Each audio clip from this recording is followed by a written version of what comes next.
This is a new feature. Dig of the week. First of all, thanks everybody for joining us. So we're going to be doing Chip Chat on the regular, man. And we're going to come back with some different things. I got all kinds of things I can say about potato chips. I've been wanting to do this. I wanted to do this as a full-on podcast like 2 years ago and never did. I could spend a whole lot of time talking about potato chips. But anyhow, this is the first little segment of Chip Chat. So stay tuned for more information about potato chips, deals, flavors, all kinds of things going on. I bought this, I think, in Raleigh, and this was like back in '87. I was out of college, and I came across this record, and it says Pink Floyd on it, and, well, what's better than that? So I bought it. You know, I heard this morning, Detroit, Michigan, is they're in trouble. They're in bad financial trouble, and so they're having to avoid bankruptcy. They're having to sell off some of their artwork that they have accrued through the city. So I'm not sure there's. I know they got to do whatever they got to do to get out of bankruptcy, but I'm not sure there's a big market for bum shit smeared on cardboard. We appreciate you joining us and spending your Friday night here on Grown Man Record Night. Like I said, we got a brand new set. Cameraman has spent some time this week working on us a new studio. We got a brand new studio. We got a brand new set. I've got a desk. We can sit down. We can have guests here. And we have Mangshine. We have Mangshine here. This is moonshine made with mangoes.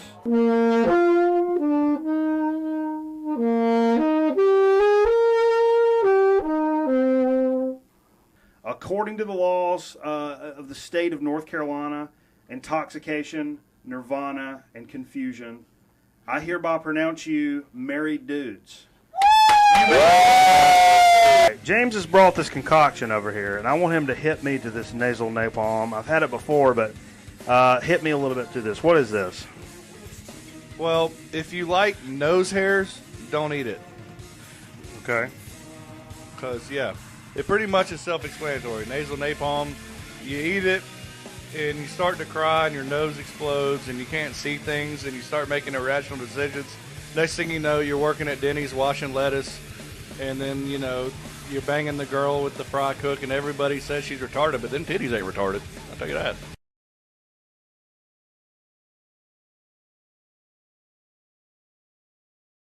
You like meat grease? Yeah. You take a steak, like fat from a steak, and smear it on the microphone. Meat grease always has a certain je ne sais quoi to it. Yes. So yeah, I wouldn't be mad at any type of meat grease. Jack is of the video game world fame. Tell everybody what you're most known for, sir. I worked at Activision for a number of years, and I worked on some giant robot games known as Mech Warrior and Heavy Gear, and I worked at a company in Germany called Crytek, and we did a game called Far Cry in Crisis. Folks, this is a Grail. Cheers. I hope Grail, like it, for so to speak. I've talked it up so much. Here we go. Hope you enjoy it. I really The do. almond smash. We did a little Grown Man Record Night tree decoration. We have to give a shout out to Sweet Tea for that. Oh, Sweet Tea hooked us up. Now he's back. How's the married life going? Oh, I'll tell you what, brother. We got to push the twin beds together after 10 years. Listen, I don't like what this. Okay. Oh my goodness. There we go. Oh my. What's wrong with that? The hell, lowly worm. I fucking love eating worms. Sorry, we have bad breaking news this evening. The southeast has been struck with a devastating ice storm. Most of North Carolina is in a state of emergency. The best part about Grown Man Record Night is it's the best for just snuggling up with your shorty and just doing some Grown Man Record Night. Well. Shirts off. How the beats on. turntables. That's how we do it. I'll tell you what, I'll canteens Willis. We ain't got a mouth hump each other. All right. Should I get a variety of straws? I'll just get a straight pour going on. Oh, that's terrific. We tried the regular cola version of this. What is that? What the hell is Carl doing? What the hell is Carl doing? Oh my God, what was that? That was a straight bar. Carl just made this the most awkward YouTube. This is the most awkward YouTube video ever produced. We're going viral, bitch. I've seen that was viral. That was viral. I've seen those girls eat each other's dookie, and that was more awkward. Hey.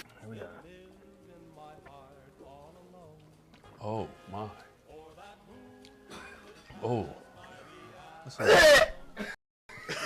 That's a little stronger, I think. We appreciate you.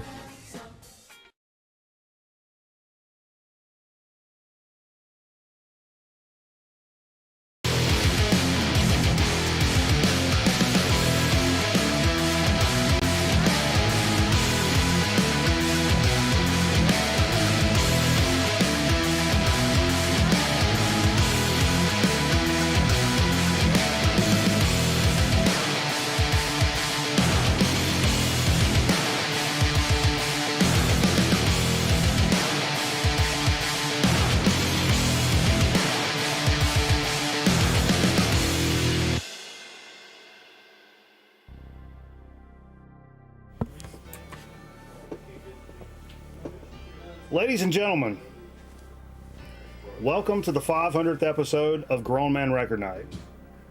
It started right here almost 11 years ago with a hand mic with a 45 wrapped around it.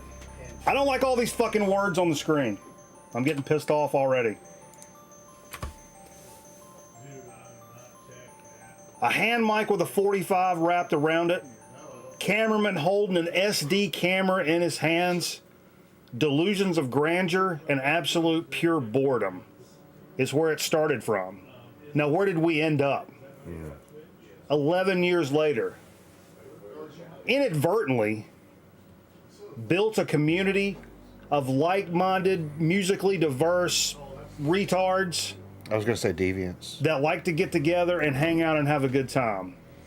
And like low-key, one of the biggest accomplishments of my fucking life. To bring all these fucking idiots together in one place, week in, Where's your phone? week out. My phone? Is it unlocked? It's a perfect time to ask me all these questions, Steve. I just want to reboot what's on the TV right now. It's just stuck on whatever it takes. Crap. Oh, okay. We want to be able to see in Great there. time. You got so many fucking people here. I wasn't in the middle of a diatribe or anything. Yeah. I'm glad you cut Well, that don't short. worry. I'm sure you can get I was right I was back. about to start to cry. Oh, wizard! Hey, so Thank you. No. you think you can help us with something in the bathroom? You guys are fucking morons. Wait, what do you need help with, Jay? I might can help. Those oysters didn't sit well with Carl. Oh. There's something in the bathtub. Let me give me a minute and I'll work on that. I'll work on that. I can't do it right now. Sure you can. I can't figure it out. Ladies and gentlemen, again, thank you so much for joining us for the 500th episode. Literally, it's been 11 years of us doing this, which is pretty fucking incredible. I'm here with a cameraman right now, live and in studio. Miss you with the biddies coming in. Wizard had some beat. I wish we had kept track of the exact start date. I mean, we can go back to when I uploaded. I guess you could, yeah. Yeah, it's 2012. I'm pretty sure. I don't remember what month though. That would be. So, as we bring cameraman on, who we started the show with, this for folks that haven't heard the shebang about what all was, why we ended up doing the show. Like we were already like starting to collect records and sit around and listen to them and get all messed up and stuff. On Fridays, yeah. Yeah, on Fridays. It became like a oh, thank you, Noisy Beast with the biddies. Hype train is closed. Choo choo. You said close, not closed, right? Close. Close. So we were sitting around listening to records, and I remember telling this girl I worked with, Trisha at work. You guys may know her as Sweet Tea. Sweet tea. Gem of a person. Jim. Not J-I-M, but G-E-M. Yeah. Jim is a name. That's J-E-M. Yeah. We are the misfits. Sorry. Oh, yeah. Anyway, she was like, oh, man, that's so cool. You guys are sitting around listening to records and shit. Miss you with the 300 biddies. God almighty, you guys are nuts. But I was, she was like, I'd love to come over and hang out, but she's kind of like me. She don't like to leave the house and shit like that. So, like, it was, she's like, I'd love to come hang out with you guys, but I'll never fucking do that. And we're like, oh, we're laughing, like, yeah. And so we were sitting here dicking around. I remember we both had laptops. It was like we're on the fucking Big Bang Theory. We were both in the living room. You were living with me. We both had the laptops. And I was like, surely there's got to be a way that we could broadcast the records that we're playing across the internet so somebody could pick it up, right? And then we Googled, we ended up on a couple of choices. And what we chose was a place called... Now this is getting on my nerves. What's getting on your nerves? Oh, you took the... It's about to get all stupid up in here! Oh, Adrian, gifting a sub to the community. Thank you so much. Thank you guys for all the love tonight. It's been really sweet of you. So we were landed on Ustream.tv, and we found we could broadcast whatever. We ended up doing it on my iPhone, and we just were like capturing. Hey, Arnold Vanderberg, thank you for the Submarino over on YouTube. I appreciate that, homie. Thanks a lot, man. So we just my iPhone. That's what an iPhone looks like, so I'm doing that. That's why I'm doing it too. Set it on the turntable up here, and we're just capturing room audio. And you took a fucking metal coat hanger and did a little bendy shebangy on it and made a little stand. Oh, the little stand. We could sit the iPhone up on the stand and broadcast. But if you were in here and you were like, hey, did you smell my fart? I mean, everybody was hearing that. Yeah, so you had to we had that shh. Well, we weren't very careful. There were probably many things that slipped through. Yeah, but then that turned into like buying an apparatus to where I could use like an old SD camera that I had, a Canon GL1. What about that? And turned it into a... Where is it? It's down there.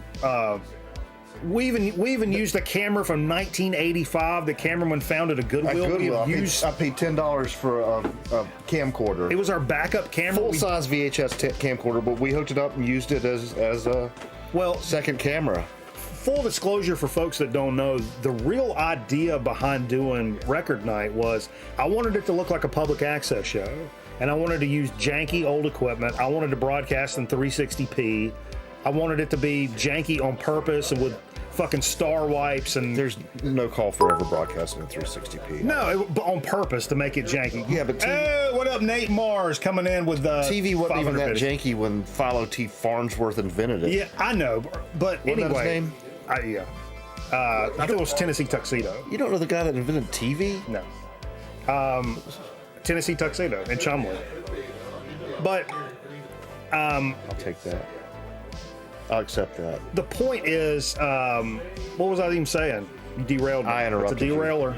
Derailer.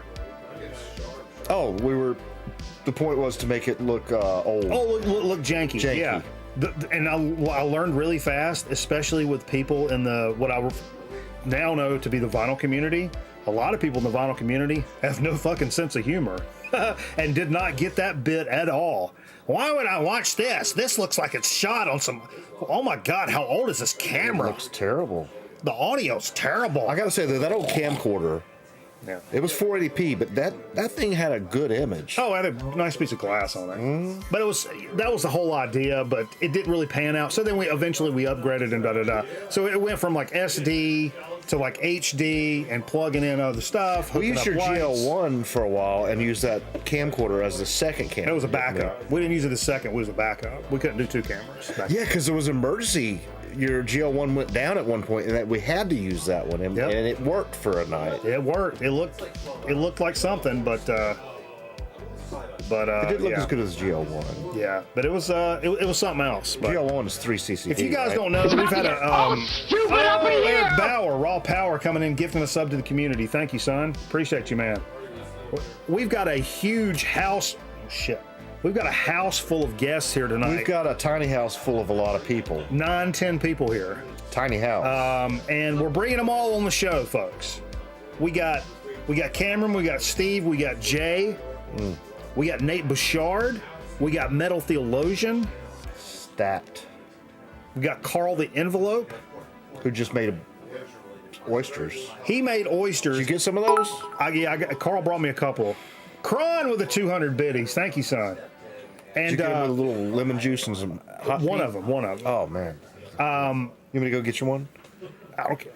But the Vance sent over 6, count them, Wizard with 100 bits. Thank you, guys. Vance sent over 6 Lou Malnati pizzas from Chicago, packed in dry ice, showed up at my door yesterday. You know what? We've been noshing on some Chicago pizza tonight. The frozen ones are they're just as good. They're really, I don't want to say just as good. I don't want to say My just as Chicago's good. watching, but they're really good. They're really good. Really good. Noisy Beast with the biddies. Thank you, guys. Thank you, guys. 100% of the hype train. Look at you guys. But man, it's been a blast having everybody over here. And Nice Guy Timmy, aka Trim Tight, and TV Cigar, aka Jeff, both stopped by earlier, which is part of the Dad Bod Squad I play Call of Duty with. So we've had those cats in the house, and it's been a lot of fun, man. I'm not used to having really anybody over here, like, ever, for the most part. You guys know I do the like nightly streams, and I mean, I'm by myself, son. So it's nice to have some folks over here. Baby goldfish. The fuck? I don't know. Baby goldfish. I got the classic record night attire on. Mm-hmm. So anyway, those pizzas, Vance, out of this world. That was one thing. I didn't think they were going to be near that good. Borscht. So we're bringing up each guest for a segment tonight, and we'll do a little Q&A, and we'll also do a little inside stuff. We got some Grown Man Record Night trivia for you old heads. Q&A stands for quilts and assholes. Mm-hmm. See how well you know Grown Man Record Night history. Some of you, I hope to score pretty well. I bet I'd score. I'll be taking notes. Actually. What's your, especially because you were around for all the especially the early stuff. What's your favorite moment of the early shit? Who, me? Yeah. What really sticks out?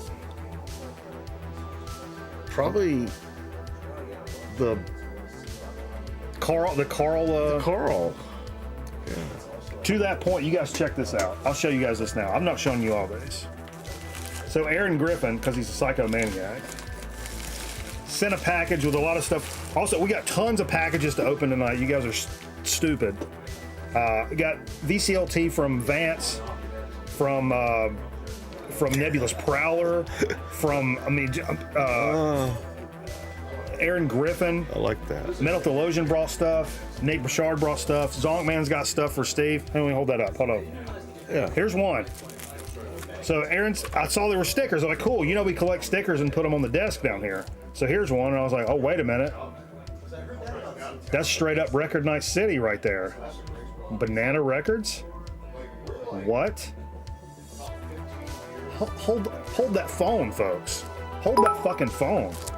Wizards with some more biddies. But wait, there's more. Boogie with the best. Hold that fucking phone, folks. This is just from like 2 weeks ago. A tube of weeks.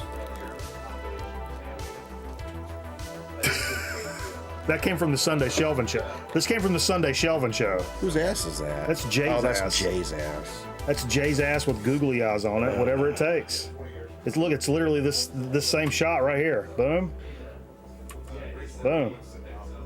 Okay, so Winston's in there too. Is this not incredible shit? Speaking of Jay. Talk into the mic, Jay.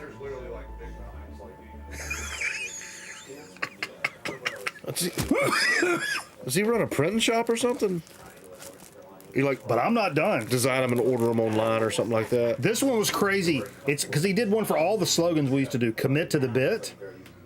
But he went back and was like, hey, what did you notice about that sticker? Do you notice something about this sticker? The font. You know what font that is? That's the Optic Gaming font. Oh. Who won today 3-0 against LAG. Hashtag Greenwall, hashtag Brick by Brick. And they play tomorrow. Let's go Optic. Clap it back. You reckon these will... Hey, look, Jerry. Reckon these will hold up on... You got your own sticker. Now you can retire. Reckon these will hold up like on the back of a car? Possibly. I want a couple. Look at that. Jerry! Can I have a couple of stickers to take home? I don't think so. You definitely... Like maybe 3 or 4 of each. Just litter your car. Content is king. Content is king. Content is king. Isn't that crazy? This is crazy, folks. This is some of the craziest shit that's ever happened. The Get Aggressive, the first year, can't see the aggressive. Get Aggressive, fuck underneath it. The first year of the level 2 hype train. Loaves gave out 2 community subs. Thank you, man. Thanks a lot. I'm glad to see you, man. These are my 2 favorites. I like low key. I gotta like. Baby, baby, baby, baby, baby, baby. Look at this shit. I mean, that's a fucking sticker right there, son. That is a sticker. Only to be superseded by my favorite in the batch.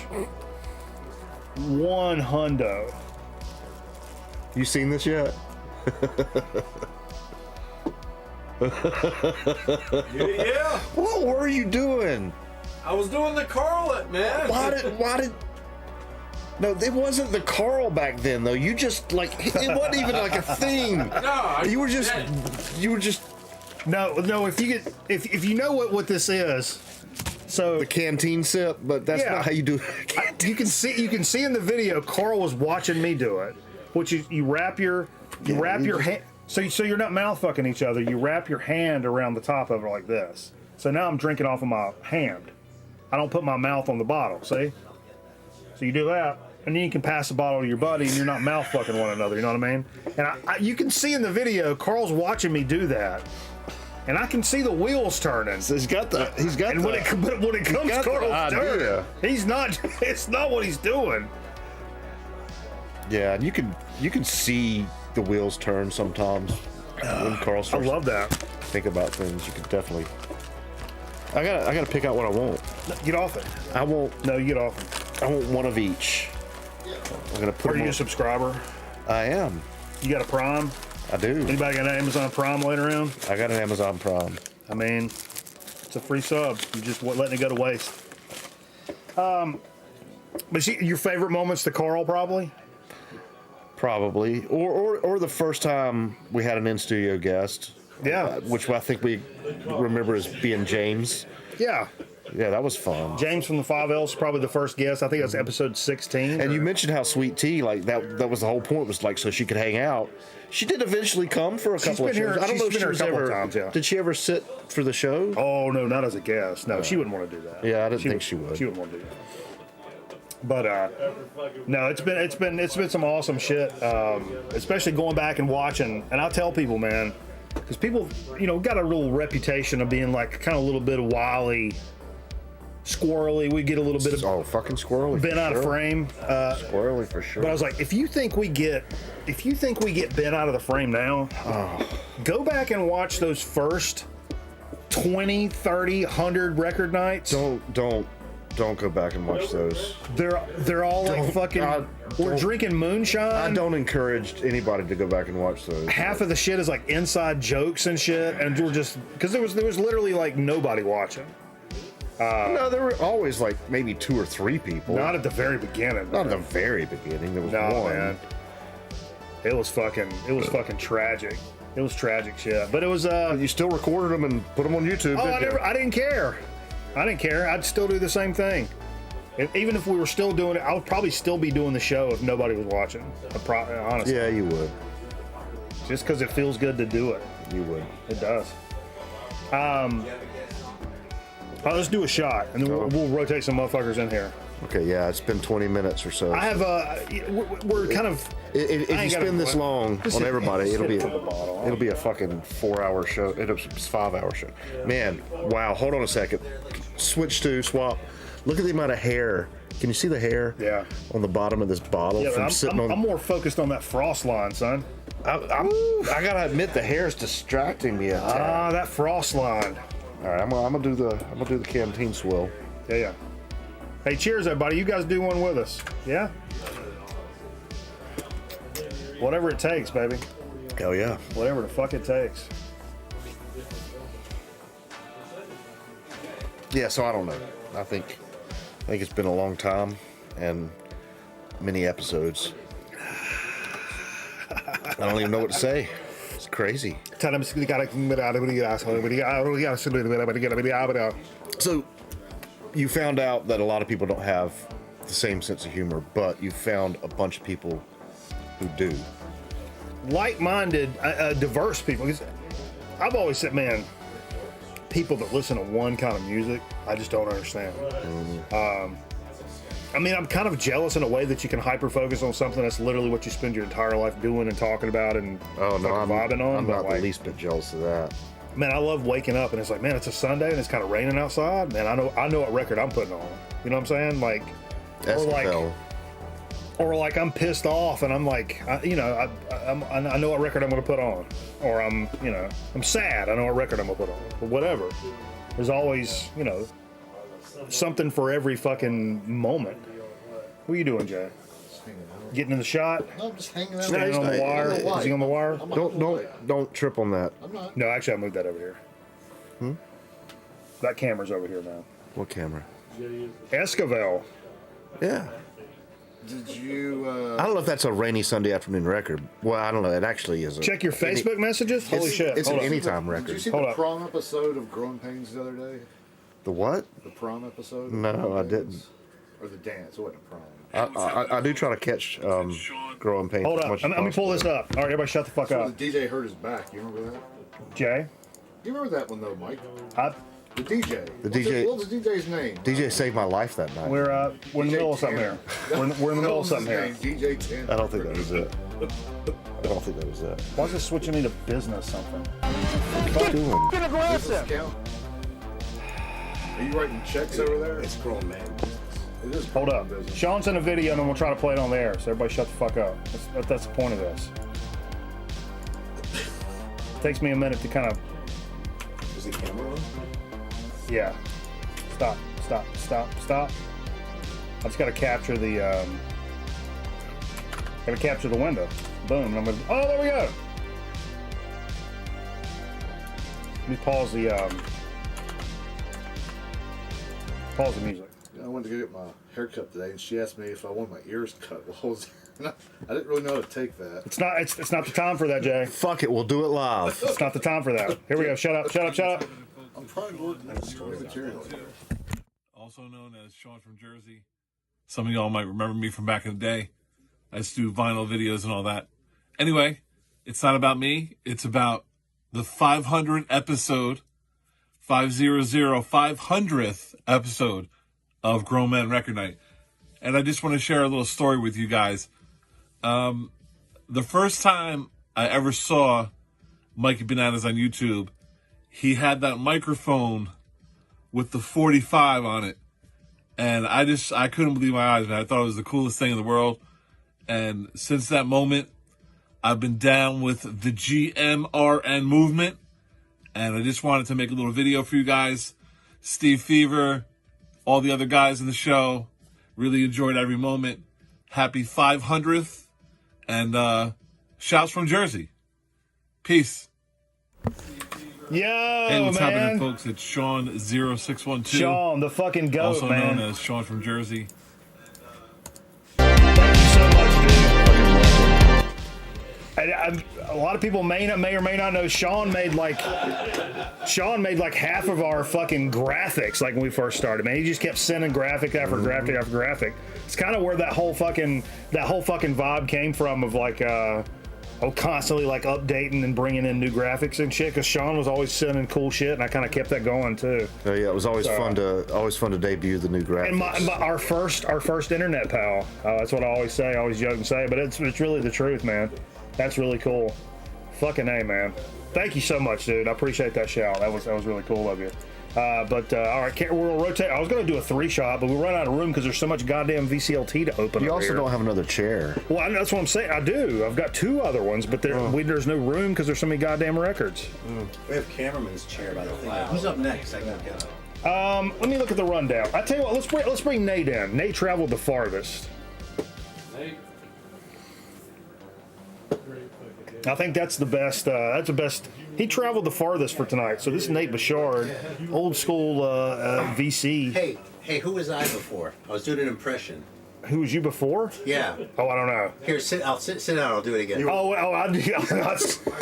see what he was doing? Me? Yeah. Sitting in front of the fucking camera. Yeah. He was like, "Oh, we're gonna put cameraman's chair in front of the." I was like, "No, we're not doing that." Like this.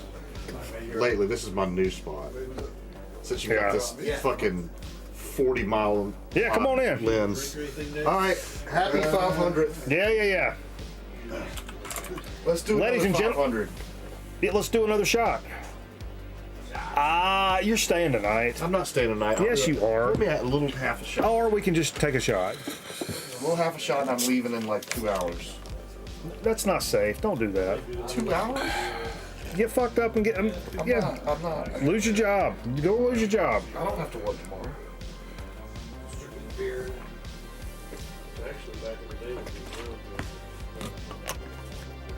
Folks, traveled the furthest, I would assume, for tonight. Boy, are my arms tired. Our man with the plan, Nate Bouchard, all the way from Georgia. That's right. Are you close to Atlanta? About an hour south. About an hour south, yeah. So thanks so much for coming back. Nate's been here before, but it's been several years. I can't. 2020, a week before COVID hit. Oh, that's right. It was right then, wasn't it? Yep. That's crazy talk. It was my fault. Did you bring it with you? Yes. You and your fucking Chinese monkeys? Yeah. And China. But yeah, man, so what's been going on? What's been going on down your way? Same old, still collecting. Ooh, I hit a, my wife's friend had, her father had passed away. And well, that's not good. No, that was not good. But that was like you're smiling pretty big for that. I'm kind of worried about it. But that was like 3 or 4 years ago. And she's like, yeah, my dad really collected a lot of records. And it took her a while to kind of like get her want to get rid of them or whatnot. So I went over there and I was like, this was the dig of a lifetime. Oh shit. Yeah, and I gave her some money for it, and I went home and I saw what I had, and I was like, yeah, I got to give you a little bit more money. Oh really? You went back and gave money? Yeah, oh yeah. I gave. Good for you, man. That's a question I always ask of people. There was great stuff in there. Yeah. Hell yeah. I worked at a record store for a little while until I didn't. Well, you did that just for pick up extra scratch? At first I did, and then I did it full time, and then I didn't do it at all. Then I went back to my old job. Gotcha. It's not as fun as it sounds. It really isn't. I've always worried because I've had like probably a lot of us have had a pipe dream of like opening a record store, but I often think that would ruin collecting records, enjoying music, sitting around with your buddies and bullshit and listening to records. It would kind of ruin that vibe. It's a lot of work. But I see the guys that I know that run record stores, and they still seem like they love records, and they're still interested and collect and listen when they're at home and shit like that. And like, I would like to think I would be that guy, but I would also I'm worried I would be the guy that hated it. Yeah, that's what I became at the end. Shit! Because I was just in the back grading and pricing records. I wasn't out front talking What up, to DJ Thunder? And it wasn't for me, so I went back to my old job, and that was easy. Oh yeah. Well, let me ask you, how did you find out about Record Night? Dr. Deadwax. Dr. Deadwax. Canada somewhere, and he's stopped making videos a while back. This is not Randy. This is not Deadwax 66. This is a guy back in the day, Dr. Deadwax, and he stumbled on our channel, and we probably had 40 some subs or something like that, maybe 50, maybe. And I remember him like commenting on a couple of videos, and he was like, "Man, how do you not have like 1,000 subs or whatever?" And I was like, I mean, I don't know. He's like, "This is great." So he did like a hype video for us, and he was a swinging dick in the VC at the time, 100%. It's like him and Derek Higgins. That's like those were like some of the top. Derek two. and Rob from Boston. And Rob from Boston, yeah. Who's been an OG homie from day one. Shouts to fucking Rob. Really he continues to be just a fucking stalwart. I had the good fortune of meeting him. That's 5 or 6 years ago. I would love to meet Rob. I would love to hang out with Rob. But Dr. Deadwax did a little shout out video, and got us to our first 100 subscribers. Oh wow! Because he bumped us up like a nice 50 spot, like just by him saying, "Hey, go check out this channel." I can't believe these guys don't have more subs. And there was only one asshole in there that like said some bad shit, but we won't get into that again. But really nice guy. Some of those early guys was crazy. So you found out about us through him? Yes. I don't think I knew that. That's pretty interesting. Yeah. Found it through him, and I started watching, and then Metal Theologian kind of trickled in, and everybody else. There was like 4 or 5 of us watching at the time, and then live. Yeah. And then just people just kept trickling in, and now it is what it is, right? That's it was pretty funny how it worked out, because especially when we're on Ustream, I mean there was a lot of nights where it was like Shane, it was like us and Shane. I mean Shane's been there since, like, besides Sean came in really early, and Shane was like right after him. Shane was probably our second friend, which is why I modded him first, because like you're here every week. You've been here every week, like fuck. But it was like I like this. Yeah. Fuck yeah, man. Yeah, Aaron Griffin sent us a little mount for this camera. One less piece of. So we don't have to use a tripod anymore. This actually connects to the light stand, which is pretty crazy. And and I'm trying it out for the first time when there's actually 10 motherfuckers in my house, which literally happens never. So it's definitely good because there's a lot of foot traffic, more than normal. Trial by fire. Trial by fire. What's up, Paul? Psycho Platters. You remember Dr. Deadwax? Yeah, that shit was fucking crazy. That's fucking a lifetime ago. It feels like for fucking ever ago. Forever. But it was crazy. But a really nice guy. We're friends on Facebook, and I hope he doesn't mind that I mention this, but like, you remember like back during COVID, and then the supply shortage and shit. There was a huge shortage of baby formula. Yes. Okay, well, this is when the Boss Man. This crazy story of Boss Man and Kimmy, who you saw in that video, married him here on the show. Yeah. Where they didn't know they were pregnant. Long story short, they didn't know they were pregnant 9 months into the whole shebang. Whoa. She ended up having a medical episode. They got to the hospital, and it was like, hey, we need to run this. She had a seizure, but we need to run this, that, and the other test, and we have to run this test because she's pregnant. And they were like, we'll say what now? What? Yeah. And it turns out they had a baby like a month later. So they went from like dinks, like total like double income, no kids, hanging out, going everywhere all weekend, doing whatever. Our state's legal. To like we have a baby in the NICU like a month later. Oh my god. So anyway, and then they ran into the situation of that formula shortage and shit. And Dr. Deadwax had become friends with us through Facebook from helping us, early on in the game, and we became pals and stuff. And he actually shipped Boss Man formula from Canada. Oh wow. That's wild. They shared the love for this certain type of plate. Fiestaware. Fiestaware. Yeah, they like Fiestaware plates. Oh wow. Yeah. Boss Man and Dr. Deadwax collect Fiestaware. That's wild. And, that's weird. And I don't know. Apparently they all crochet and shit together too, and fold doilies. Macrame. I don't know. Yeah. But yeah, sword fight is what you said. Fucking shit. Fucking moron. But what a fucking, just through a record night connection from back in the day, ended up sending shit to fucking help his baby. That's amazing. That's crazy. That's crazy shit. So over the years, what do you think is like your favorite moment from record night? Do you have one that sticks out? Showing up on the show, that was fun. That was pretty surreal. Yeah.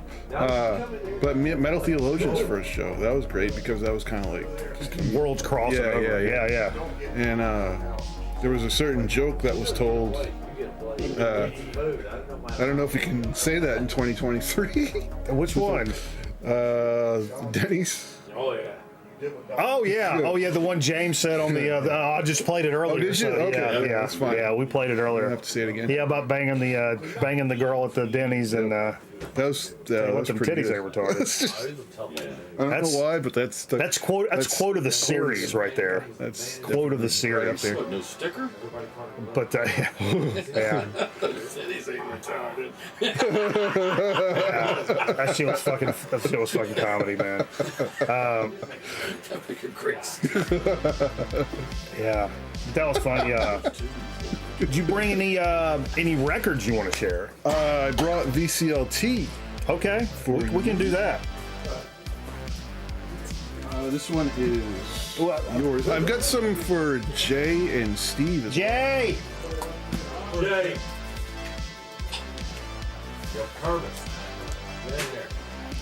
I got a graphic. I ain't pulled it up in a long time. I got a knife. Should I put my knee in the shot? Yes, put your knee in the shot. You hadn't seen the stickers, have you, Jay? Yeah, I saw them. Okay. Watch the We're talking a little vinyl community love train here. You're gonna use an oyster knife to open the VCLT? Oh, I want a dirty one. I want a dirty ass oyster knife. I don't have a good knife on me. Who wants to go first? Let me get you a good knife.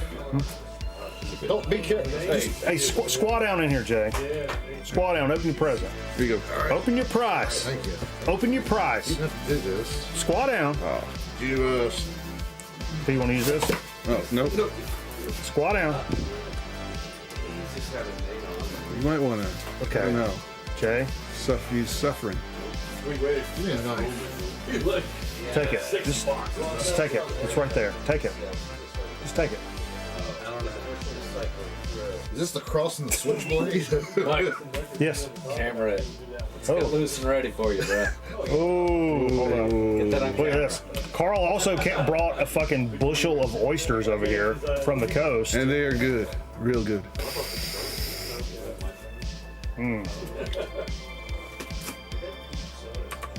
Like making out with a JV cheerleader. Wait, let me start that over. All right, Jerry Jeff Walker. Ah, nice, sir. Down, down, down, down, down. Let's see the whole thing. There you go. Boom. Freeze. Jay, Oh, Jay. Is this Ryan doing this? I feel like Ryan's doing this. He's in the other room. That's fucking killer. Very killer.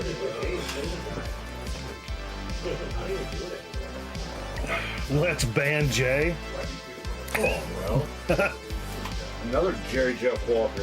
Oh, nice. Riding high. Fuck yeah. Hold it up. I can't see too. Hold it up. You can't see that. Hell yeah. That's a handsome man.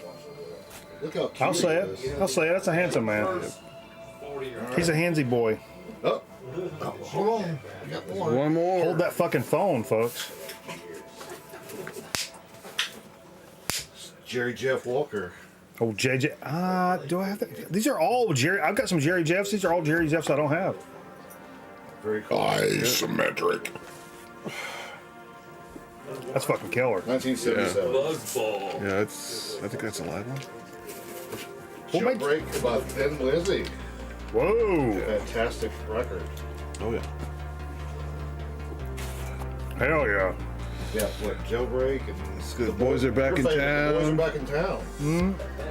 When I said she was cool, she was red hot. She was smoking. Cowboy song. That was a great album. Now you're getting deep. Yeah. Chinatown. Chinatown. Oh yeah. That's a good one. Do you have this one? I don't have anything, Lizzie. I was listening to Thin Lizzy. I like them. I used to hate them because of the name. And now I realize they're. This was their last one, wasn't it? Thunder and Lightning? I passed on that one time. I think so. That's their heaviest one. That's a really. That's, Yeah. The guitars go This has bonkers got on Who's that? Chris. Thin Lizzy. Is that when there's just a trio? I think so. I Their think so. double guitar guy left. John Sykes I want to was say. on- John Sykes was on I that. want to say Renegade was after that, but I don't know. Oh shit! Sorry, the music got really loud, didn't it? And, oh, come on, man. Come on, man. You might play. Thin Huh? Lizzy. Wow. Yeah. It's like a fucking hall right here. Deep. This is deep. Thank you, man. You're welcome. That's fucking crazy, bro. That's fucking crazy. That's fucking crazy shit. All right, Steve, get in here. Swap it out. I want Steve to kneel while he's doing it, though. Jerry's right now. Nope, too late. You got records. Get off your phone, Steve. Moving it along. You guys are dilly-dallying. A lot of dilly-dallying. That's because we're not on camera. 7-hour show. 7-hour show. That was a 7-hour show, all the dilly-dallying.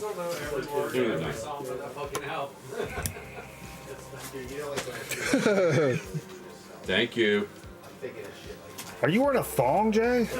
Jesus fucking Christ. Hey. Jesus Christ. What goes on in North Kakalaki stays. Yeah, I mean. So this is from you? Yeah. Yeah, that's what we're doing. Everybody gets a segment. Steve slid toward his wing. Well, I know that I wasn't here, and you. Yeah, there's one. Yeah. Oh hell. Googly eyes in the camera. Yeah. Double LP. Triple. Is that on the a triple LP? Yeah, I think it's a triple. Wow. You're right. A triple LP. Isle of Wight. The Who live at the Isle of Wight, 1970. Holy crap. Wow. That is awesome. I've never seen that actually. I've heard some of it on that Maximum Art. Radio? Yeah. Yeah. That's fucking cool. Oh yeah. That album, when I was going to John Prine's first album. my wife's friend, I found I haven't never been able to find that. I found like 2 or 3 of those. Digging in Smile, don't cost me much. You don't have that one yet, do you? Wow. Hey, last but not least, B-52's Live cool. from 1979. That was a record store day. Really? Yeah. Like 8 years ago. That's fucking killer. Recorded live in Boston. How's the Hey, turntable? Dr. Denny. Thank you, Nate. Thanks for becoming a friend of the program, man. That's great. Appreciate you, homie.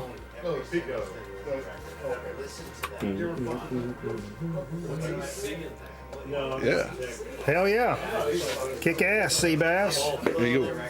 Oh, this is fucking brutal.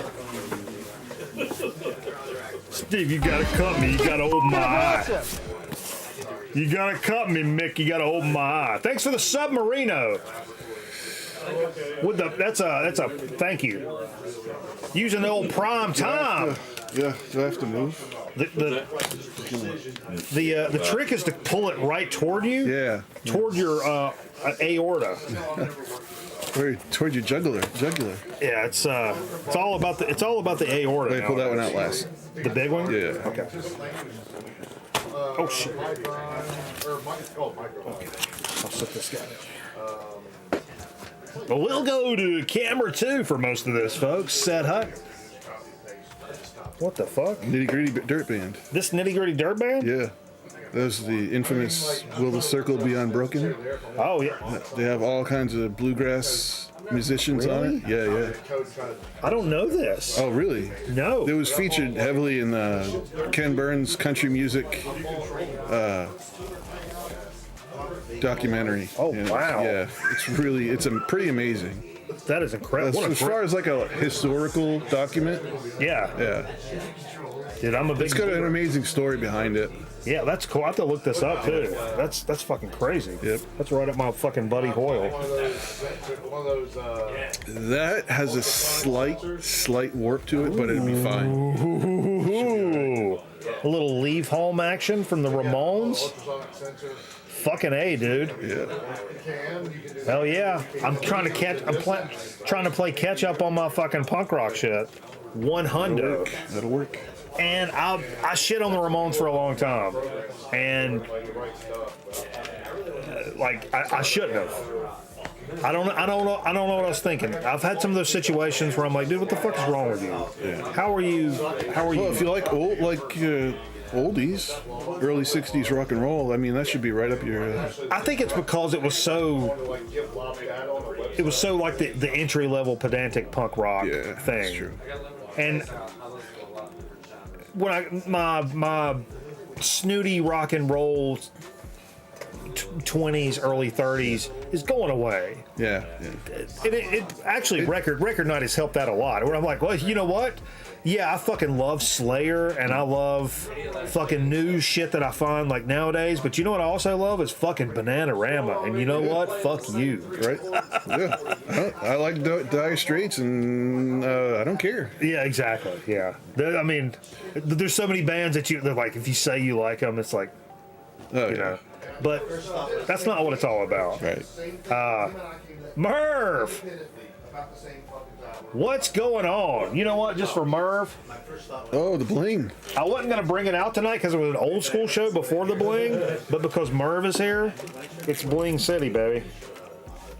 Now it's caught on my glasses and I'm pissed off about it. Oh, that is cold. Boy, that shit is fucking cold. Dollar bill. Look at that. Look at that setup right there. Is this like a 90s album cover or what? All right about this.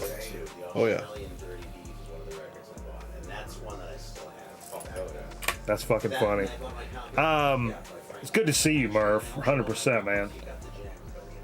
I should put this knife away. Yeah, probably. That's probably You might need it later. Oh, then this. You said do this one last. Yeah. Oh, wait, there was another one. There In might there. be something else in there.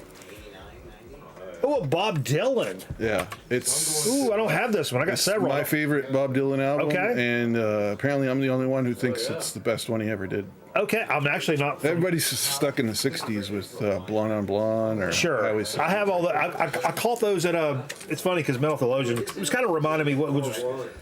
I mean, the obvious, but I've not heard it said out loud in a long time. He's like, you realize like the first 100 record night episodes, he's like, we're all like thrift store records. Oh yeah, yeah. Because I went years before I paid more than $5 for a record, which is crazy to think about now. Because but yeah, it's 100% right. And we were so. We found some really good stuff at Goodwill's, but it was so funny when we ran into, and a lot of that stuff ended up being jazz and funk and stuff. But and because I played a lot of this stuff in like what we played tonight. I played like a collection of Grown Man Record Night classics. And what I realized in kind of compiling this list throughout the week is how heavy into the jazz and funk stuff it was. Oh, yeah. And that there were, actually I didn't play any like quintessential, man, you should have been here back in the day, rock records from Record Night at all. Yeah. Zero. If you want to count Mahavishnu, okay. Other than that, that's jazz.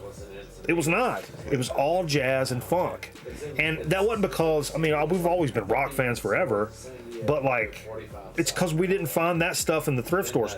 One of the ones I was going to pull out is like Enlightened Rogues from Allman Brothers. Because I think which is a terrific record. Yeah. But, I pulled that out of the thrift store back in the day for $1 or an antique mall. I found that for $1. I think it was at Underdog. Yeah. Last time I was here. And we played that all the time, and we were happy as shit to run across something like that. But now people, I mean, so what? Everybody's got that. Yeah. Everybody's got that record, right. So what? You get to a point where it's kind of hard to take every dollar record with you now because you got so much else to, so much others. Yeah, I have to just stop. It's like there's just no room. Yeah, I've had to just kind of stop. So, yeah, I'm definitely more selective on what I take home from a record store. Oh shit, man.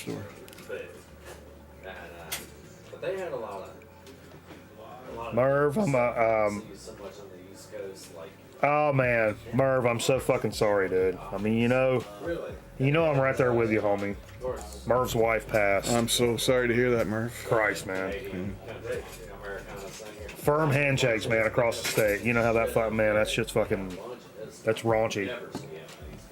Like I said before, I was talking about my own self. It's a shit sandwich. We all got to take a bite of it. That's like, no matter how you slice it up, it's still going to be a fucking shit sandwich. I hate to fucking hear that. But, hey, cheers, buddy. Mm. I know Mike's played it several times because I got him a copy of it. That's Surf Rock Band. Anyhow. There were a woman local. Oh yeah, there's a big. You got one more. One more. Some local Carolina Beach label. Hey yo! I just saw the picture. I don't even know what it is. Oh. Oh, wow. I've never seen this. Yeah. It's the Great 28, the original greatest hits, and expanded. How many records is this? 4 or 5. 4 or 5 records. Look at this box. I don't own it. It's my first box set. Oh, excellent. I mean, I think I got some Glenn Miller box sets over there that came from, like free shit or whatever. But, oh my God, this is brand new. Yeah, it's pretty badass. Wow. My favorite artist of all time, who is Chuck Berry, is rock and roll. And I don't want to argue about nothing. Man, he's the reason I wanted to pick up a fucking guitar. The reason. He ruined my life and made it 100% complete at the same time. Man, what a fucking, this is incredible. If you don't live in that area, you're not going to get it. So the first That's 2 records of absolutely the insane. Great 28, there's 2 more of extras, B-sides, and then there's an album of like a live show. So yeah, it's Wow. really great. Hey, Steve. Beaver. Look at this. What you got? You guys pass it around. Anybody drops it, I'll fucking kick the shit out of you. Mike's showing off something. Pass that around. Woo, Oh. Hey. Yeah. You already saw it. Yeah, I guess it's on. The show's on in the living room, which is hard to. On delay. We used to do that, but I hadn't done that much. 'Cause I'm usually just by my fucking self. Hell yeah, dude, that is an absolute incredible. Thank you so much, man. That's Thanks for having me. Yeah, man. I'm glad you could come back. I know that's a long ass fucking drive, and like you were the first to reach out about coming up for the 500, and that fucking means a lot. Hell yeah, man. Right on.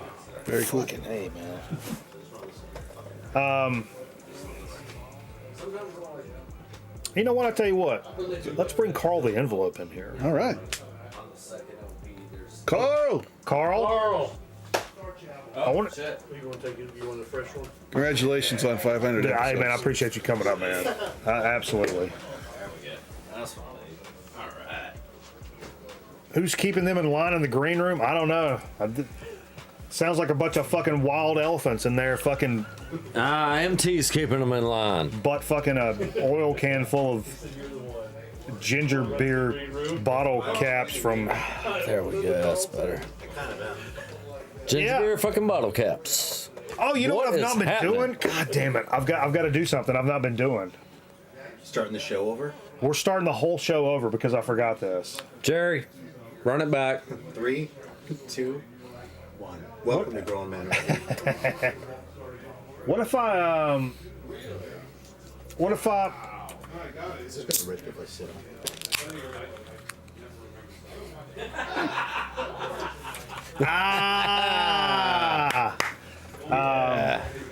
That works. Now we're gonna do the it's the weekly stills. Look. What are we doing? Who's down for some fucking Grown Man Record Night trivia? Get your paper and your pencil. It's picture page, it's picture page, it's picture page, it's picture page. It's time to get your crayons and your pencils.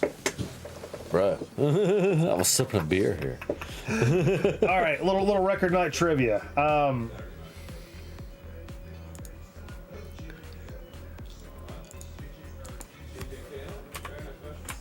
Check this out. Oh, fucking Christ. What was the first soda on SodaSpeak? Oh, I know the answer to this one. Dr. Enough, Great Knee High, or Jolt Cola? Yeah, I got my vote. Got your vote? I'm going to let everybody get in. Whoever's up here within mic distance, don't shout your answer out. It's a fucking... Man. Okay, we got the chant.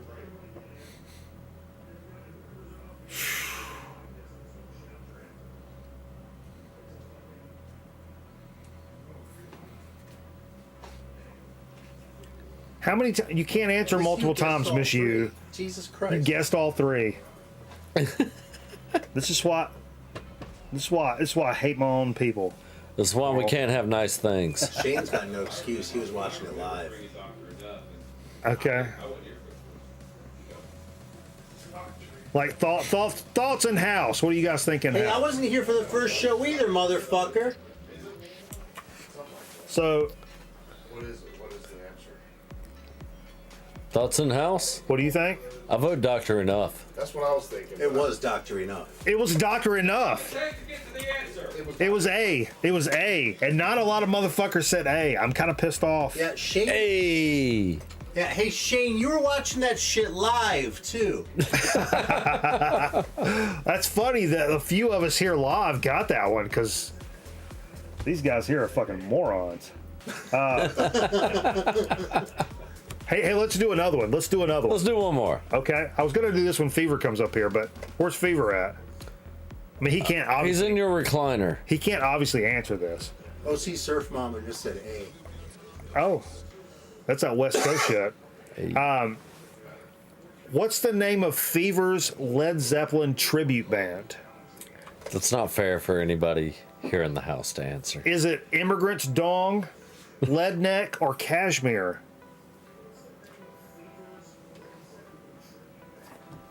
No, you don't want to. You don't want to actually.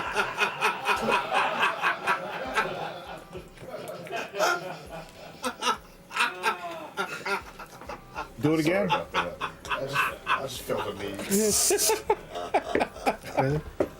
Keep it clean.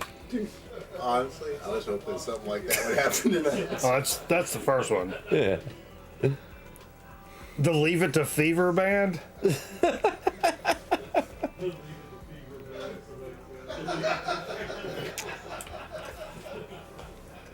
The answer is B. Leadneck. Leadneck. Yeah. I'll do one more because I'm kind of behind. Okay. Okay. Let's do one more. I may skip that one. I'll wait for a little bit. Actually, while you're up here, Carl, let me do this.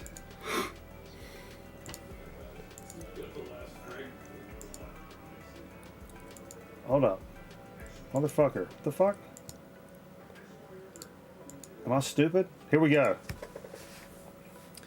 What's the name of Bananas, Jay, and Carl's high school band? Is it A, of Dying Dreams, B, Pork Chop, or C, Slaw? Place your bets. Place your bets.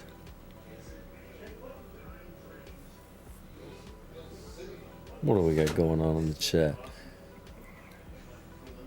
People calling B, C. We got a lot of C's in the chat. There's a B. Carl sounds like a toddler sorting out his fucking life right now.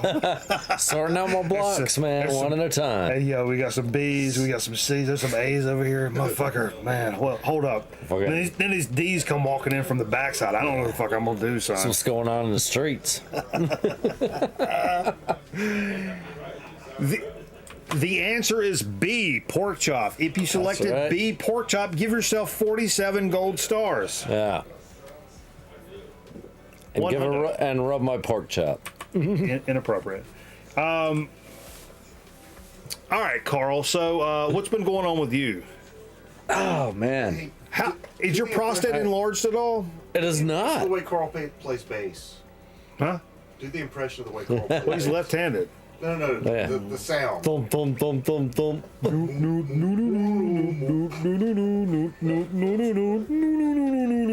Hey, you wrote that riff, motherfucker. I know. It's just the way the bass sounds is funny. It's not even, you're not playing it wrong. It's just, it just sounded weird. Bass sounds funny to me. Like the tones are weird. Real Man Record Night fans all recognize that theme too. Oh, yeah. Yeah. That was a Pork Chop song I wrote. Yeah, you wrote that. Called Sand. Sand. But and Dwayne sang it. Steve rewrote it. Did he? You never heard that on saxophone? No. Carl the envelope. Carl the envelope. No, I haven't fucking heard that. What? Goddamn, send me that link. You ever heard your own fucking song? No. Well, it's Steve's song, but it's on saxophone, so it's hum, hum, hum, hum, hum. Oh yeah, dude, it's. Oh my god, that's awesome! I got to see that. Good times. That's fun. So yeah, man, shit's been going good. Finally got my one of my engines on the boat straightened out after a 6-month ordeal. Boom. 6-month ordeal of dealing with a heat exchanger, getting all that put together, working. So everything's good, ready to take the big boat out, do some traveling. Big boat. Houseboat. Well, it's not a houseboat. You know, it's funny. Bill asked, why is Carl the envelope? And I told this story earlier, and I used to be really secretive about this because there really wasn't there wasn't really a story that made a lot of sense, except in my own brain. But well, there's the true story, man. The true story is Carl introduced me to substances back in the day that I was not previously privy to, and I was lucky enough. I was like redneck rich growing up, right? That's not true. We weren't rich. Redneck rich is. But anyway, my dad had certain like redneck tendencies, accoutrements, affluencies. I don't know. Yeah, that's not a word. So my dad had a fucking, we lived in a modest house, and like that was a nice little house though. I came over to your house. Yeah, it was small square footage, but we had some property and whatnot. And my dad worked. He was a grocery store manager, but he worked his fucking ass off 90 hours a week, made good money. And he used that money to do shit he fucking liked to do. That's right. So my dad had a fucking badass bass boat. Yeah, at times $30,000, $40,000, $50,000 bass boat, and he went out because he fucking fished 4 or 5 days a week. Boom, period. And in our building, we had a fucking pool table. So I came home one day and went out there, and my dad's like drinking bourbon and shooting pool with his friends, and I'd already learned how to shoot pool at the boys club, and he didn't know that. But my dad didn't even know I was Oedipal shooting pool. And I came home one day and there was a fucking pool table in my house. Yeah, yeah. And it changed my entire life. But anyway, back to Pork Chop used to practice out in that same place where the pool table was. In the, yeah, the back we had corner. to put the cover on the pool table and slide it forward a little bit. Yeah. So we could set up in the back. So, but one night, I don't know if it's because Carl actually lived in that building for like a summer. Nah, man, I just stayed there once in a while. You had like a setup, so I didn't have to drive to Winston. Right. But like, Dave lived there too. But anyway, it was one late night, and I remember this is right after like Carl introduced me to substances and whatnot. And it was late night. And Carl's wearing glasses just like these. Actually, they're those Spa versus Spa glasses. What were they called? Was it Spa versus Spa? Is that the company? You had this. Oh, Black Fly. Black Fly glasses. Yeah. And I remember we were shooting pool at like 1 a.m, and we had like tucked away and hit a little bit of until we're shooting pool. And you had those glasses on and a cigarette going out all fucking catty corner out of your lip, and got down to fucking get on a shot. That shot, man. Oh my god. Aaron Griffin with a $20 dono. Happy 500th episode to the Island of Misfit Toys. To the Island of Everyone Misfit take Toys. a shot. Everyone take a shot. Oh. Hey, everybody get in here and take a fucking shot. If you drink, come in here and take a shot. Yo, studio needs assistance. We need shots poured. No, I got it. Oh, we just need glasses. No, everybody's got to take one though. Yeah, that's what Aaron everybody said. that drinks is taking one. That's what Aaron said. Oh, for AG. You taking one, Donkey? Yeah. You go and pour me one. Keep that cat hair on the bottom of the bottle wine on my beer. You don't need that. But anyway, boom. Ryan. Thank you, Dave. So as Carl's leaning down to take this shot, I was like, Carl, the envelope Richardson. I don't know if I was trying to psych you out or whatever, but pour him. More porridge, please. And then I took a picture of that. That's good. Bruh. With a with a fucking. You know, the original Carl the Envelope came from an envelope. The envelope. It said Carl on it. It said Carl on it. Yeah. Are you serious? Yeah. Yeah. That's the history of the Carl. Because I was working for my dad, and he'd pay me in cash, and he gave me a little envelope with my name written on it.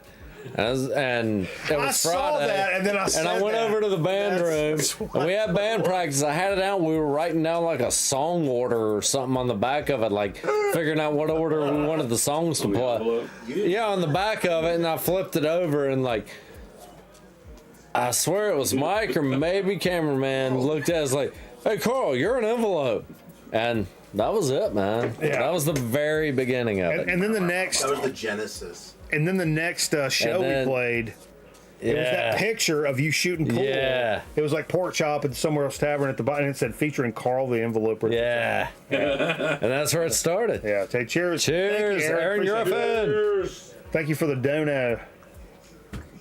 I'm about to say something inappropriate.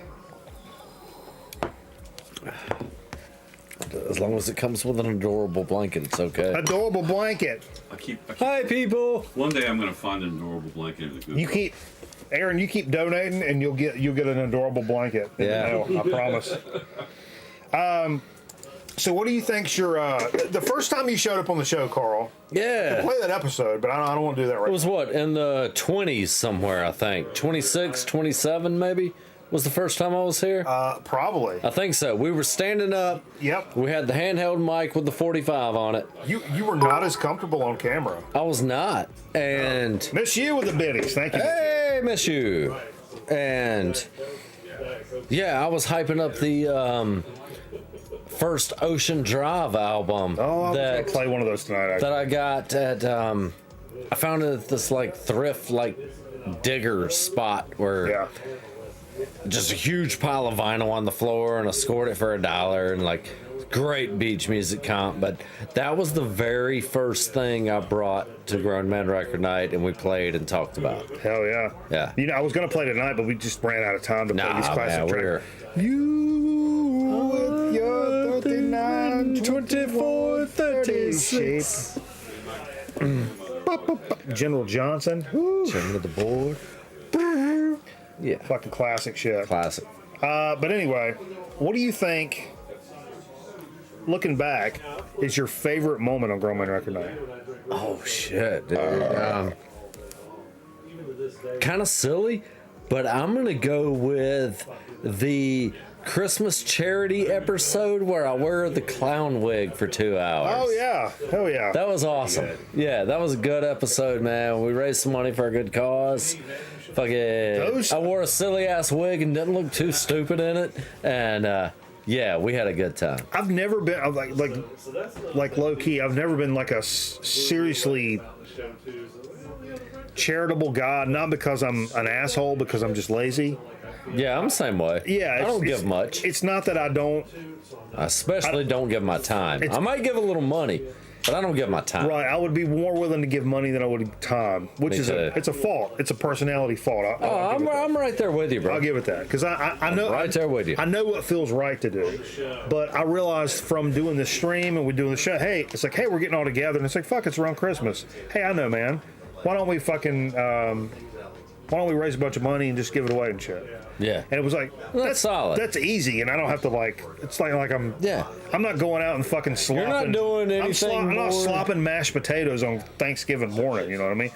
Which I like romantically. I've always wanted to do. Like instead of like eating Thanksgiving dinner with my family like or whatever. Somewhere serving Thanksgiving dinner. Yep. Step on the line and slop gravy for a day. Yeah. And just do it. See, because I do carpentry and shit, I've always wanted to like help build a Habitat for Humanity house. Yeah. I'm not gonna get to do it with Jimmy Carter anymore, but you know. Yeah.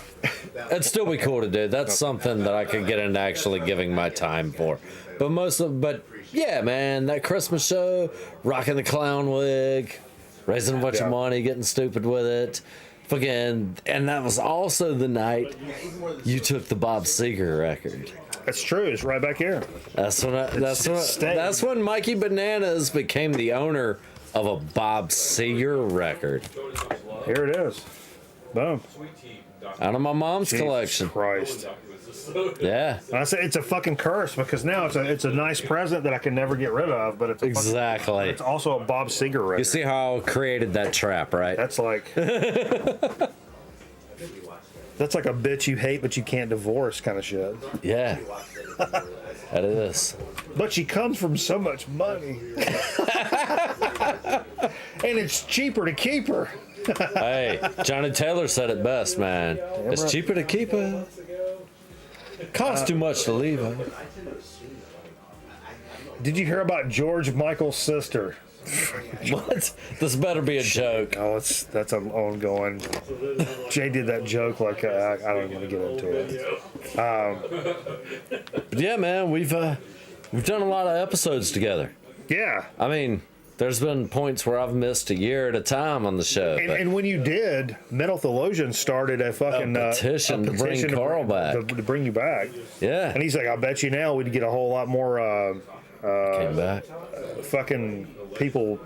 9 signatures that got the original. 9 got the original? I bet we would get a lot more than 9 nowadays. You know what I'm saying?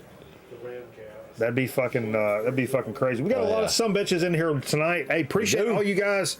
More people tonight than normal, and really appreciate you guys hanging out with us and chilling, man. We got a lot of cool cats, and we'll keep this shit moving and grooving. But you got any records you want to show off before we anything we didn't play tonight? Oh shit, yeah, man. Show off some shit, and then we'll bring Metal Theologian in here. I'm teasing ahead. We're gonna bring Metal Theologian in here next. Because the idea was we were gonna do a 3-shot, and I was like, I know Metal Theologian has always wanted to like hang out with Carl, and I wanted to do a 3-shot where we could all hang out together. But there's just so much fucking shit in here. There's just not room. So, as far as like, I guess we're considering this a dig of the week type thing or whatever. So scored this recently. Loved this album for a long time, Mike. I know you're a huge fan. Got that record actually. Yeah, picked it up recently. White Trash, 2 Peeps and a Bean. Gimme. Yeah. Gimme. Great record. I really dig Classic this. NoFX. One of the better NoFX albums, in my opinion. I didn't listen to this one as much back in the day as Punk and Drublic. As Punk and Drublic. Yeah, that was the go-to. But this one is right up there with... Or probably Heavy Petting Zoo. But I like that one better nowadays. That big into Heavy Petting Zoo as I was Punk and Drublic in this one. So yeah. And you know the guy that recorded the 5 L's, he was an engineer on Punk and Drublic. Yes, I remember. Fucking crazy. So the other one I'm talking about is we played a little bit of Goddamn Gallows earlier. That'll get into what we played. So that was from a show I went to about a week and a half ago. I saw Four in the Strange Band. We played them on the show the last 2 times I've been here. It's Hank Four, Coleman Williams. Four in the Strange Band opened for a band called the Goddamn Gallows. And I never heard them before, but I remember you posting this in the Discord. You were pretty hyped on it. They threw down. They blew my mind. So awesome. At the merch booth, I picked up. Not only did I pick up the Goddamn Gallows LP, which we played. We'll get to that in what we played. That's what we played. I picked up a split 7-inch with Goddamn Gallows and a band called False Church, which I don't know. Now tell the real story about this 7-inch, Carl. So, that's a fold cover. That's not a actual sleeve. Yeah. Right there. So they're in the back of the Subaru. We get back to Wilmington. I pop the hatch. I love a ski mask. Pop the hatch, and this little record slides right down to that shit, right down its sleeve, and falls bare naked on the asphalt. No way. Goddamn Gallows side down. No way, bro. So that took a good bit of damage. No way. Somewhat plays, but there's a lot of hollow pops and skips on it. It took damage. The False Church side the other side's plays. Okay? The False Church side is okay. It plays straight through it. But the Goddamn Gallows side, it doesn't play well. And it's my fault for not storing it properly. Dude, I've left. But that show was epic. First time I've been in a pit in 15 years. What'd that feel like? Awesome. Was it a bunch of young cats or old cats? Young guys. Really? Yeah, and they were just kind of bouncing and like I came in there with the full-on Carl skinhead stomp, elbows and knees flying. Let them know. That's fucking crazy. Hell yeah. Came out with a bloody lip, but I had a blast. I was always kind of scared of the old guys in the pit back in the day. You should be. I wouldn't worry about the young guys. Experience matters. Oh in yeah. the pit. That's like, I always remember the singer of our band, Chibo. He always mentioned what he called grown man strength. Yep. It's really a thing. It is a thing. When you hit about, I don't know, previous to 40. What's up, Wizard? Thank you for the biddies, brother. Wizard. But like, and it really is a thing. It is a thing. Like if a 20-year-old grabs your shoulder or whatever, it's got a certain feel. Nah. When a 45-year-old man grabs when your a fucking 45-year-old shoulder. man grabs you and fucking like pulls you in to like check you like real quick, that shit fucking feels like something. There's power behind that. And it's just you know what that is? That's experience. Even if you're a skinny motherfucker, you've got that grown man like that dad strength of like what the fuck. Yeah, and I'm a skinny motherfucker. Yeah, but that's yeah. I mean 165 soaking wet. Nothing's ever been. Hey, Miss Yu gifted a sub as well. I just missed that. Oh yeah, Miss Yu. Thank you, Miss Yu. She's been on a fucking tear. Yeah, I know, man. Active. Butt active. I don't know what that means. I don't either. What else you got? Football? Butt-uts?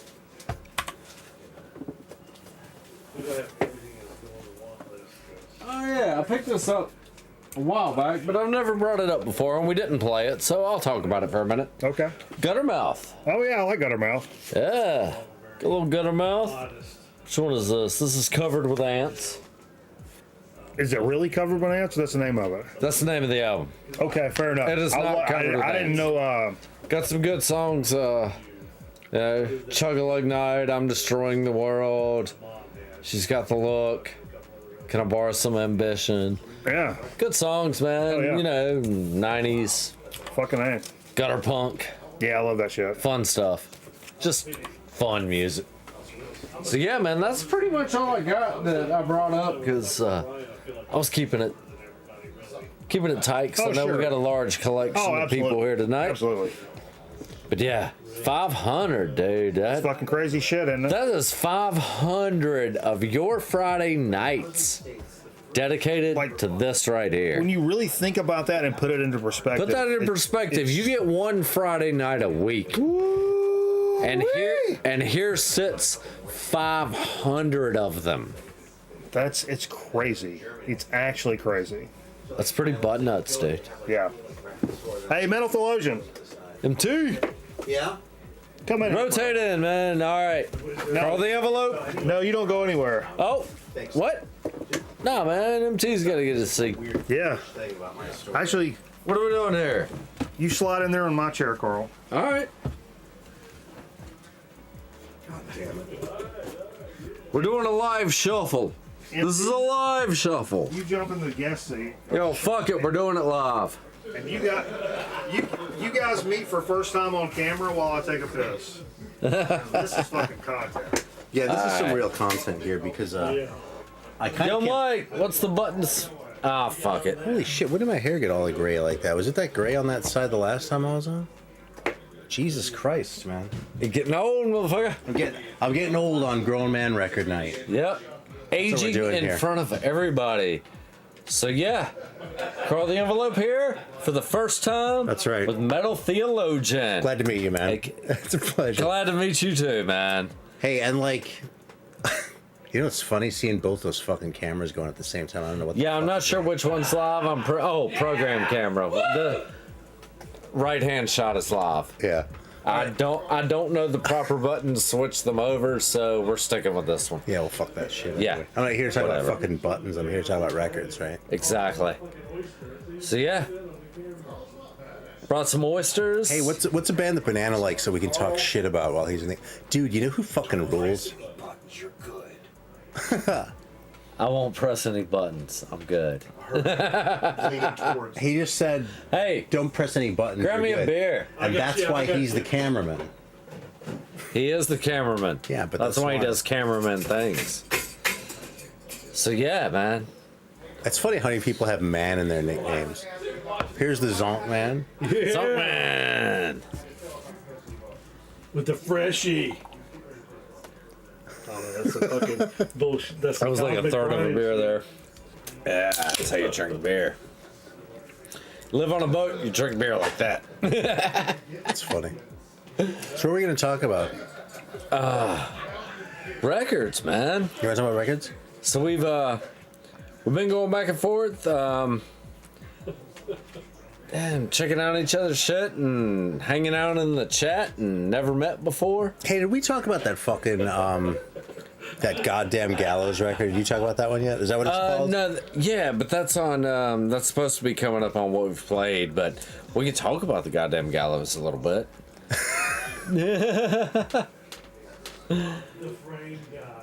What do you think? Is that a deep tease now? Mike got a deep tease. I think we have to start the show over. Yeah, Jerry, run it back. 3, 2, 1. Welcome to Grown Man Record Night. I'm here with Carl the Envelope. And I'm here with Metal Theologian. Yeah. I really kind of can't believe that I'm sitting in the same room with like Carl the Envelope. It's like royalty. Yeah, and I'm hanging out with Metal Theologian. I mean, shit, dude. You know how many subs he's got, Carl? A lot more than me. Because I have 0. I can't even say it out loud. I have more subs than God. I can't even say You it. have more subs than Subway. I don't want to say it out loud. I got more subs than Jimmy John's, motherfucker. Jimmy John's. Wait, Oh, that's a line. That's bars, Carl. Carl's got bars. Going back. I got more subs than Jimmy John's. Yeah, that fucking went over my head. Sorry. Woo. Subs. Sub sandwiches. Dude. Come on. Oh, so that's where the guy says, "Oh, well, then I guess I'll have a salad instead." That's a good sample in between. I got more subs than Jimmy John's. Yeah. So yeah, man. Fucking awesome to hang out with you. I got more subs than Jimmy John's. I got more sales than Captain Ron. Oh shit! Because Carl's a boatman. Captain Ron is the best sailing movie ever. Shit is fucking hilarious. It's like for boat people, Captain Ron is like, I mean, like The Big Lebowski or fucking Dazed and Confused, you know. Something there's just so many fucking good quotes Or from. The Last Temptation of Christ for Christians. What the fuck are you talking about? I don't know, but Jesus Christ Superstar is going to be live at the Wilson Center in Wilmington. Dude, you know something? I hate that boomer shit. Jesus Christ, I hate Superstar musicals. is the most heinous fucking thing ever. I absolutely hate musicals, and Hey, like, dude, if you guys hang out tomorrow night, my 30-minute show for Frozen. I got this 30-minute special I produced about Frozen. Oh, it's gonna man. air tomorrow night at 7 o'clock. we'll see the oysters. Are you serious? Yeah. We'll see the oysters. What? Let's eat oysters. Well, you oysters while we're watching the fucking yeah. thing, dude. That Yeah. makes total sense. Dude, Because it's an aphrodisiac? That Is what about- you're saying, Carl? That's Exactly. No, because if I'm watching 'Cause that the Frozen fucking, chick is if I'm watching hot. the Frozen thing, I will already have. I mean, an it's erection. cold. I'm fucking bricked up right now. I don't know what I've been told. Eskimo pussy is mighty cold. All right, Carl, you kicked off. Fair. What are we doing now? I don't know. The mods got me. That's right. Carl's been banned. He's the one hosting the show. Sit back. The host is banned. We got another day. 30-second delay. Fuck. Jesus Christ. Is anybody still here? Jesus Christ, you leave this. You leave the fucking. You let the inmates run the asylum for a couple of minutes. Yeah, thanks. We just need to get a sec. I'm almost. Christ. I was gonna grab one on the way in, but I didn't want to fuck up the flow. You ever get in that flow state? You know what the plasma state sometimes. Thanks. Let's dude. talk about that flow state. Where things are just working, everything works. No matter what you're doing. You can't do no wrong. The flow state. Hey, so I had like this little like bit prepared the first time I came on, but like on the spot, I felt like maybe I don't quite know you well enough for this one. Oh, okay. But for the 500th episode, I just wanted to point out that like between the way you treat your records and the fact that you were in a new metal band, that you're probably as close to the Antichrist as I'm ever going to meet. I respect that. I respect that. So it's kind of awesome that we become friends. Oh yeah. Fuck a record. I'll fuck a record slap up. I don't give a fuck about a record. But I love them. I love them like they're my fucking children. Oh yeah, I know. But I'll also fucking beat them at the same time. You really do. Yeah, I'll beat them. I'll beat a fucking kid. But I didn't used to get that, but I kind of do now. Yeah. You know. And I'm the same way with guitars. It's the same thing. I have this like I never do that with fucking women, but like with records and specifically and over time with guitars. I 100% have that relationship. I treat them rough, and when I treat them rough, I get the most out of them. You know, the only other person I've ever heard really say stuff like that is Jack White. He buys guitars that they won't. There's no intonation. The intonation's fucked. Stuff is fucked with the guitar, right? So I have to kind of like, you have to get in there and fucking get raw with it. You can't play it like it's a fucking pristine $4,000 guitar. No, man, you got to get in there and get all raw with it. I don't know anything about guitars, I'll be honest. But it's the same kind of thing with records. I kind of like, I treat them the same way. Like, fuck it, you're a fucking tool of my existence. Boom, get in there and do your job. You fall on the floor, guess what? Fuck you, I'll go buy another one. You know what? I'm rich, motherfucker. Compared to the record you are. I'm a Twitch superstar. I'll go buy another one. You're an influencer, man. I'm an influencer. I'll go buy another one. But no, I treat records poorly. Also guitars. Which is why I was like, yeah, I'll buy an $800 guitar. And that's a fucking step. But like, in terms of like the $3,000 Les Paul, I respect and love guitars enough to know that like, don't give me one of those. I'm gonna fuck it up. At some point, I'll treat it nice and I understand what it is, but there's going to be a night where I'm like, I'll fuck it up. So, don't send me a $3,000 guitar. Whatever you do. Unless you're... I dare you to. I dare you to send me a $3,000 guitar. You're not man enough to send Bananas a $3,000 guitar. Nobody's got enough muscles to do that. Fuck. So, how the fuck did you find out about Grown Man Record Night back in the day? I'm pretty sure it was Greeno. Was it Greeno? I did want to make sure that we mentioned Greeno tonight because it's such a huge part of early Grown Man Record Night lore, and he was such another swinging dick in the community, and I loved his videos, and he was always showing stuff that I didn't know or understand, and early on, he kind of like latched on, and I saw there's a guy that's like, oh man, this is like it's not some just random dude that's watching the show. It's like this guy watches the show, and he's got like a following. Yeah. Like, okay, maybe we're doing a little something over here. We're making a couple of moves. I mean, you know, we're doing the best we can at least. Fuck. And Greeno sent us a box of records about this big one time. And it was just a bunch of cool shit, and some of the stuff we just really play all the time still. And I've always really appreciated it. And that kind of started off like, this guy could do no fucking wrong, like in my book. And that's, I mean, to this day, I mean, it's just, that's the guy. That's the guy in a box. I mean, Greeno was like in that box. We should hype the Man Cave of Doom stream, actually. Yeah. Because for one thing, they never tell him to conflict with fucking come Gorman back and do some more stuff. Yeah. Man Cave of Doom. And they're fantastic episodes, even the ones that don't have me on it. I really do like all of them are fantastic. I love hearing just Greeno and George do their thing, and then Vance is pretty much a stalwart now. And dude, he's been a stalwart forever. Yeah, he was a stalwart when I started. That's for sure. Oh, absolutely, absolutely. I wish I'd have known Vance better. That's like the regret. I wish I'd have known Vance better before me and Cameron went to Chicago. Because, man, we could have had a fucking time, I bet you. It's surreal having, like, meeting people around the country anyway through the channel like this.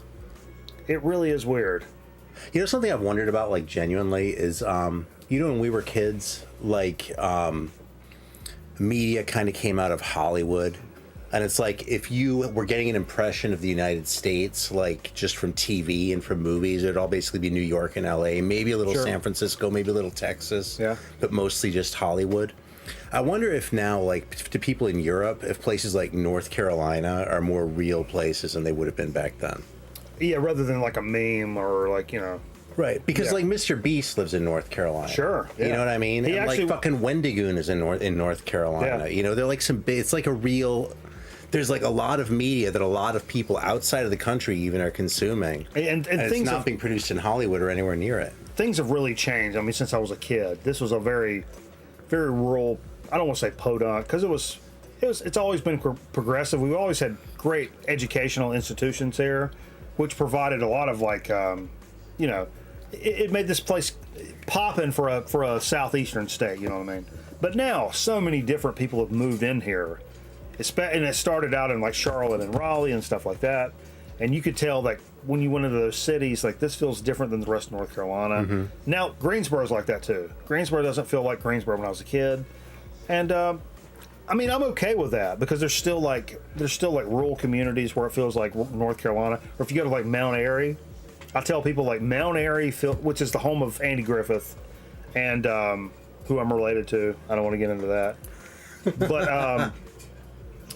But I say that's what North Carolina as a whole felt like when I was a kid, like the whole state. Huh. Like it was this incredibly friendly like vibe, and now like you know, we got a lot of city slicker Yankees coming to like Charlotte and Raleigh, and it makes it feel different. But those guys are smart and they help improve the entire state. I'm okay with that. Yeah, I'll tell you too. Some of us like moving a little bit slower too. Yeah. And that's kind of, you know, those are stereotypes and stuff that's been, I've broken some of those down over the years. Because I used to, you know, anybody north of the Mason-Dixon line, at some point in my life, I was like, yo, son, I ain't got time to fuck with you. I don't want to hear a bunch of fucking baloney. Yeah. Like, fast talking, fucking. That's right, man. New Jersey fucking, yo, fucking, like, you know, I would have never been friends with somebody like Boss Man back when I was a kid. I'm like, that's funny. You get that fucking Yankee motherfucker the fuck out of here, son. I don't want nothing to do with that shit. But over the time, he's like, oh, you like this band? You like this group? You like skating? Like, fuck. I mean, yeah, we're essentially the same person. I just grew up hunting squirrels. You ended up fucking beating people over the head with a fucking skateboard in a local park. And getting that fucking picture taken with the hair. Yeah. But anyway, so you found out about us through Greeno? I'm pretty sure, yeah. That's interesting. Did you watch and actually, and one of the first things I told a friend of mine in California, and he told his cousin, and he told me that his cousin said to him, "There goes my weekend." Like when he saw like the backlog of Grown Man Record Night on YouTube. Wow, that's awesome. That's almost worth it in one sentence. That makes 11 years worth it in one sentence. If one fucking schmuck spends his fucking weekend ordering Chinese food, smoking a blunt, fucking drinking some beers, watching a backlog of Record Night episodes. Yeah, I know this guy. His name is Greg. That's exactly what Greg was doing. That's literally worth 11 years in one sentence. Which is, I know, a lot of people don't understand that, but I'm not bullshitting when I say that. So over the years, what would you think would be your like favorite Record Night moments? Huh? Shot glass. Oh, this one? Carl's conniving. Yeah, keep it down because you don't want them to think we drink liquor around here. Yeah. No, that one's got something in it. No, that ain't got nothing in it. No, it's got a fucking thing in it. There are a couple more here too. I don't know what's in those. Carl's conspiring. Yeah, I'm on a conspiring mission. If it works out, you'll know about it shortly. Okay. It's terrifying. You should be. So you've been around. What year did you come in? Do you think? I checked a while back. I came in August of 2014. 2014, which is that's pretty fucking early. It didn't feel that way at the time. It felt like I was the new guy. There's a part of me that still feels like the new guy. But I'm like, what is about this motherfucker? It's one of the only guys that's been here. You probably have the record, other than like people I went to school with. You have the record for coming here the most amount of times, probably. I'm like the John Goodman of Grown Man Record Night. overweight. I don't know what he said. Well, that's not what I was going for, but yeah, if the shoe fits. But over the years, like, what would be your like favorite moments? And I'll say plural moments. I was afraid you were going to ask that when you fucking heard you asking Carl that shit. Yeah. I mean, when you shot that fucking Genesis record, that was pretty classic. That's a guy, like, a lot of guys probably don't even remember that guy, Michael Cool. I don't remember that guy. That was before I started watching. I went back and watched that in a replay. It's funny because there's a guy named Michael Cool, Kuhl, who was in the VC. He's a big prog guy. It's funny, there's been people that have latched onto the show hardcore, like they're my best friend for 6 months or a year, and then I never see from them or hear from them again. That's happened a few times. Michael Cool's one of those, and he was super cool. No pun intended. I think he got maybe remarried or something, and we're friends on Facebook, and I think he deleted me. But we didn't have beef or anything. But he just kind of disappeared. But he was in the stream like every week kind of thing. And I was playing Genesis Duke, and he's a big, like, this is in the VC Genesis era when everybody was talking about Genesis. I wasn't talking about Genesis. 2012, 2013, you know. But I ran across a Genesis Duke in like some thrift store or whatever, and I was playing it. It was poppy as fuck. Right. Half our records are poppy as fuck. Especially back then, yeah. Sure. And he was like, I found a copy of this for $5 on Discogs. I'll send you a near mint copy of this record. Duke. It was Duke. If you shoot your copy with a shotgun. And I'm like, I don't think you know who you're talking to. And so I went out, and what's funny about that situation, I shot a video of me shooting that record with a shotgun, and my mom is the one shooting it. And you can hear my mom in the background. I was like, all right, here I go. And she goes, ah. And she puts her like hands over her ears, and I like, pow, pow, pow, like shoot the shotgun. Awesome. But yeah, my mom actually shot that video. That's some classic lore right there. You know, I walked back into the camera. I was like, that's for you, Michael Cool. And there's a big circle right in the middle because I don't fucking miss. If you pay attention on the weekday streams, you know your boy don't miss. I don't miss fucking nothing. It was dead center. Anyway, but yeah, what's some of the other like big moments of like throughout record night days? I know the possum episode. You went back and found the possum episode. That was a good one. Pretty incredible stuff. Yeah, if you're watching this, you don't know like what the finding is. There's sort of like a pet project, which is the GMRN. What did I call it? Classics, I think. Yeah. And it should be a public playlist, so if it's not, tell me. But it's on my channel. Oh, really? It's on your channel? Yeah. I don't think I knew that. Oh, yeah, I know. And it just has the episodes. And then, like, I put a comment in each one saying why I picked that one out. Because I wasn't going to, like, clip it or do any, like, complicated shit like that. But I just made a playlist. So there's, like, one where it's, like, this is the one where Cameraman drops the Hendrix record. Oh, yeah, yes. I remember that one. This is the original one where Carl's the drink, you know. Yeah. But I couldn't find the Genesis one, and I couldn't find. I found the possum one. There's. God, what was the other one? There was one other one that was really bothering me that I couldn't find it. So my cat used to go in and out of this window over here, and no matter what I did, she would fucking bust through this window, and fucking whore around and then come back. But Kitty always came back. You know what? But this night when Kitty came back, we were doing the show just like this. And imagine like right here, if this window was just like not a pane but like an open window. Kitty comes bolting through this window with a fucking baby possum like this big in her mouth like this. Fucking still alive, sort of. And comes back through the window, and I'm like yelling at people. It's like, Kitty's got a possum in her mouth. Somebody fucking. And then Steve ends up getting the thing in a fucking cooler and brings it back up and it's like holding it up into the camera, and the possum's like wiggling around in there. Yeah, I remember the possum. I wasn't here for it. It was a. I think Boss Man was here for that, wasn't he? I think so. It was crazy. I think it was Boss Man and Steve wrestling that thing. That's one of those moments. The moonshine taste test for me is one of those moments. That's a good moment. Yeah, because that's not a bit. When I'm gagging, everybody thinks that's not a bit. But anyway, did you bring any records you want to talk about? I mean, not really. I mean, there are a couple that I brought. Do you want to talk about those in another segment? Or Sure. No. Let's do them up. I'm going to interrupt before we do this. All right, go ahead. Throw the envelope. Interrupting. We're doing an oyster shooter. Take that. Shit. All right, thanks. Okay, Actually, I'm gonna Take doing this. We're doing an oyster shooter. This is an oyster shooter. What's in here? It's a raw oyster, beer, and Texas Pete hot sauce. Throw it back. Do not chew the oyster. Just slurp it right on down. All right, man. Throw it all back. So pretend I'm in fucking scout camp. Yep. That's just beer in this thing? Yeah. All right, man.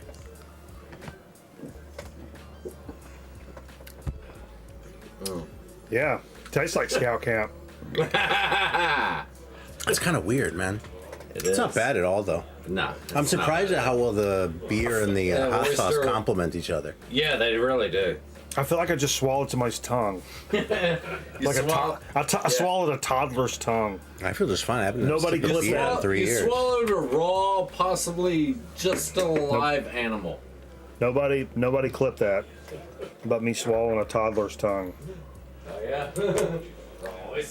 These Dalai Lama jokes doing anything for anybody? Oh, I didn't do any of my jokes tonight. I had one. Dude, I've done like 3 of your fucking jokes tonight. Dude. He used to eat the smoked oysters out of the little tin. What did the Dalai Lama say when he walked into a pizza parlor? What, make me one with everything? Yes. Again, Jay, it's not funny when you know the punchline. Dude, everybody knows that punchline. Yeah. I know. I just looked that up. I sent you a little video of Carl preparing that. It's really funny to watch. Oh, really funny to watch him concentrating. Jay sent me something of him doing. When I die, I want to be buried with my record collection. It's going to be my vinyl resting place. Hey, you wanna you wanna know something interesting about India? Have you ever worked with many Indians? I mean, I live in a neighborhood of Pakistanis. It's close. They wouldn't want to say that, but I haven't worked with as many. I've met a few Pakistanis, but not like Indians. I work with a lot of Indians. Anyway, it doesn't matter. You mean like? So you know how we have like Polish jokes? Yeah, sure. Yeah, well, I figured in India, like Poland is pretty fucking far away, so it's probably something a little bit closer. So who do you know this? No. Yeah, so in India they make jokes about the Sikhs. Really? Yeah. Sikhs? That's funny. Yeah, they usually say Sardar, but yeah, Sikh jokes are like a thing. So like the joke, like here's a joke. As an example is the fucking Sikh gets on the bus and pays the fare, and this is the driver, April Fool, I have a pass. So we've caught a couple, and we've got one on. So like if you're working with Indians and you start telling these like Sardar jokes, that goes over really well. I can tell you from experience, especially when the punchlines are in Hindi. It just bends the rod over and just Jesus Christ. and then it stops. And then it becomes real. You know what's the difference between a We reel it in. baby and an apple? What? Third of a king. I don't come on an apple before I eat it. Taken the fucking wrestling. All right, man. It was bit off. I don't even know if I'm gonna be on camera laughing at that joke. And fired. Yeah. No, but let's go. Oh yeah, you got those records. Oh, Jesus Christ, the whole fucking shebang fell down here. Yeah, man. You showed those other ones already? No, what we played. God, we need to get into those. Oh yeah, there's the one. It's gonna be. Can I grab the what we played one, or do you want to save that? It's down here. Oh, okay. Actually, we can start with. Fuck. Let's just start with what we played. All right. I'll let you do that with me. What man. did we play? So tonight, what I wanted to do for what we played is a nice hodgepodge of a nice hodgepodge classic record night selections, which is so weird when we went back and looked at the lack of rock records. We talked about that before. A large selection of funk and jazz stuff and really good stuff that just, man, it just absolutely screams early record night. If you know, you know. And even if you don't know, it's still fucking dank fucking shit. And some of this is going to be some of the stuff Metal Explosion brought. But, man, whoa. Herbie Mann shit. This is Memphis Underground. If you don't, Herbie Mann just screams early record night. Because, again, this foundation is, sit those down there if you would, please. Totally based on a fucking, this thrift store vibe. One of the best funk records I picked up like early on in my career, and it was one of those that just fucking hit. Captain Sky, man, The Adventures of Captain Sky. It was right before this shit went like too far disco, but it was like, oh my god, this record. I mean, it looked like a 70s. I paid $10 for this. It's probably the first record I ever paid $10 for. I'm telling you, 100%. It's probably the first record you ever paid more than $5 for. Yeah, that's coming up. Mahavishnu Orchestra, Birds of Fire, another one in the early record night cachet that 100% we played the fuck out of back in the day that, man, tickled all of our fancies. From like rock and jazz and kind of funk and fusion and like superior musicianship kind of vibes. Let's just clarify one thing though. Sure. If you want a cover that like I'm gonna buy, yeah, and you have a choice between this design and that design, go with this. Oh, dude, it looks like an absolute comic from the 70s. That's why I bought it. Dude, it was in the funk. So good, it was in the funk section. And it had a comic book cover that looked like all the 70s comics I bought at flea markets when I was a kid. Yeah. That's why I bought it. I mean, all Captain Sky's covers are good, but this is the best one, I think. Yeah, and the best record, I think. I don't know if I've seen this one before, to tell you the truth. That's the one. In my opinion, that's the one. Yeah. But anyway, that one looks like shit. Birds of Fire, Mahavishnu, John McLaughlin. I love this record. It's so early record night. Yeah, I came to this one late. Vance casting some bananas. Didn't you hate? Don't you hate Mahavishnu? I used to. I did for a long time. I've kind of come around on some of this stuff. Fuck. Like I can hang with this now in a way that I couldn't before. Oh my god! I destroyed all these records. I made that joke, dude. Oh my god. Vance cashed in some banana bucks. God bless him. God bless. As Paul would Paul would say, God bless his cotton socks. That's one of my favorite British. No, it wasn't Paul. It was Madam Sin. Okay, that's funny though. God bless his cotton socks. One of the best British. That is funny. Phrases, which is like God bless him for here. Want to hear some Zeppelin cashing some banana bucks? I was like, this motherfucker sends 6 pieces over here. Man, you can watch me play this on a kazoo naked in my basement, son, if that's what you want to do, Vance. Zonk Man brought this over right here. He picked this up today. 2 Live Crew, Me So Horny, 12-inch. Oh my God. I'm so fucking jealous of this record. I'm so jealous of this. I've never run across that, but holy fucking shit, are you serious? And this, tell me a little bit about this motherfucker right now. I don't really know anything about this. That's the back, you know. That's the back. But it's got the name on it. The front's got the fucking art. And that is some incredible art. It really is. I love that fucking cover image. That font, I mean, that font would have been enough to sell me on the record. And what label is this? K2 or Commune 2 or Commune 2, I don't know. K2 is what Foreign record? I think they're Swedish, yeah. But like, they're just fucking fantastic. I checked that record out because of the cover. Yeah. And I was like, I can't believe how good this is. And I was playing it every day. And it's named after the well, that's why I bought it, yeah. Yeah, the cosmonaut. I mean, if they're called Yuri Gagarin. Gagarin. I'm in. And fucking look. Aaron says K2 Spice. K2 Spice. I can't say it. Sorry. Look, there's a fucking guy in the rock and shit, too. Oh, there's a guy in the rock, baby.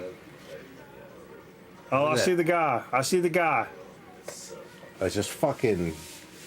What if I want to go over there and get what those sandwiches like? Yeah, so I don't really know anything about these guys. Just that the fucking record is great. This is it's a little earlier than I thought. It's 2013. It's pretty incredible, man. That's a really impressive record. Yeah. That's an impressive record. I'm telling you, man, I've been so into the stoner shit, and all my favorite bands are from Sweden and Argentina. Sweden fucking does it right. Sweden and Greece has a huge scene, too. I found some good bands from Greece. Yeah, Greece is one of those, too. Shouts to the fucking Boss Man. Man, Boss Man and Kimmy, always part of this fucking Grown Man Record Night fucking scene from fucking day one. Down from day one. Boss Man and Kimmy. But, of course, the Bertha Butt Boogie, Jimmy Castor. Oh my God. Quintessential early on record night fucking just jams. You knew the party was jumping. And what's funny is there was a period in life where like we didn't play that very often. And if Boss Man was over here as a surprise or whatever, and he'd put this shit on, and the chat would go crazy and be like, Boss Man's in the fucking house. If we played that record, people would start guessing Boss Man's in the house. To where I got to where I couldn't play it, because if I played it, people would be like, "Yo, Boss Man's in the house." I'm like, "Nah, man, I wish, man. I mean, dude's fucking chilling, and God bless him, but I mean, he's not right here, right now." Here's what Carl was talking about earlier.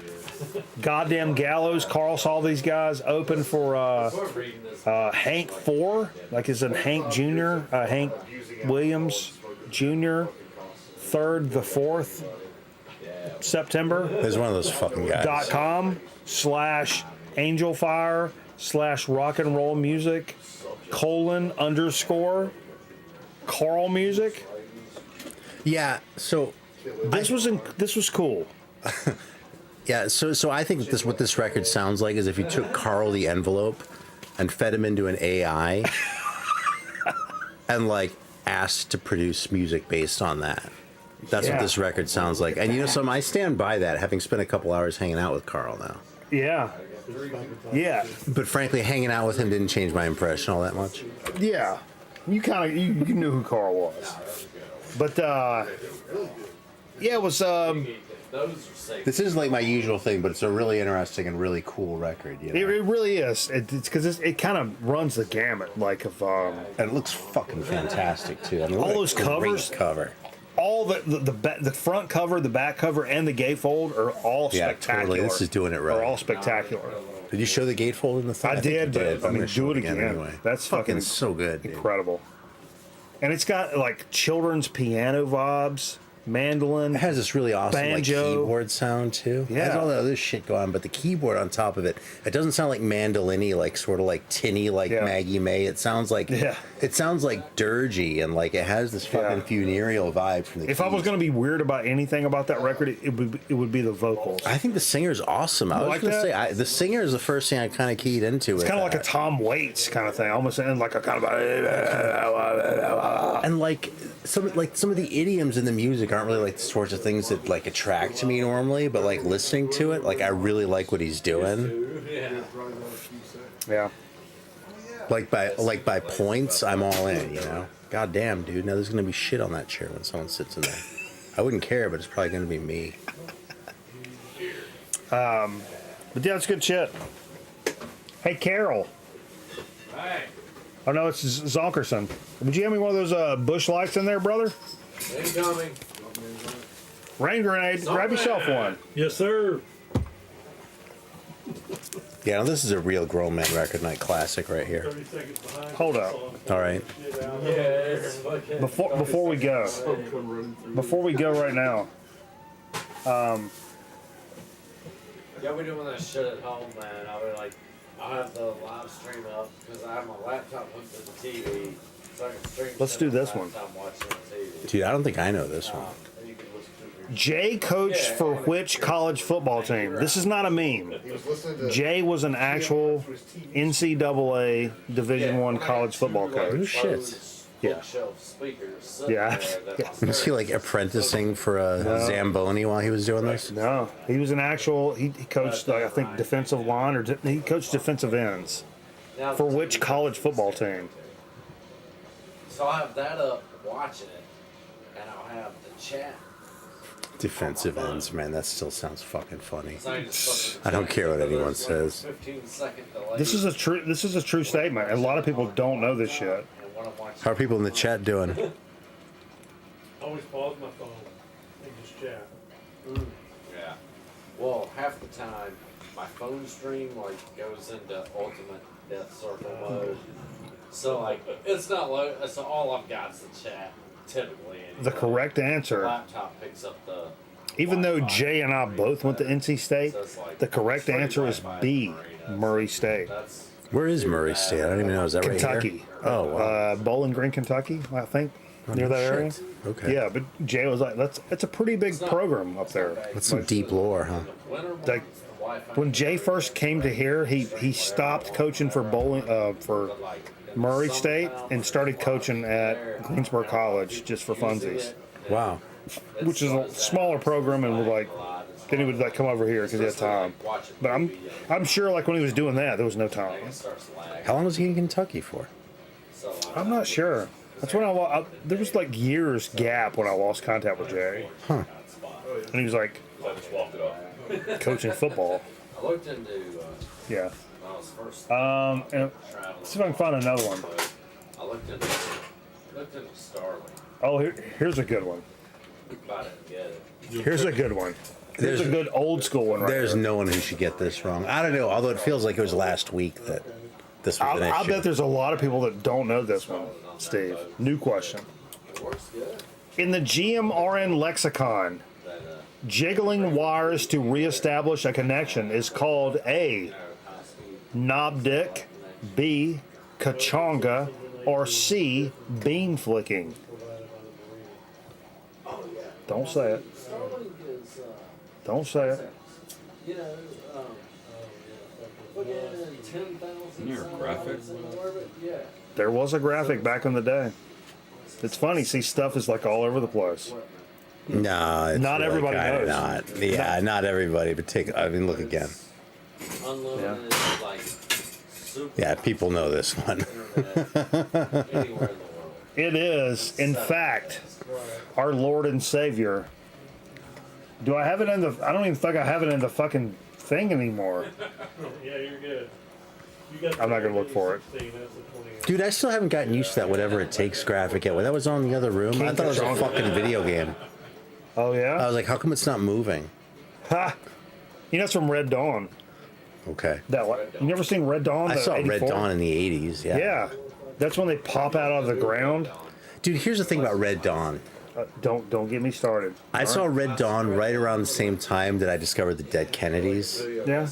So like when you're like anti-Reagan, taking in the dead Kennedys, and you like look at Red Dawn again, you kind of look at it with a certain amount of contempt. And I don't know that I've really gotten past that. So Yeah, but they invaded us. Like we didn't. I was 16, if that. So 15 probably. I was like 8. I mean, And then the other one was the one from Back to the Future. What's it called? plus I got the F in the back. I don't know, but I know. But Was that for like Wolverines? Hmm? Is that for Wolverines or something? An F? No. That's for Finn. Oh. I didn't know that actually. And I feel like a dick for making. No. That's why when I take shots, I do this. It's not because I'm a Phase fan, because I'm optic all day long. But We have to start the show over now. Phase up. Even It's like that TV show Tour of Duty. the F graphic and the I dug that as a kid. it's a Watching shadow. it as a dog, I was like, I totally didn't clue into that. fucking cheese. That's on the kitchen. Yeah. Anyway, That's terrible.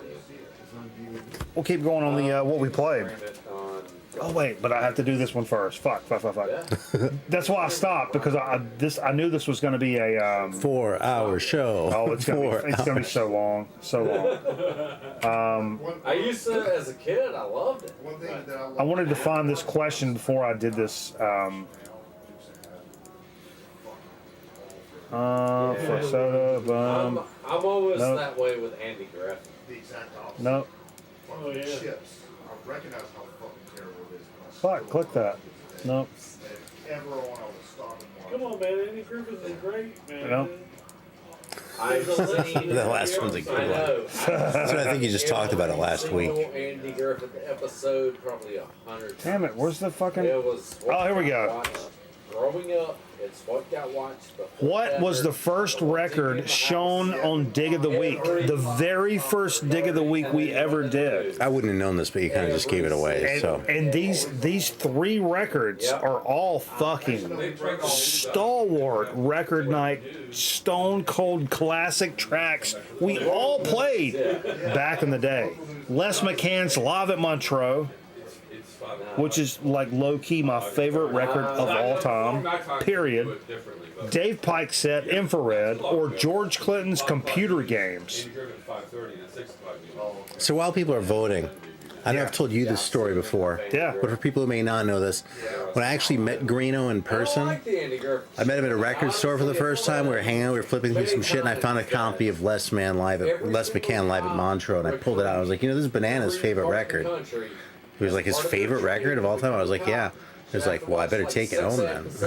Oh, that's fucking awesome. Man, if that happened one time my entire life, this is how you be a good cop. That's worth it. The correct answer is the next thing played on the show. Watch Andy Griffith. B. The Dave Pike set, Infrared. What a absolute fucking monster swinging dick of a fucking record right here. If you ever run across this record, holy fucking shit, pick it up. It is so good. Dave Pike on the vibes. This is BASF? Is that who did this? Except Otis. You guys are yelling in the kitchen. Is this kitchen yelling? BASF is like a fertilizer company, right? Fucking kitchen yelling, motherfucker. Yeah, exactly. Is this BASF? It could be. What does that say right there? Can't Terrible what? Terrible shape. What? Yeah. No shot. I mean, yeah. It says terrible shape. I've never seen that before, ever. That's not true, though. We listened to side A. It wasn't in terrible shape.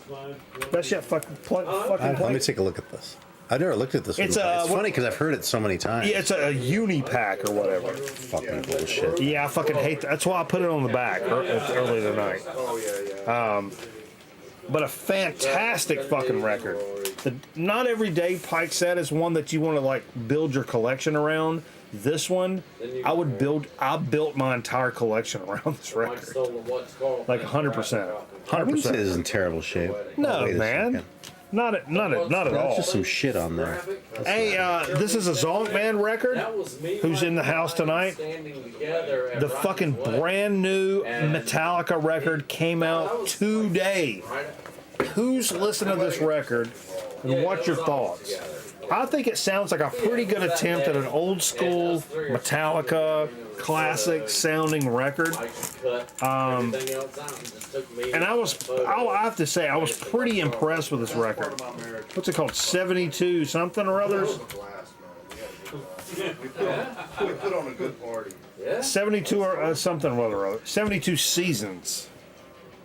Which I don't really understand.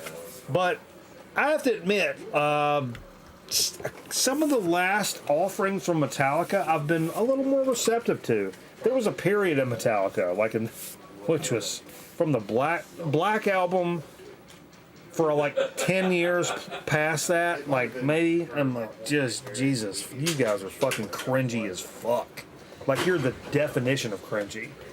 And I think nowadays they've kind of went full circle and came back around. Actually starting to make some okay music.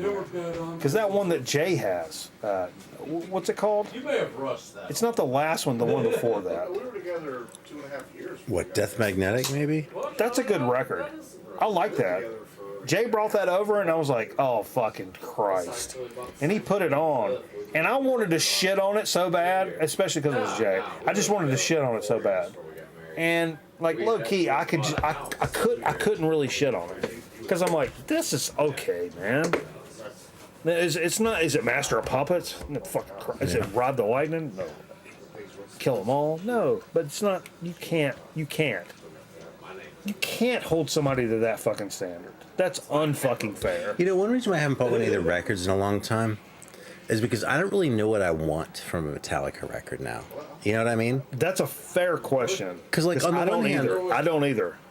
Because I can't, to my point, I can't expect, as a fucking 50-year-old 60-year-old band, you're not going to record a fucking Master of Puppets now. Probably not. It's just not going to fucking happen. Like, 99% sure that's not going to happen. But that's the issue. They kind of changed styles back then, right? And I wasn't crazy about it. Yeah. You know, and they like tried to go back. Then they changed again, and I like that even less. Are you taking off, dude? Take it off. Happy Dude. No, it's 2 o'clock. No. All night party. I'm not gonna be home till. You're gonna get in trouble. You can't. You're too drunk. You can't drive. Dude, I'm not drunk at all. Nope. Drunk driver. I've never been this not drunk before. On Double D. record night. Double D. Well, take a shot.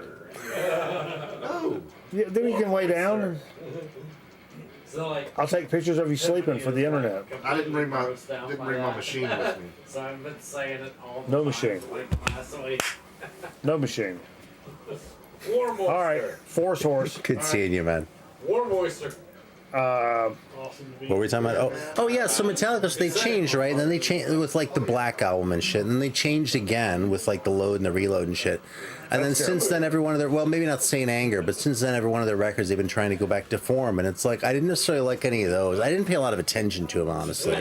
Same, but like, same. I like going back to form. I'm not sure I'm buying that, but it's like, if it were up to me, I don't know what I would tell them to do differently because I don't know what I want. I don't know what I expect. Some bands, when they get older, it's not that I don't like you or I don't think you can make good music. I just don't know that I want any more records from you.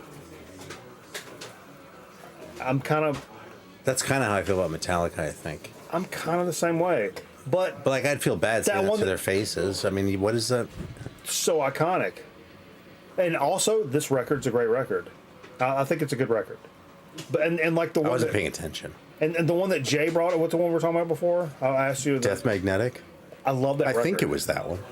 I was getting ready to shit all over that one. And when Jay played it, I'm like, what the fuck? This is good, man. I can't shit on this because this is just good. So, I mean, I think they still got some fucking gas in the tank. I think it's the moral of the story. I think this record's good. Was I hyped about this about some other bands that I'm super into nowadays? No. But when I listened to it, was I like, oh my God, get the fuck out of fucking Dodge? No way. I think they're still picking them up and putting them down. All right, on. Which is fucking A. Because how old are they? I mean, it's pretty incredible. I love to see that. And there was nothing about that was shitty at all. It was a good time record. So God bless them. Nothing new from Metallica. I don't know. I'll entertain it. I'm not, I'm not waiting on it necessarily, but I'll entertain it. Because of the lore. They've earned that. Like, okay, I'll listen to it. I feel like they've redeemed themselves from a lot of like the Napster shit too. Like with the whole like making the records so available and shit, just making it like in the wake of like all like the price hikes and shit. Like the attitude, just sort of making that shit super easy to get. You can buy the fucking records at Walmart, Yeah. Like if you want to treat your fans right, that's the way you do it. Maybe I don't like to shop at Walmart for whatever reason, but like if you want to make your shit accessible, that's the way to do it. Boom. I respect that. Fucking A. They're not doing like these fucking like Rachel stream like a new box set every 6 months. It's like the new greatest fucking remaster you need to, what I mean? No super audiophile, blah, blah, blah, blah, blah, blah, blah. I mean, they did their box sets and shit, but if you just want to buy the fucking records, that's good, available clean, to you. Nice copy. Exactly. It'll cost you $23 and be done with it. I do appreciate that. That's what it was cool about. I knew they bought that pressing plant. I did hear that. I mean, I've heard and it's so they can kind of ratchet down on the quality control of some of their own shit. Now I got to say, if you just handed me like $100 million, one of the first things I'd probably buy. I mean, how much does a pressing plant cost? Like $1 million? I don't know. I heard it would cost like $1 million, but that was like a while ago. I don't know what it is now. If that's like still. First thing I do. 2 chicks at one time, man. The point is just, like, it doesn't seem all that outlandish to me to, like, buy a pressing plant. It's, like, something to do if I, like, had the means to do something like that. I'd be a lot more inclined to buy a pressing plant than I'd be inclined to buy Twitter. I'd make an ass out of myself doing the process. But, I love that they did as much money as Metallica has, and some of the decisions they made was like, we're going to buy a pressing plant, which is super tied to like, we want control of our music and how it sounds. Yeah. And like, and a lot of other bands use that, and we want to kind of, you know, kind of in that space. They didn't say like, yeah, we bought a fucking 3/4 majority of Pepsi, and like we're making some power moves in fucking our financial game and whatever. No, man. Well, they kind of did that at one point, though. Sure, That's but- kind of the shit that Lars was doing when he was like talking about his art collection and shit. Sure. I mean, that's kind of the point, though. I feel like they've redeemed themselves for that. They kept it music. In the end, they've kind of circled back around, Yeah. and they've at least kept it music. That's fucking tippable as hell. That's so tippable. So I do absolutely respect that. Moving right along, another classic. Yeah, moving right along. How long we talk about that record for? 20 minutes? Of course. A Grown Man Record Night, absolute stone cold classic. Gary McFarland, the end sound, and really there's one song on here, baby, that is just the absolute fucking bee's knees. It's Bloop Bleep. Massey just showed this record a couple of weeks ago. I just clicked over to the Jazz Bum stream for a couple of minutes before we went live on Record Night, because they go live on Fridays as well. What the fuck? I'll see you in the parking lot, Maury. Who knows what that movie that's from? See you in the parking lot, Maury. And everybody was like, "Oh, I kind of know that. I don't know that, or whatever." And I was like typing, like, "That's my favorite record all time, motherfucker. Y'all don't know nothing but nothing." No, but I love this shit. Bloop Bleep on this shit is early Record Night, fucking steez. Aaron Griffin cashed in fucking triple the amount of banana bucks to do some fucking Elder Reflections of a Floating World. Holy shit. One of my favorite records of the past 10 years, probably. I mean, holy fucking shit. And then to finish it off, literally, my favorite record in my collection, period. And I still stand by this. Les McCann live at Montreux. And nothing says Record Night. Almost makes me a fucking emotional. Nothing says fucking Record Night like this fucking record, man. I can't express that enough. So What? North Carolina, that jam. It's just nothing says Record Night like this record, man. Forever and fucking always. Have you read all that shit? No. Yeah. Same here, man. I can't be bothered with that shit. Fucking. But yeah, absolutely stellar shit, man. Fuck is this, man? War and Peace? I don't. Nowadays, Jesus. I can't read fucking small type anyway. But yeah, that was what we played. I just blasted through that shit. Well, it is 2:30 already. Is it really? Jesus Christ. Oh my God. Is it really 2:30? Is it really 2:30? Oh my God. Oh, we gotta move it along. Move it along. We gotta play marbles though. We definitely gotta play marbles. Shit, man. Fucking marbles are coming I up. think your blasting through only took an hour. Yeah, totally, man. That was No, like, not on what we played. We blasted through that quick. It was like 20 minutes, I think. I don't know about Yeah, and then for Dig of the Week, that was everything else took long. Oh, I don't have Twitch installed. I had to redo my phone last night. What up, Eric Linebender? Oh, shit. Keep it Rollini. Library. We can't do a fucking show without fucking marbles. I mean, let's get honest. Let's get honest. That's next year's slogan. That's good. That's a good one. Fuck, I just gave it away. Fuck. That's a really good one. I don't know if it's as good as Get Aggressive, though. That's funny. You go back and watch that year, the whole year. I was super fucking aggressive. Maybe. I was yelling and screaming. I had to knock it off because my blood pressure was giving me problems. You're too aggressive, man. It was a little too aggressive. exclamation point vote than the number of the track you want to run. But I got to get it up there. Hold up. Game capture. Boom, boom, boom. Is there a way for me to find that out? This is a heavy desk to flip, isn't it? It's not that heavy. That's it. That's it. Trust. It's not that heavy. No, I'm in. I gotta pee again. Oh shit. Yeah. Metal Theologian, come over and tell us a story. All right. I gotta think of a story. Steve can get in there too. Nope. Get in there. Nope. It's all Metal Theologian story. Oh, okay. What do you want to hear a story about? So you got Kind of looking backwards there. down there in Charlestown. You get that. It's like a tennis stadium.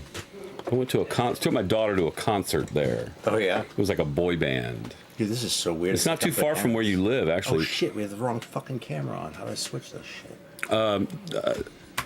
There. Oh, look at that. There we go. Oh wait. But then you can't see the number. Oh, never mind. Let's switch it back. I don't want to fuck over the fucking. But tell me, have you been to any shows in the Charleston area? I haven't been to any shows. No. I'm super lame that way.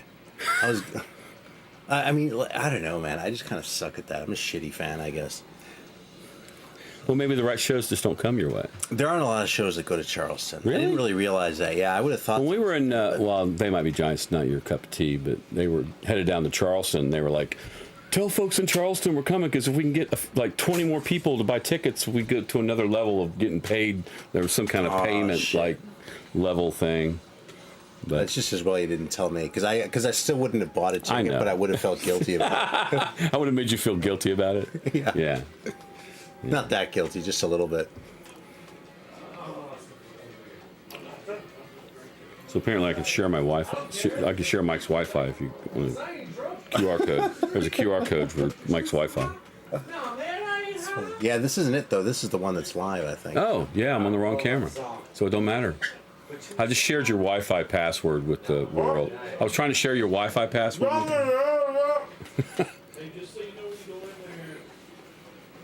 Hey, what's the Webb Institute? The Webb Institute is like a shipbuilding school on Long Island. Really? Yeah, totally. That's pretty cool. Now, I saw a sticker on a car outside, and I was trying to figure out, I think it was probably your car. Yeah. Okay. A shipbuilding institute?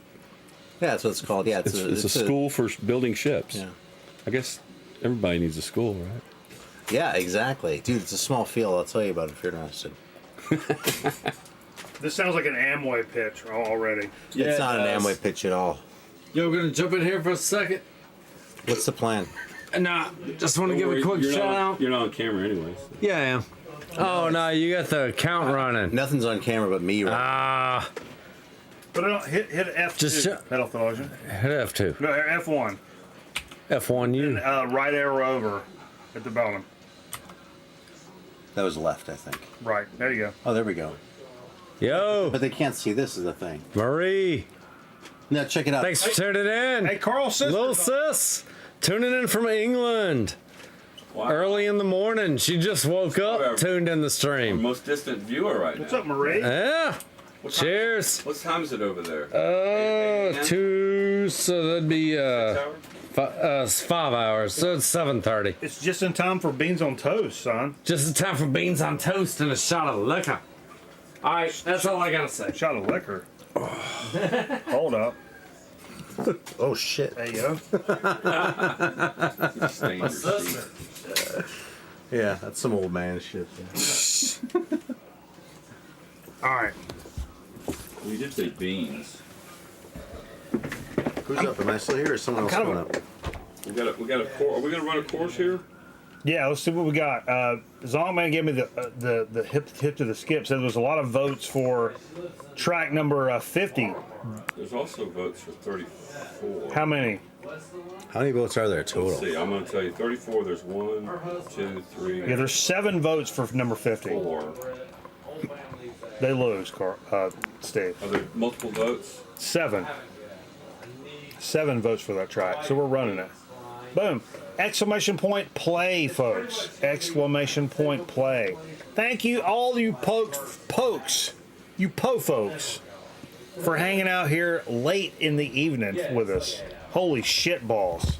What a night this has been. It's been a hell of a night, man. I may just get my period live on stream. I'm going to be honest with you. It wouldn't be the first time. There's a reason I buy red chairs, Metal Theologian. I pay a premium for it for cleaning purposes. 20 people's gonna play marbles right now? Yo, son, I'm feeling nice. I'm feeling nice. Hey, where's Steve's sack? Oh, it's depleted. I don't know if you took biology or not, but my man's fucking feeling. He's going through it right now. Yeah. He's going through it. Apparently you shouldn't tie it off. I don't know. I thought it was. Daddy, what does the balloon knot mean? All right, let's go. Exclamation point play. I'm running. Yeah, I had exclamation point play. You're in. I hope I'm in. Good. Word. Yeah, you're in a lot of trouble. There's nicotine? Oh, no, I'm okay, man. I'm hitting this thing all right. Did you do like normal juice in that thing? It's like the salt shit now. It is salt? Yeah. Okay. But it's like the lowest fucking nicotine level I can, because I think I just smoke more now. How much? What's the lowest you can get? Not that low with fucking salt, so. That's what I'm looking for, because I like the salts. But look at this. Look at this. Look at this track.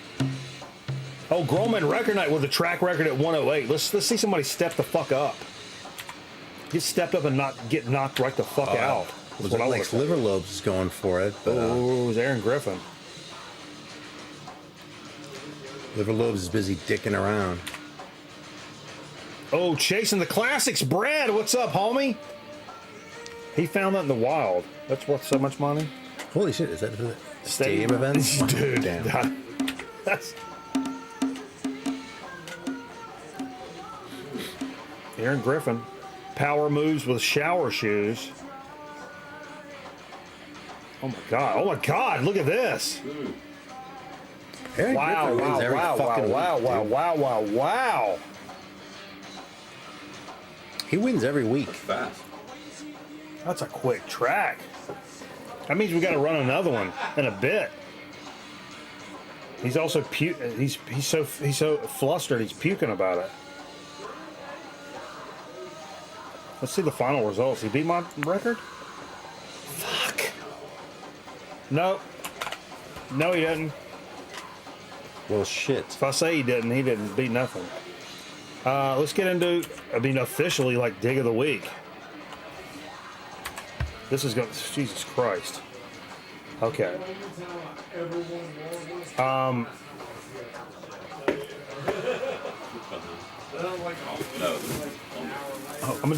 trying to do this shit fast.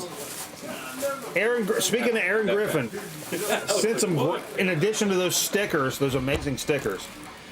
That's funny. He sent Breakin' 2 Electric Boogaloo on DVD, sealed. Excuse me. Fistful of Dollars, one of my favorite westerns of all time. What a great fan. Yeah, what dude, a you can't argue with that shit. Dude. Silence of the Lambs on VHS. Oh my God. Cindy Crawford, the next challenge workout. I bet you can see her front from her back, you know what I'm saying? I have no idea what you're saying. Aliens. Fucking dark ass fucking sci-fi. Awesome quality VHS shit. Fuck! There's also another one in here I missed. Oh shit. What is it, man? Nothing. It's something I've been using for a little bit. That's a Mary-Kate and Ashley Olsen VHS. Maybe we'll talk about that sometime. But I don't want to talk about it right now. And a cookbook. Hey, Steve, can you hand me what he sent in the big guy in there? Oh, the big guy's in there? It's already ready. Can you take the heat? The WWF cookbook. Look at this shit. Oh, that's so fucking killer.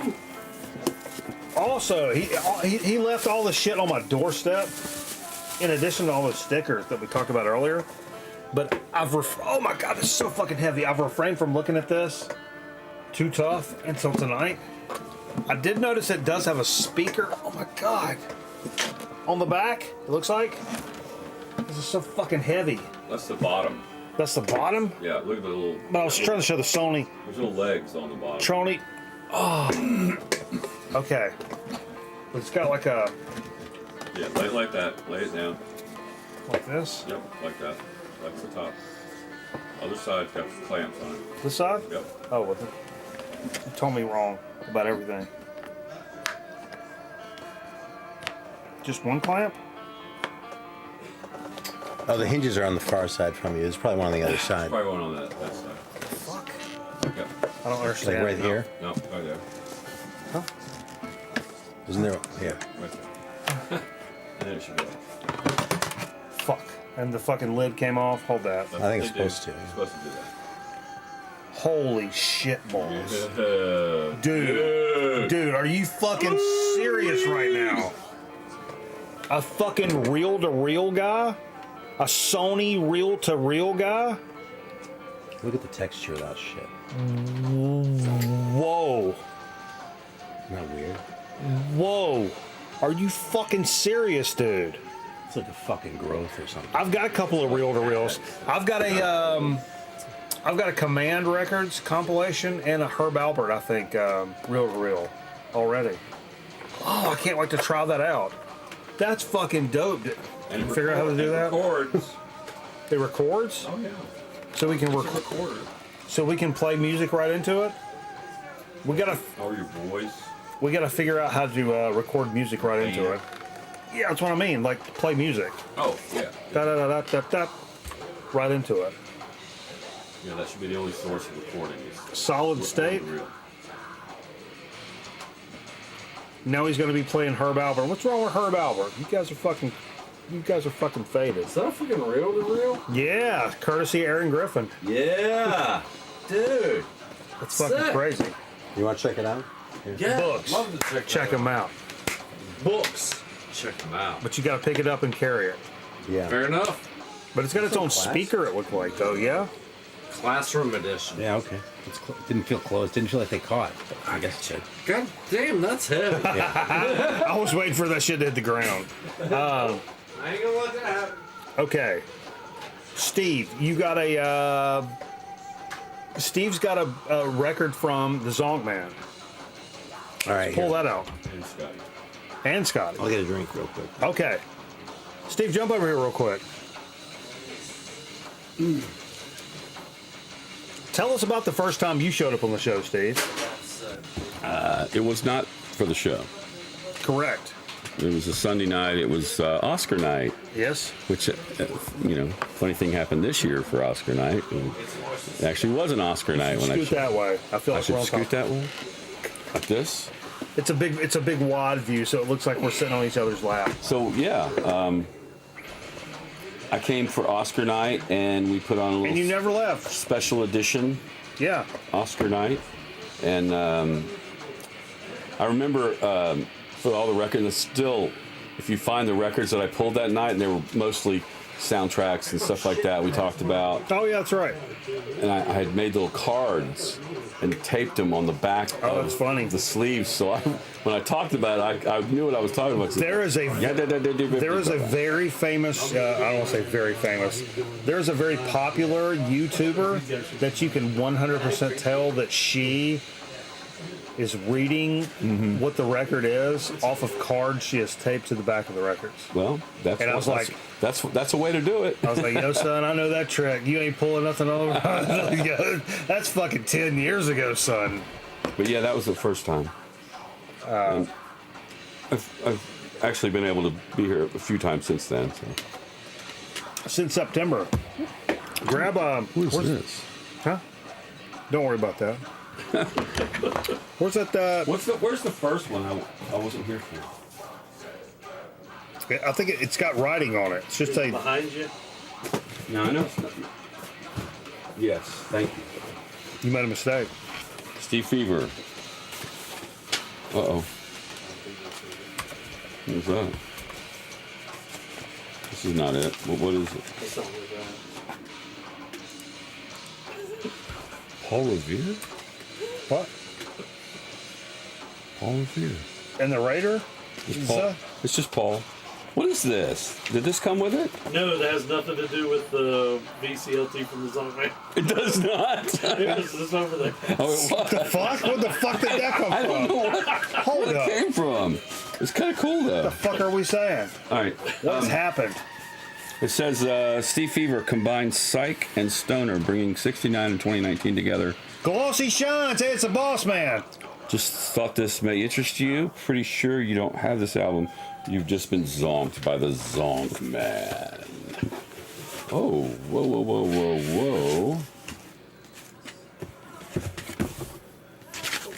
Basque? Oh, nice. Yeah. That's a Basque I don't have. I've got a Basque.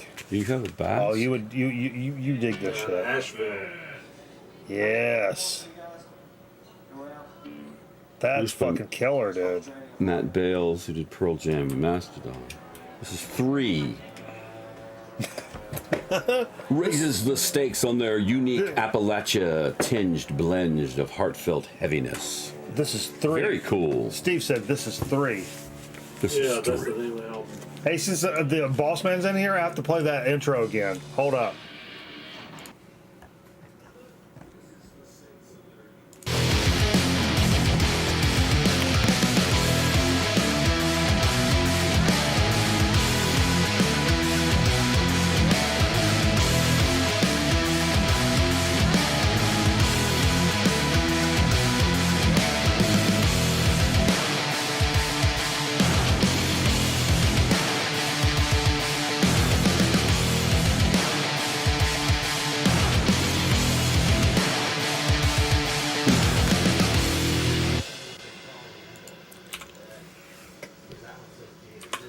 Yeah, sorry. I had to fucking, since I saw Boss Man in the chat, man. We did play some Bertha Butt Boogie a little bit earlier in your regards. Well, thanks, Zonk Man. You're welcome, man. I really yeah. appreciate it. That's awesome. Let's see, where do we go from here? Let's do Scotty. Let's do Scotty. I forgot all about this shit. This is, I mean, no disrespect, but like, there's so much fucking shit to fucking open tonight. It's it's actually a problem.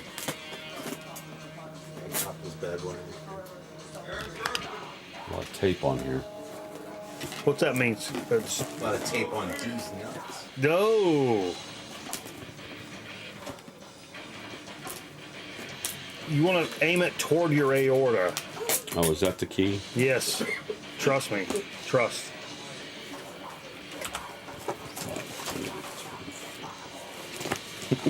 It will make you sense later. What the fuck? It's Steve proof. Open mine last, please, Aaron says. Okay.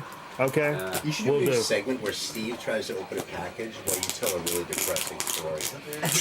Like you sit there and like tell a story about like the Holocaust or something. Like, cutting open a fucking package. I've got stories that make the Holocaust sound like fucking strawberry shortcake.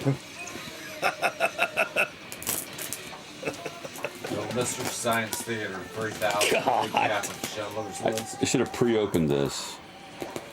Pull it towards you. I'm trying. Let's go to the ER. Stab the knife Let's go. rapidly towards yourself.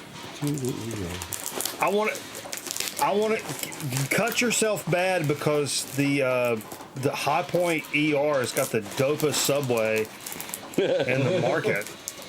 Pretty hot. Their fucking tuna on wheat is fucking banging, and nobody else can replicate it. And I don't know why.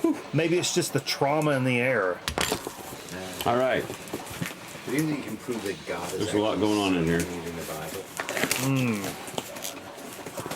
Holy moly. Looks like an accordion. That's Looks like- on Steve's It's side. gonna be fun, man. It looks like some Yankee paper to me. Stack of records. All right. So I know for a fact. Well, he released a note. There was a note that went with this that he forgot to put in there. Remember that? Yes. What did we do with it? Where the fuck was that? Hold up. I think I drew a picture of a wiener on that piece of paper. What are you on, Marine? Did you see that contest that someone did in the VC where like the contest was like drawing dicks? Didn't you go back like 10 years later and draw dicks on records? Well, I just used the one that he provided, but yeah, I did. I entered the contest like 8 years after. That's one of my favorite entries. You're like, yeah, this has been over like 6 years, but here's a record I drew some dicks on. I was kind of hoping. I kind of played down that it was old in the video, or I tried to, because I was kind of hoping other people would like enter and not notice the date on the video. Huh? So this fucking guy who hasn't made a video in like 6 years would just start getting these entries. Oh wait, here we go. Scotty just sent it again. Okay, no, I see it right here. There it is. But no one Repo Man Steve. Okay, I got it full screen right here. Oh. What? Steve. I got it full screen right here. What? That's full screen? No, I mean not for everybody, just for us to. Oh, just for reference. Okay. That's where your script. So yeah, I've talked about this record forever. Begging for it. Begging please, that I could. Please, somebody send me No, this record. I didn't know it was out there. I just know it was something you couldn't. It wasn't in print. I was surprised you cared so much about that record. I love the movie. The only one. I just never connected with it. Really? And I think it's like where I was in my life when that thing came. Yeah. So this is a Repo Man soundtrack. Some great like L.A. You know what I care about is the hungry metal theologian. I'll just read the bands on here: Iggy Pop, Black Flag, Suicidal Tendencies, Circle Jerks, The Plugs, Burning Sensations, Fear. What Circle Juicy Jerks Bananas. is on What's that? Which Circle Jerks track is on Circle Jerks, Coup d'etat. Coup d'etat, coup d'etat. Which suicidal track is that? Suicidal is I only want a fucking Pepsi.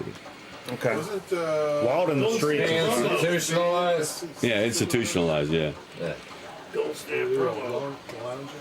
Yeah, it's a gold stamp promo. So yeah, I'm just so excited to get this. I really appreciate it. That's fucking dope. That's fucking awesome. All right. Next. And he says, Dead Kennedy's mic. What the fuck? Okay.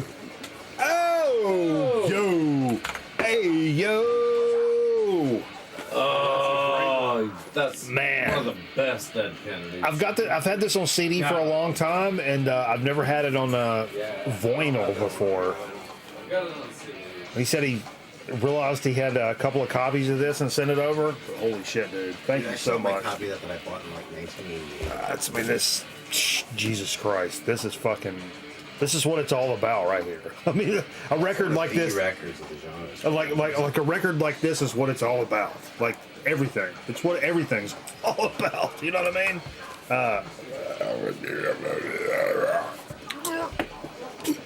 I have that record. Oyster. Do you really? Mm-hmm. That's a weird flex right after I show it. I'm real happy, Steve. Yeah, I got that too. I have it too, man. I mean, I got everybody's got that. I've had at least 2 copies. Okay, but there's also, I think this one goes to you as well. He says, I don't give a fuck. Split them up. Whoever finishes best. No, the next one. The next one says Mikey, and I think it's this one. I'm pretty sure it's this one. Just hold it up. Don't do the bullshit. Oh. Wow, we were just talking about this. This is a brand. No, that's not. Hold it up. Let's see. The Dwarves. How to win friends and influence people. Oh my God. I haven't even seen that one before. Fucking hashtag smash that shit. Where's that one from? Like, I'm not really a Dwarf Man. fan, but I've never seen it before. I'll split that little bitch in half. I'm just telling you about it. I think that's a newer Dwarves. 2001 slash 2015. All right, the next two was the one he says, I don't give a fuck, fight over it or whatever. No, he said whoever finishes first in marbles. So we have to do a marble race, and whoever finishes it first in marbles gets the first pick. Between the two of us. Look, y'all don't get that. No, fuck y'all guys. I don't give a fuck. Split them up. Whoever finishes best in marbles gets first pick. Okay. So the first one is the MC5. Kick out the jam. Oh, baby. That's fucking awesome. And the second one is Ween Live. Oh, that's thick. Oh my God. It's like How many LPs triple is album, that? maybe? No, 1, 2, 3, 4, 5, 6. That's 6 sides, son. So see it. No, I'm just counting the sides. 1, 2, 3, 4, 5, 6. So three LP, Yeah, it's like 3 LP. Painting the Town Brown, Ween Live, 90 through 96. 98. 98. Don't shit where you eat. I really can't say. Yeah, he's not wearing his real glasses. No. Don't shit where you eat. I just wear readers. I just wear readers, but up to a certain point, I fucking need them. So we got to run another marbles here in a couple of minutes. I think so. We got to get through the rest of the dig of the week. Give me. A lot more digging. Yeah, we gotta Really? push it. Push it too hard. Push it too hard on me. Too hard. What's that? It's mine. He's already done that. What about that one over there? Grown Man Record Night Cruise. This is like looking under the Christmas tree. Why have all the presents been open? Scope. What? Jesus, all Scope. this shit? Moving along. Scope. This is from Vance. Seat of the pants from Hey, Vance. will you bring that what's left of that deep dish in here for a second? I don't think we talked about that. We did. Did we? But I'll eat some more of it. Fucking right now. I'll fucking shove it in my mouth while I'm talking about Vance's What? fucking. No. What? Mountain Dew is sitting there somewhere. Mountain Dew. What the fuck are you doing? I got shit I gotta do in the morning. Oh no! It's Drunk. 500th episode. Really? Hey, everybody, let's come over and drink some Mountain Dew. Yeah, so he said you mentioned it, but Vance sent 6 deep dish. Fucking Christ! I baked a couple at home before I came over. Yeah, jork them over here into the big camera.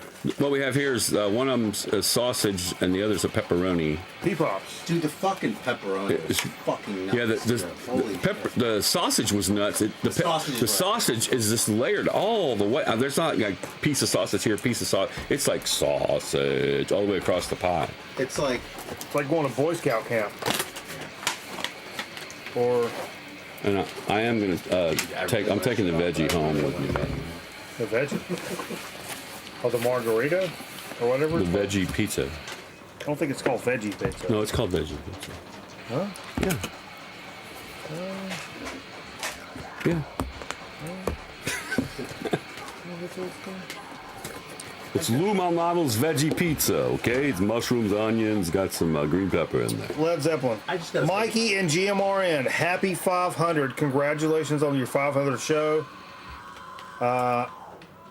walking in here with the pizza like Thank that. you for the such a GMR fun thing programming to do. for over 10 years. really Cheers. happy. I got Enjoy the records, VK. Yo, Vance. Also on some fucking Led Zeppelin stencil. Look at that. I thought you were handing it to me. No, look at that. Of course he writes his fucking note on some fucking Led Zeppelin. Of course. Yeah, it's from like 1969, man. It's got the original QR code on it. Oh, and a new little See if it's scanned. a new little IE magazine. I don't know these guys, That is but taken to man, I the love that website. people are still making these magazines like this. Like with paper. Is this like a local thing? I guess a Chicago thing. IE. It's got a bunch of shit like on the. I love that shit. Like a creative loafing or something. Yeah, that's fucking killer, man. Pushing too Holy hard. shit. Jack Russell's Great White. Great Zeppelin 2, a tribute to Led Zeppelin. What the fuck? I don't know anything about this. Jack Russell's Great White. Look at that cover, though. That is fucking. So some guy in Great White made a Zeppelin album? That is fucking crazy. That's a crazy looking cover. Great Zeppelin 2. Oh, shit. The Well. The Well is fucking. A sticker fell out. Funk you, motherfucker. Funk you too, Vance. Some more stickers fell out. Hold up. Little Lincoln P. I find it weird that Rock You, for a generation behind my own, like, oh, that's really cool. Lincoln Park is like a, they feel like like a Nirvana for another generation. Corn. Are you ready? Fucking A. I love you too. If you know, you know. But The Well is in here. Holy shit. What a fantastic band The Well is. I know Vance is a big proponent of The Well. In terms of some of that psychedelic stoner doom stuff, The Well really does it good and does it right. Always check out The Well. I don't own any on vinyl. It's a female fronted, I believe. And Solace. Oh my God, he sent a Resin album. Oh, that's the new one. That's the new fucking Resin. Vance, come on, bro. We were just hyping this record a couple of weeks ago because I sampled it digitally, talking about how many different genres this shit fucking touches, and how I called it innovative, like this, like in terms of like this genre, which is easy to play 3-chord fucking tuned down, fuzz laden riffs, and fucking over the top of everything. It takes balls to kind of go outside of that and do something different in the stoner genre, doom genre. Would you say it's like Born to Run for a new generation? No. There's no way I could say that. I couldn't say that if you had money to say that.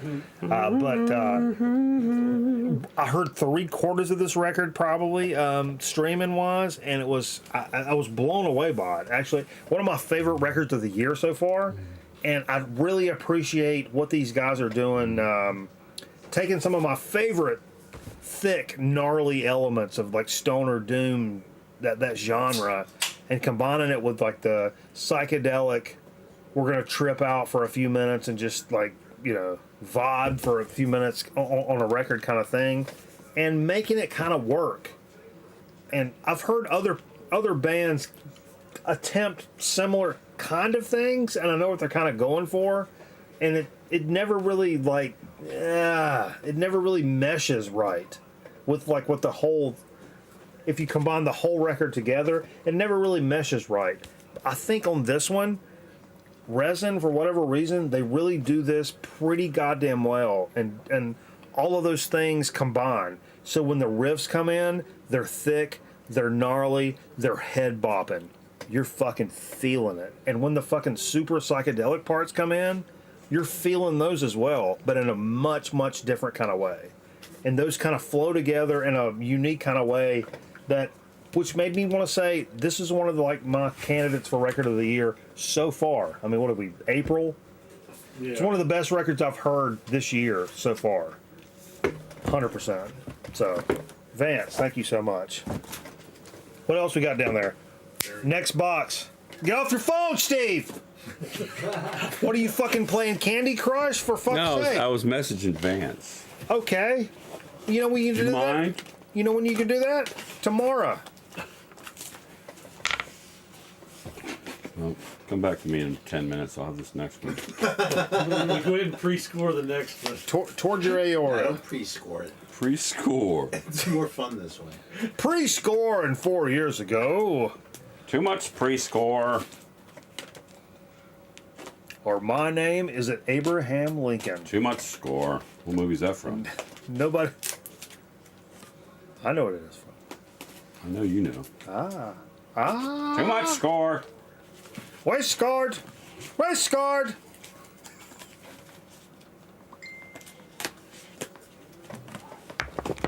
Who's sending me messages during the show? Oh, I think my phone died. It's probably someone your fly is open. Yeah, your phone died. Yeah, my phone died. I'm gonna take a shot of this.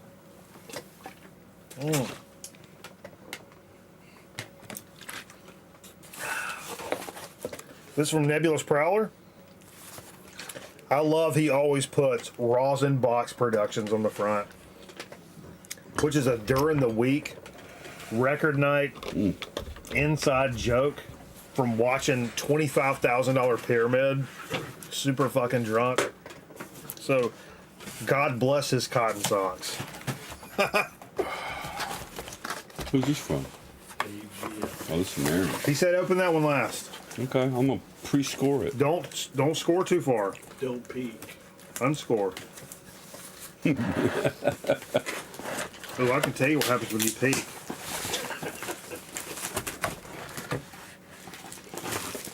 Doc has told me. Doc has learned me. All right. What happens when you peek? I don't think I need to look any further. I'm not. You're peeking. I didn't peek. You peeked. Show Just wanna over. make sure there wasn't any more and we're starting shit to over. cut open. A pink bag. There was pornography on the top of the bottle. You know, That's why he was peeking. You would too. Nebulous Prowler sent in a pink bag. Pink means pussy, and I'm kind of on board for it.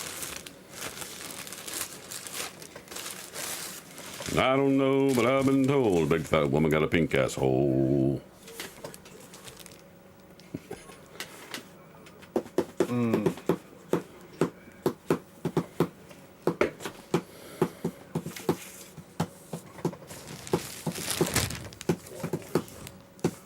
Close to the top of the list for me.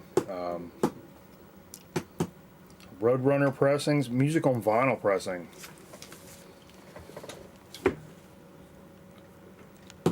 Abigail by King Vinyl. King Vinyl. King Vinyl. King Vinyl. King Diamond. This has been. I've almost bought this a few times. Wow. That hits in a few different ways, but yeah, dude. Fucking A. Nebulous Prowler. The fucking nifty gifter. The fucking goat of gifters in the fucking chat. This motherfucker has gifted so many subs to the channel.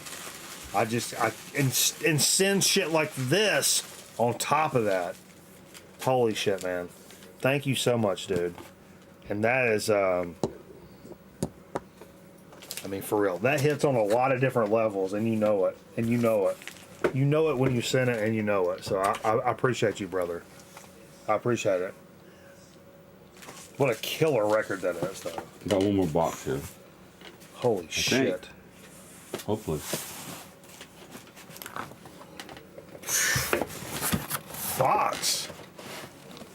If the other ones were boxes, this one's a fucking cavern. Vagina. Sorry, What the fuck? What the fuck? What the fuck? What the fuck? What the fuck? No. What the fuck?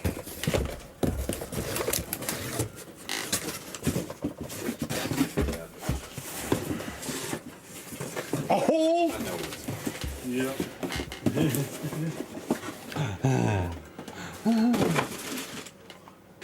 Yeah. Yeah, dude. Damn, baby! Uh-huh. 500. That's pretty fucking cool right there.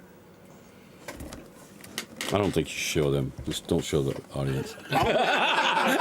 Thanks, we'll be back with the Sun is Big and Tip Tap. Almost don't want to show you guys. None of you people are worthy of this. Wow. So next time we see it, it's going to be in Steve's sack. Yeah, that'd be a hell of a Steve sack pull.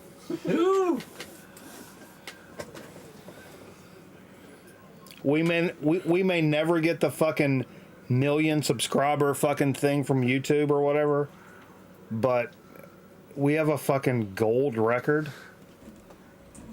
from Aaron Griffin. I can't even show it because it's reflecting. With the plaque and everything. 500 with the plaque, 500th episode, gold record. Wait a second. Now you see where the stickers came from. There are more songs on the label than on the record. Is it a misprint? Are you poking holes? Fucking MP, man. Are you nitpicking the shit? Are you being cameraman right now? Are you derailing? Are you derailing? I take a Wow. look, That's really cool. What? He took an old Disney record and spray painted. Are you serious? That's funny. I don't really know what to say. That's fucking epic. Hold it up in the. I feel it's too dark over there, so maybe show it on the water. That's fucking epic. Anyway, you slice it. That's fucking epic. I don't know what to say. I'm rarely speechless. I gotta admit, like when you were fucking holding it and I couldn't see what it was, I was like, "Is that an exit sign?" I was like, "Fucking," and then you were like, "Free." I was like, "What the fuck could be in there?" Like, is that like one of Chromie D's like fucking action figure dioramas in that fucking box or something? Yeah.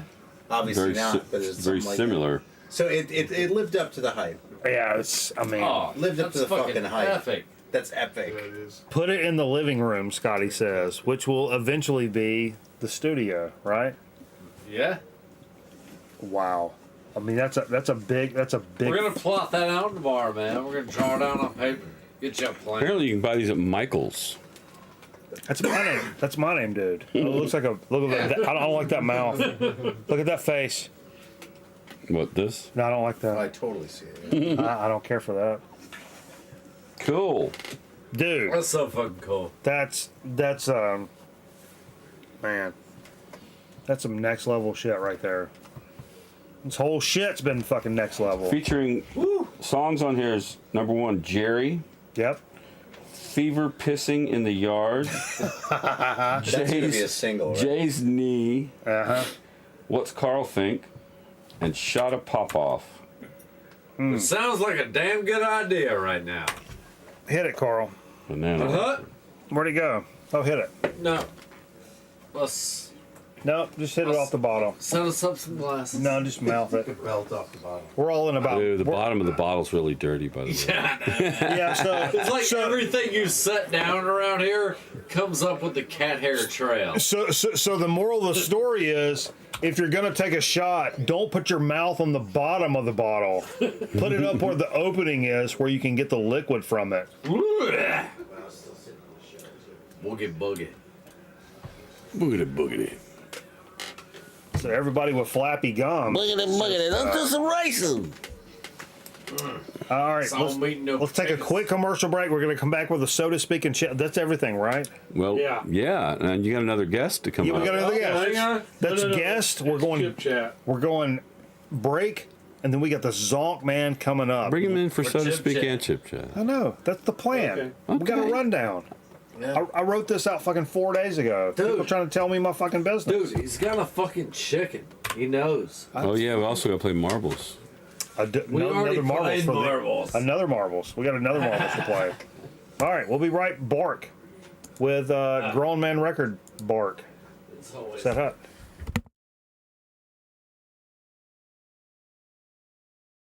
Grown Man Record ought to be back in a minute. Stick around.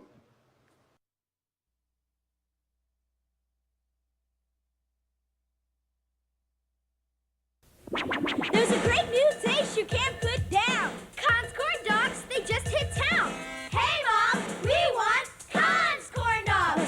Corn dogs. Conn's hot dogs and cornbread, heat and eat. It's a meal on a stick that can't be beat. Hey, Mom, we want Conn's corn dogs. Corn dogs. Get them at your store in the hot dog section. Conn's corn dogs are pure perfection. Hey, Mom, we want Conn's corn dogs. Corn dogs.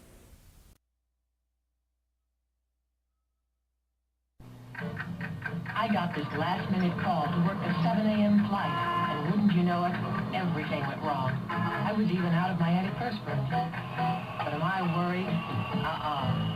Because I use Mitchum Roll-On. Mitchum is so effective, I could even skip a day. I mean, you may never have to, but it's nice to know Mitchum's so effective. Mitchum, used as directed. Mitchum is so effective, you can even skip a day.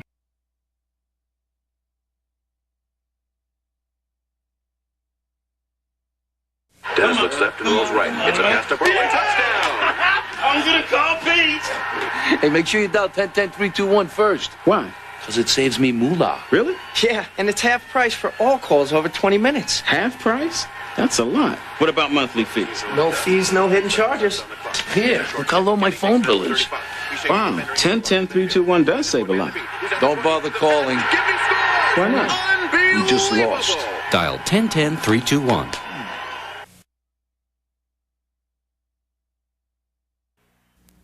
If you look as broad as this, and you'd rather look as slim as this, try the AIDS Reducing Plan. Delicious tasting AIDS candy contains vitamins and minerals, no drugs. Taken with a hot drink before meals, AIDS helps you curb your appetite. You eat less because you want less, so you lose weight naturally. Thousands of men and women have lost weight on the AIDS plan. You can too. Why not try AIDS? They work.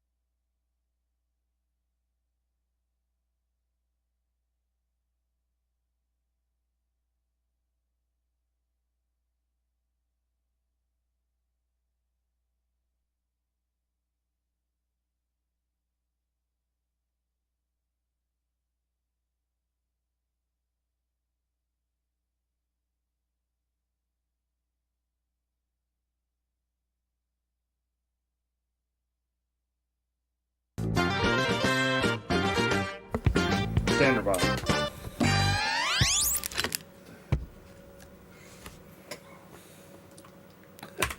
All right, folks, we're back live, large, and in charge on the 500th episode of Grown Man Record Night. And holy fucking shit, for a first-time guest, oh my god, I can't believe we're a fucking what the fuck? It's just being fucking weird. Just trying to get some fucking music in here. For the first time live in studio is our pal, the Zonk Man. And something I forgot to ask, like everybody, as they came up. Where did you get your name, Zonk Man, from? Zonk Man, oh man. First of all, I will do Zonk Man. I am thankful and grateful to be here in the GMRN studio. Oh, dude, we're for the 500, rocking out with Bananas and everybody that's here and been here. Thank you very much. Blown away. Zonk Man is stems back from probably the 90s. Yeah, I love it. And already, I can't even. You're just throwing this on me, man. The Zonk Man was actually a sidekick to a show in the early internet days that was audio only. Really? Called The Put Up Show. And yes, it was porn based for the most part. There you know. There. What the fuck? What the fuck? What are you talking about your put up, man? Hey, yo. Fuck yeah. So, you weren't expecting that shit, were you? Holy shit. You put me on the spot, buddy. I'll let you know, buddy. So that's it. But zonking, the word zonk, you know, to be drunk or drugs out of your mind or whatever the definition is, started with just somebody called me zonk. So I'm a little bit more easier, not so much zonked out all the time. Yeah, but I still use the name. Hell yeah. So yeah, I love the show from the first time I saw, and it gave me memories of the Zonk Man. Granted, it was all audio; there was no video. But now, dude, one of my absolute favorite, and I kind of saved this for the last on purpose because one of my favorite record night stories of all time and that doesn't revolve around nostalgia and fucking 2012 and shit like that, is fairly recently, compared to like some of the other people, fairly recent to the program, you know, several years, but still fairly recent. But we were in Underdog Records in Winston-Salem, and I just happened to see that you had a Yawning Man record in your cache that you were going to buy. And I was stoked that somebody else gave a fuck about Yawning Man. And I was like, oh, yo, man, Yawning Man. So we started talking and like talking about bands and stuff that we liked and da-da-da. And then you asked me if you could ask me some questions. And it was for a contest for Mr. Hall of Fame. Yes, exactly. And I was like, oh, I'm in my brain, I'm like, oh, this Brandon. Yeah, right. And I'm like, yeah. It's like, I know that dude. And you asked me some stuff, and then like went through kind of the whole thing, and then I'm like, Jonathan was like watching me, and he was like, at some point he was like, tell him. Right. And I was like, okay, we do this show, and I was wearing my Channel 12 like, you know, garb and stuff, and I was like, dude, we do this show and da da da, and I was like, you should come fucking hang out with us and shit. And I've told a lot of people that, and rarely do they actually make good on it. You know, oh man, I love records. Or I'm really into fucking heavy metal and shit. I love Godsmack and fucking Metallica and fucking 3 Days Grace and shit. And I'm like, okay, well, come watch our show. You know, and like, you know, they never fucking show up.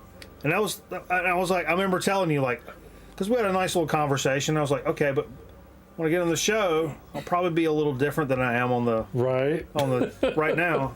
And you're like, okay. And then like that night you showed up.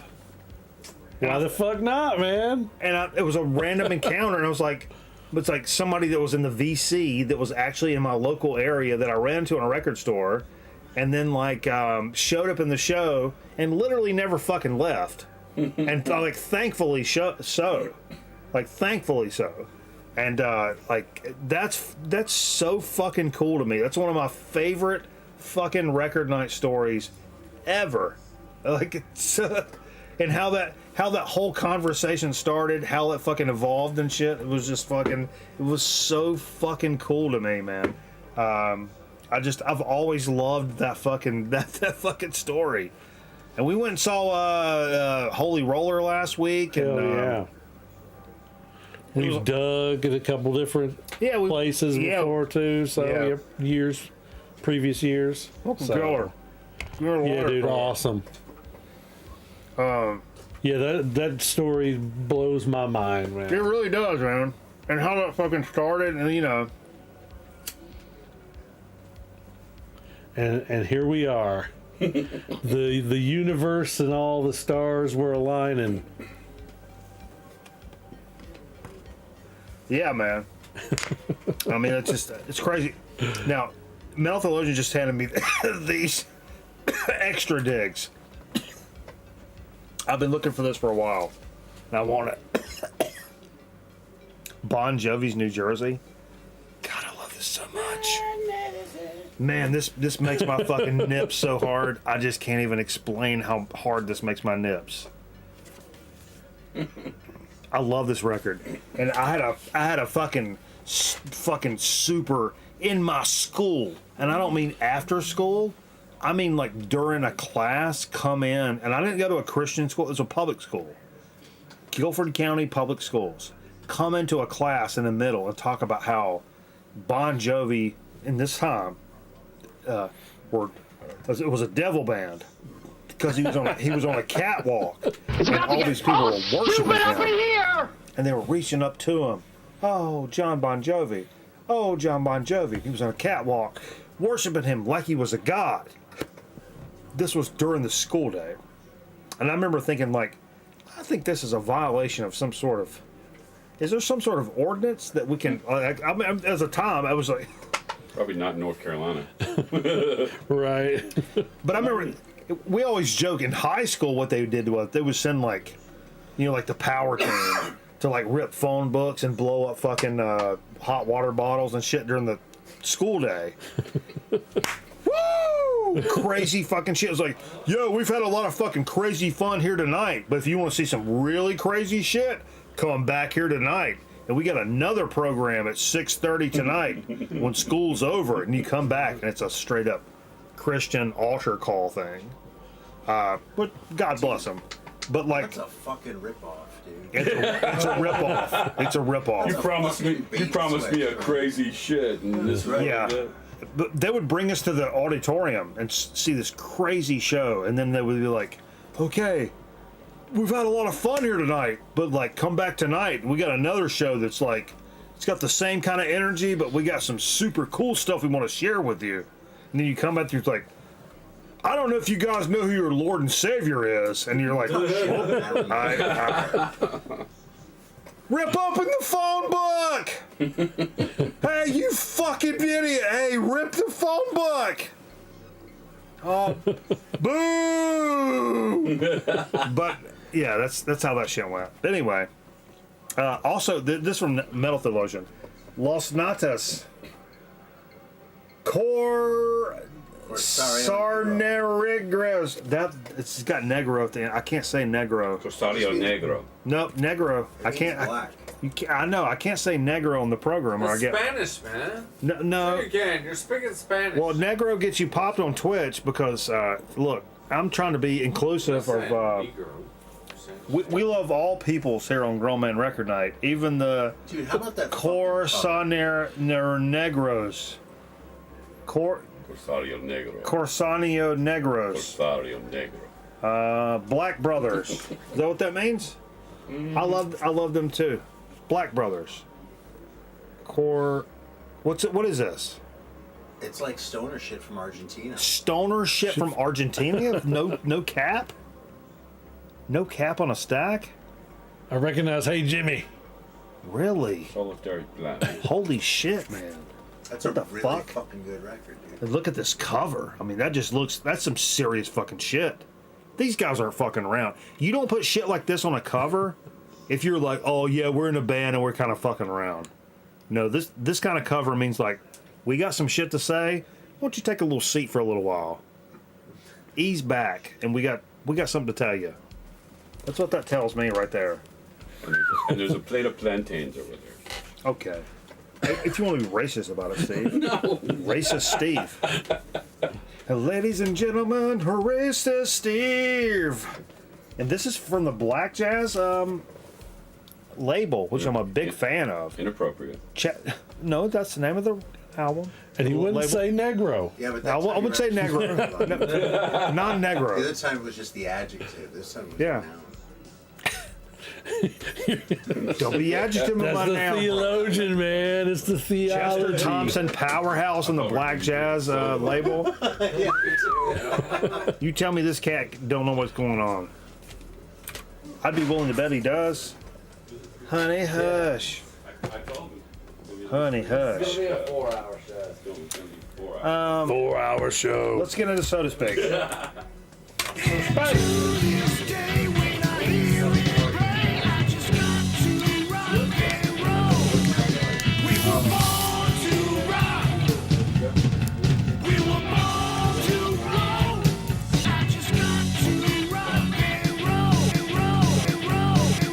Soda Speak. So what are we doing for Soda Speak anyway? Yes, you want me to tell what it is? Absolutely. It is the Marshmallow Peeps Pepsi. What the fuck? Where'd this come from? Easter, man. Yeah. Marshmallow Peeps Pepsi. Oh, fuck. Oh, God. It is, yeah. Whoa, you shook it up. It fell over. I saved it, though. Joke's on literally everybody. These jeans are so fucking dirty. They smell like a dumpster behind Papa John's in 1997. Damn, I ain't to come on this show and I'm spilling fucking drinks, man. I don't want to be a J. That's the last fucking person I wanted to be was a J. Congrats Aaron again on an Griffin with a incredible $25 run. donation. Here's to 500 Oh shit, more. AG. He's Congrats again on the incredible run. Here's 500 more. What the fuck? psychomaniac. He's a psychomaniac. He's got a fucking screw loose, son. Over there. Oh my God, Aaron Griffin. He's got a fucking. He's got a screw loose. Everybody. In the cities and shit. I take a belt to that, man. I want to know what you think because I tried that one last week. That's why you can walk all the way across the country, right? Yeah. And I always wondered about that. if a public path, where Okay. they used to live in Bath, I have my thoughts. there was a public path that went right through the backside of their property. Steve Fever. Yeah. Carola. What? Come drink this soda. Oh shit! Do I need to curl it? If you want to. We gotta do it on camera. You gotta do it on camera. Everybody try it. Everybody try the soda. Oh, what we got going on here? Everybody try this Marshmallow Peeps Pepsi, man. We got Marshmallow Peeps Pepsi. I'll start Oh, you gonna sit on my lap? No, I'm not gonna sit in your lap. Squat down. Squat down. I'm gonna squat in and I'm gonna curl it. Oh. Peepsy. Oh, that's bad. You think it's bad? I think that's bad. Now here's my thoughts. Better on than that. that Coke, whatever that. Try Ah. Nate. Try Nate. But yeah, it does taste like Peeps and Pepsi. That is my takeaway from this. But it's bad. Rarely, when we run into one of these large collaborations from soda And I like companies, sweet, right? but it's really sweet. It is really sweet, but rarely when we run into these large collaborations from soda companies and like other things and does it live up to expectation or whatever. I will say, 100, this tastes like Pepsi and Marshmallow Peeps mixed together. Yes. Boom. Period. Super sweet, like your teeth taste like they're coated in maple syrup. 100%. 100%. Especially for me, I don't drink any sugar, so this is like a shock. But like the flavor is, I think it's good, and it's accurate to what it says. I mean, it's Pepsi. I taste definite Pepsi and definite fucking Marshmallow Peeps. It's blended well. You can taste the blend. It's blended well. Yeah. Yeah, like the Peeps don't cover the Pepsi. Like it's definitely Pepsi. It's not Right. Yeah. They're artsy. It's Pepsi. But you can taste both those things, which is kind of weird for that, because a lot of times when people like promise us like, oh, it's this flavor with this like comfortable thing that you know, but it's this flavor. So when I drank it, I felt like I got the Pepsi more on my tongue, and the Peeps hit was more like on the roof of my mouth and the soft palate. Mm. It was sort of like a 1-2, because I could get the one and then I get the other. I think like this. I think the Peeps presents later. Yeah. But it's still pretty fresh in my mind. It's kind of horrible. I liked it. I mean, but I don't drink sugar sodas, but like I don't mind this one. And the reason I feel like I'm kind of stepping up like in Big Brother defense of this, because I can feel other people wanting to shit on this real fast, and I don't think that's appropriate, because I think it does exactly what it says it's going to do. The marshmallow tastes really fresh. Yeah, and if you don't want a marshmallow Pepsi soda, then don't fucking buy it. Right. Because I feel like there's people that are buying this and saying, this sucks. It tastes like fucking marshmallows and goddamn Pepsi. It's like, yeah, motherfucker, that's exactly what it promises to do. I feel like it does exactly what it promises to do. And I can't fault any soda for doing that. Whether or not I 100% agree with the flavor or whatever, however else they do it, I can't fault any soda for doing that, because this delivers exactly what it says it does. Perfect. I think it's perfect in that form. I drink the shit out of it. Is it my favorite? No. But Soda of the year? But no, not for me. Not at all. But do they do what they say? 100%. Respect. I believe you. Fist bump. Fist bump in the Pepsi. Fist bump, Pepsi. Higher than regular Pepsi or the soda of the year candidates? Regular Pepsi? Yeah. Yeah, oh yeah. You think that's higher than regular Pepsi? I think regular Pepsi. Oh no, regular Pepsi's much better. That's an S tier soda. Especially with sugar. Yeah. I don't drink those, but like, yeah, if somebody's like, yo, yo, son, you dying like fucking 3 weeks from now from for cancer? I'm like, won't you give me like a fucking Pepsi and let me fucking chill for a little bit? You don't drink this. You just think about it when you masturbate. Exactly. Yeah. Or if somebody gives me 6 months to live, it's Pepsi all day long, not Coke. You take Pepsi over Coke? Yeah, I would. Really? At this point in my life, I would. 6 months to live.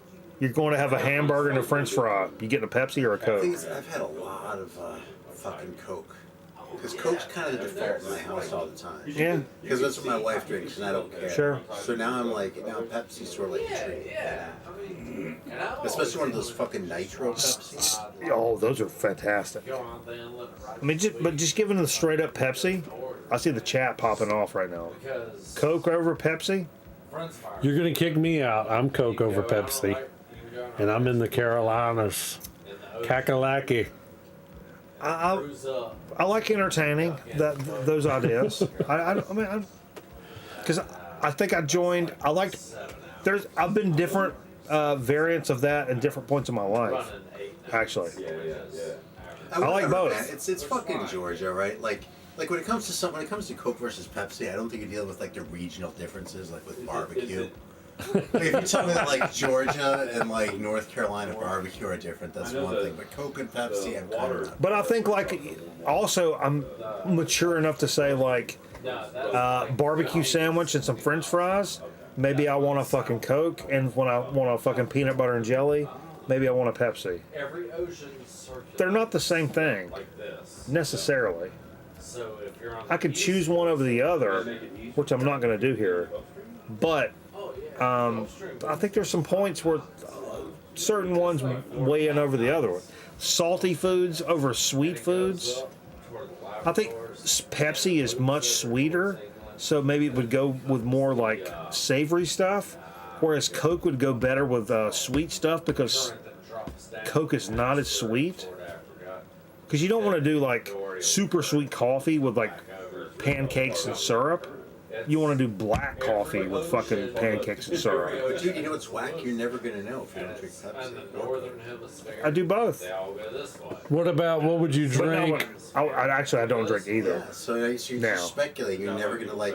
I have done that. I have done all of this in the past. 100%. I'm sure. Oh, I've.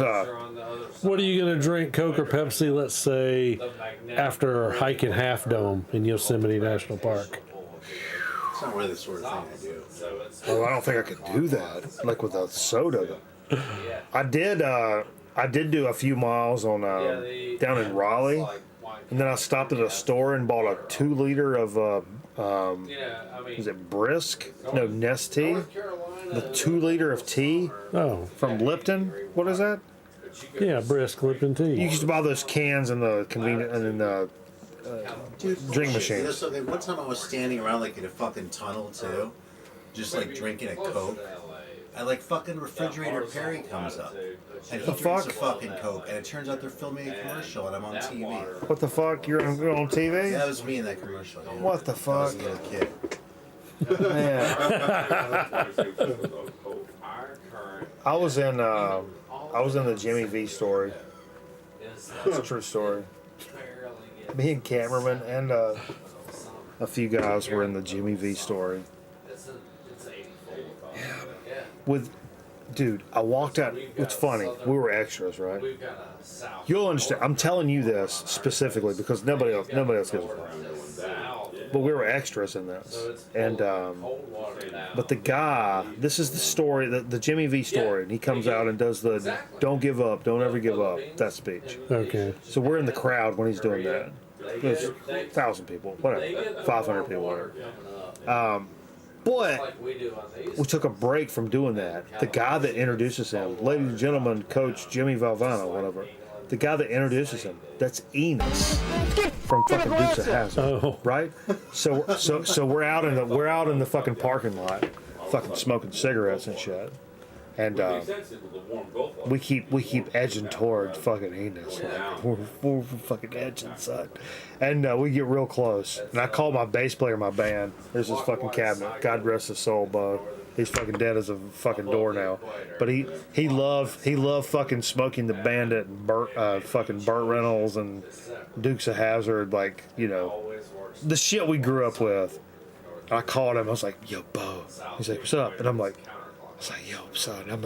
I'm like fucking 7 feet from Enos right now. I was like, "What'd you say?" And I'm like, "Yo, Enos is like right here. He's right here from Dukes of Hazzard." And he's like, "Give him the phone."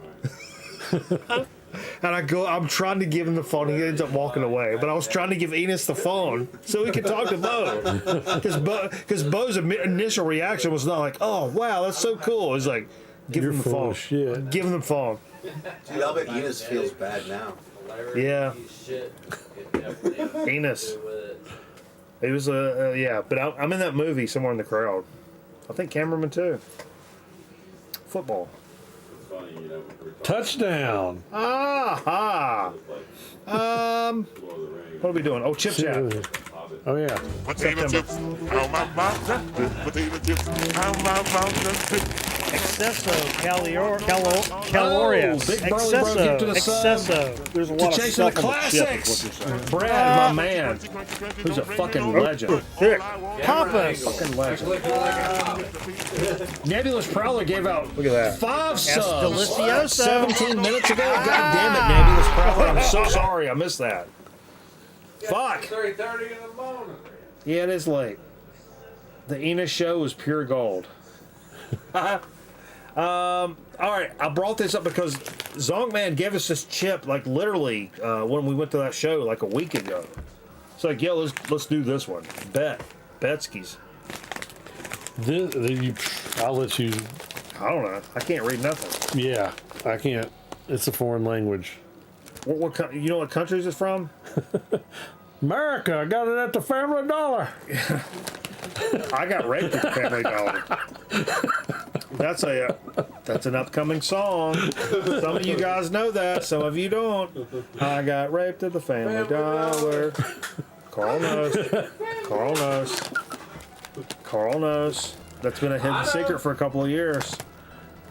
And it all comes out tonight on the 500. I'm trying to get Ron Kidd to collaborate with me on that one. What does that mean? You're a learned man. I don't know. I turn to the I don't know. Like adobo or something, maybe. adobo. I've seen adobo. That's those bad guys in Double Dragon, right? Those big motherfuckers with the muscles and shit. I'll still fuck them up. Yeah, I don't think so, man. Y'all see me fuck up them Double Dragon motherfuckers. It Shout out says to Eric Bauer. spicy, crispy, delicious. All right, yo, son. It's the I can't. Lawyer. New recipe. Lawyer. Abogado's lawyer. Steve, come and interpret. yeah. Yeah, I don't know any fucking Spanish. Come in here, fucking. Come in here, Luis from fucking Sesame Street, and tell me what the fuck life is about. Tell me about my life. Flavored.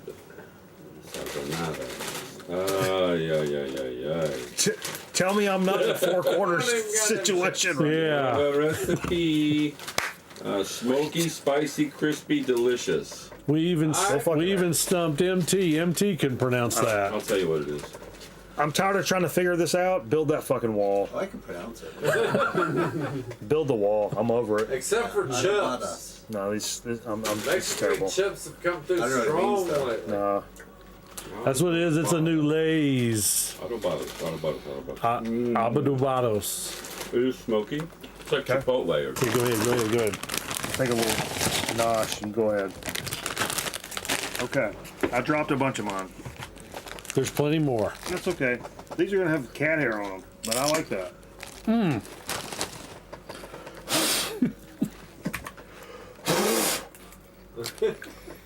I dropped mine. You get a fresh one. He's holding the sack right there. The hair's good. It tastes like when they did those tomato soup ones. Remember that? It is tomato soupy. Yep. It's got a little pepper, and it's definitely got the lime on there too. Yeah. I tip that. I mean, I respect the fact that they're doing something different. Let me get some of that. It's tomato soup with lime. That's tomato soup with lime. Yes. Now it's the power of persuasion. Which is weird as fuck to say out loud, but like, I mean, it works. It's not like, it's not gross or nothing. What is it? Adobados? Adobados basically means marinade. So it's like, it's what you would marinate your chicken in if you're going to do like marinade, ACP. tried traffic. ACP, right. Arroz con pollo. Yep. You're going to marinate it in something like that. This is tomato, chile. Tomatillo. What's this tomatillo? Muchas gracias. Bring it on home, right here. Tits like tomatoes. Abierto. Cerrado. Abierto. Cerrado. Abierto. Between Greensboro and Cerrado. On our air. That's not bad though. I like that. But it really is like a tomato soup with like a kind of lime. Yeah. Good old Campbell's Mater soup. Really, it is. And I think like by themselves, maybe it's not like an S tier chip or nothing. But like, imagine having like a grilled cheese with this or something. Oh, and because you don't have because you don't have the tomato soup. That would be the so you eat the chip with the grilled cheese, like with something, a salad, even a salad, or a sandwich, or like I think that would go so good with other things. By itself, it kind of lacks a little something, but I think it would go super crazy with a salad or a sandwich. Excuse me. Magical mystical mornings. I think so. Yeah. We've had a lot of people That's watching Chip Chat. That's awesome, man. The 500. Man, 500 episodes, man, dude. I can't. I can't explain how much it means to me, or for all of us, to get together to watch a fucking 500th episode of this. I've not done 500 things like of anything in my life, probably. I've definitely never done I've still not done 500. At least you've done 500 now. Like I remember telling Steve, like, we've done this show 2.5 times longer than you would have went to high school. And imagine high school. Feels like it lasted for fucking ever, right? Yeah, record night? Oh, well past that. Which is weird as fuck. And then now even weirder, 500 episodes. But baby, let me tell you what. We're just getting started. In fact, let's do some fucking trivia. I don't know if we're just getting started. Oh, we're just getting started. We're halfway up the mountain and we're already at the tippity top, baby.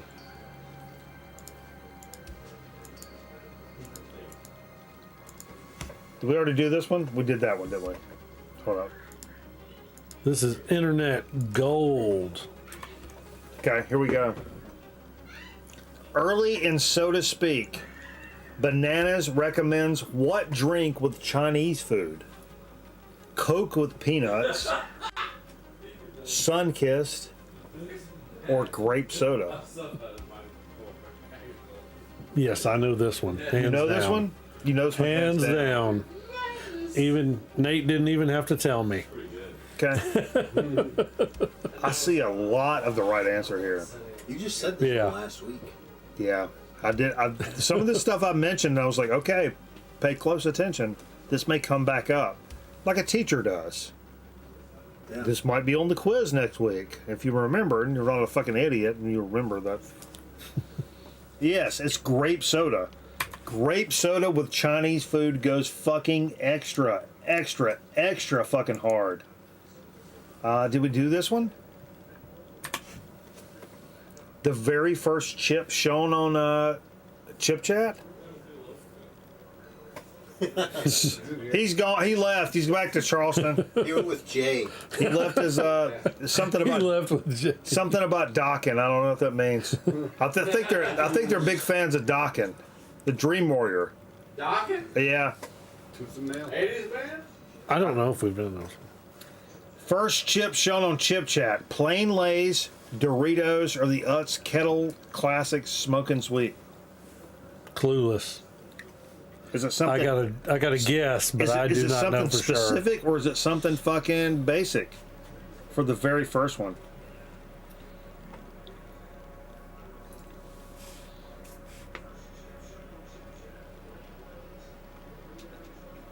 You're right. It's C. It's the Utz Kettle Classic Smokin' Sweet on the very first episode of Chip Chat. And if you also remember on that same episode, I was going to mention this earlier because I got some potato salad in there. My first serving suggestion ever occurred on the first one. You ever had a fucking family function or whatever? There's a big ass bowl of fucking barbecued chips. You got some potato salad, and it's like, dip your fucking potato salad out with barbecued chips. Hell yeah. Dude, you will thank me fucking later. That shit goes fucking crazy. It goes crazy. But that's potatoes and potatoes, bananas. Fuck off. Fuck off. Fuck you. Fuck your mom. Dip your fucking chips in potato salad. One hundo. Oh. Let's get serious. We've had a lot of fun tonight, but let's get serious. What was the first record on Dig of the Week ever? The very first Dig of the Week of all time. Is it? You did do this one. I did this already. one? I already did Yeah, this? you did this one tonight. I know it this time. Fuck. Right, because I was thinking it was something different too. Fuck. Well, there's something I hadn't done. Wait, that's the one. Well, then it's football. Wait a minute. I think I have one more. I think I got one more. Okay. How long will we continue to do the show? Till we hit 2,000 subs.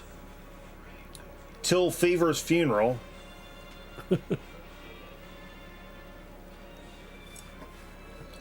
Till the internet burns to the fucking ground and we're literally the only champions left standing on a pile of bones and ash. They're a pretty big company. I definitely know this one. All the way without hesitation. Yeah, it's B. That was like 4 years ago. Baby. Baby. You know the fucking answer. You know the answer. And that's why you're here right now. And that's why you're still here. What time is it? I don't fucking care. What time is it? I don't fucking care. 4 o'clock in the morning. Like the song. Or the hassles. Thanks to everybody that hung out with us tonight. Had a lot of motherfuckers joining us. A lot of people joining us in the studio. We still got to do the marbles. Let's do a marbles. Fuck. God damn it. Carl! Oi! We still got to do a Damn, marbles. my shit's out there. All right. I'll be all right. Not doing the I'm hitting marbles. random track. If I won, somebody would just cry about it being fixed anyway. As long as I enter and Steve enters. It's gonna be Okay. fucking, what's his name again? Everybody in. AG. Every time. No, The psychomaniac. This is all about whether or not me or Steve wins. Nothing matters about you fucking idiots. Steve, are you here? Yeah. Enter. Do the play. Play in marbles. Play. This is what determines who gets first pick on those records. Did you just pick a course or something? Or you It's got- random. It's a rando. Okay. It's a rando. No voting on a second marbles round. You should know that. It's a little late for me, man. Okay. Everybody in. Everybody. Everybody up. Anonymous everybody. Anonymous everybody. Anonymous my Uncle Charles, y'all. All right, must have made it home. Yeah, Kevin Oh, is he Carver fucking in? Chat. Oh, No yeah. shot.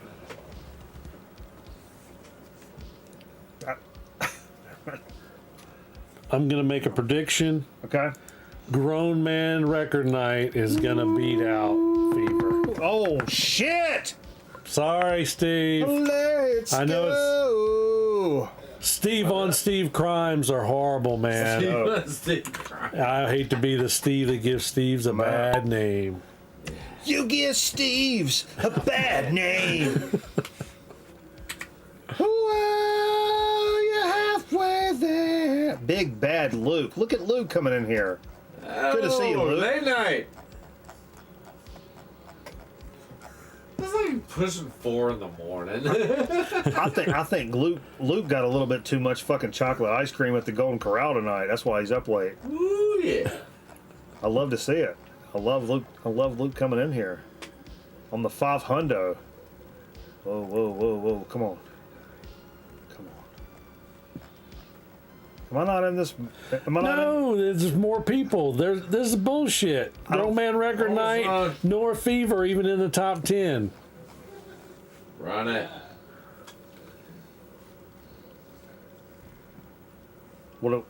Did we just enter into fucking English Street on High Point?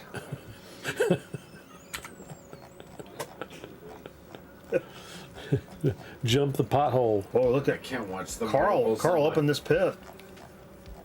Carl's about to open this pit up right now. Oh, we're starting to pit. I thought you said What? Carl was holding his piss. I'm holding in my piss. You probably are. Yeah, I can't talk about it too much because I can't talk it up. I like the line Carl's running. Actually, I love that neither Steve nor I are like it was really in the top 10. Come on, baby. Only one of these in the top 10. We're like what do we got going on there? We're like fighting on the side of the track, falling over the side at the beginning. Oh, dude, shit, I'm leading. Yeah, he wasn't bullshitting, man. Goddamn. That's it.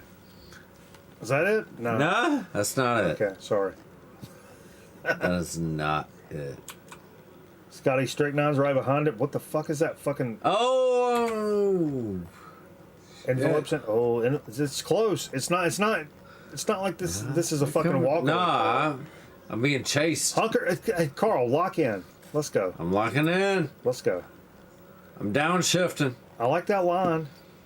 I'm on downshift. You got to accelerate through the apex, though. Oh, that was the bad bounce right there, man. Yeah. You got to accelerate through the apex. That wall will slow you down. Get off the wall. You know. Don't hit the wall, man. Just off the wall. You know what else will slow you down, Carl? Jesus. An extra chromosome. Yeah. Stunty's asking if you're hydrated. Is Stunty in here? Yeah. Is he really? No shot. He's on YouTube. Uh-oh. Stunty. All right, Stunty. Getting closer. Shoes. Go. Go, motherfucker, go. Oh, there's some Grown Man Record Night getting in the top 10. Oh, let's I'm go. being chased. Let's go, son. Oh, come on. Where'd I go? Where'd I go? Oh.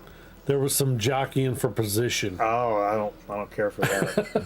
I don't care for that at all. Wall ride. Are you off the board, Steve? Did you know. Did you enter the race? Or did you not? Did you not pass the physical for the race? You didn't pass the drug test. That's, Wall riding, some bitch. End. this motherfucker's blood pressure. I don't know, man. This is a long. You gotta do track. 3 laps. It's a way long track. This should be when they hit the finish line. It should be done. Is this burn after he takedown? Oh shit!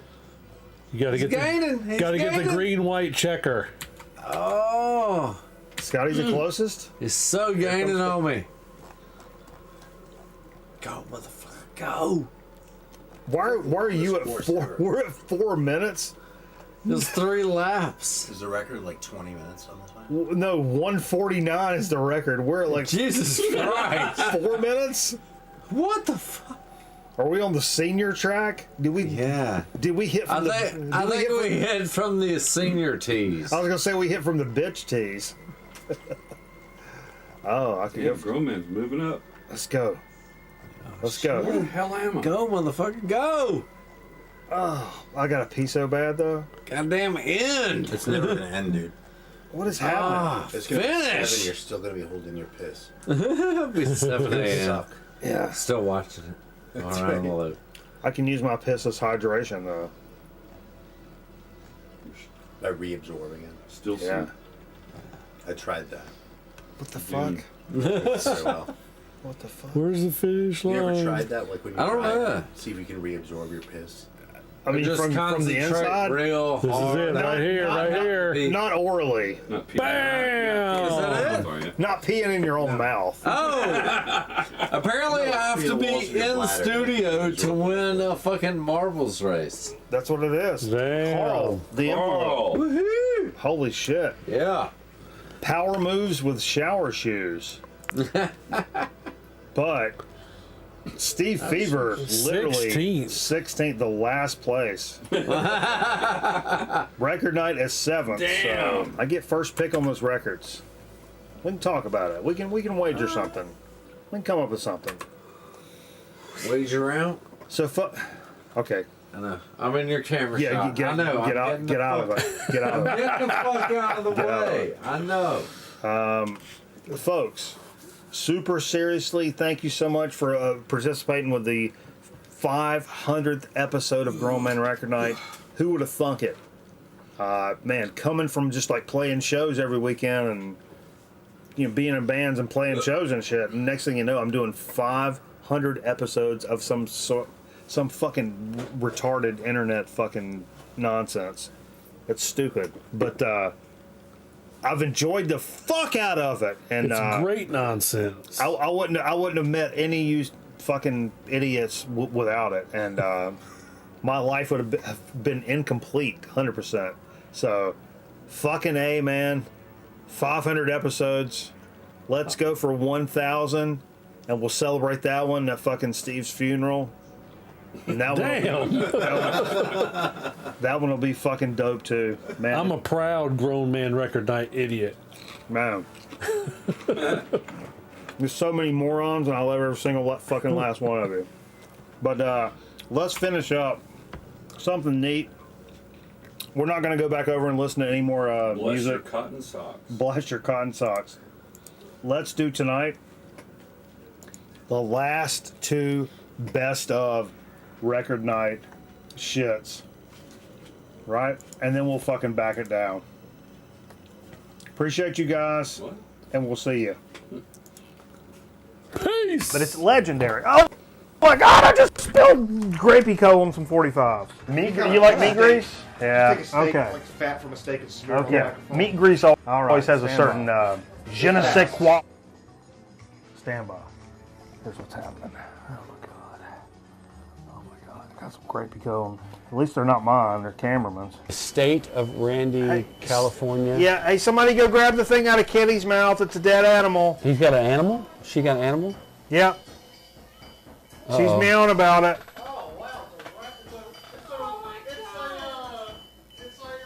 Go throw it outside, What is it? Jay. A rat? Is it a rat? A Pick her- possum? Pick her. I'm not grabbing She's got a baby possum? Pick her up and hold it in front of the camera. Oh. It's television, Jay. Hey, Do it let's- for the sake of let's internet fry television. it. Let's fry it up. Let's fry it up and eat it. Oh, yeah. I don't care. I'll do it. I know you will. I don't give a shit. I'll eat. It's probably not dead. It's not dead. They want to play with it. I'll eat the possum. I'll eat the cat. I don't give a shit. You put it in a cooler? Oh, we can see it, Steve. What's wrong with that possum?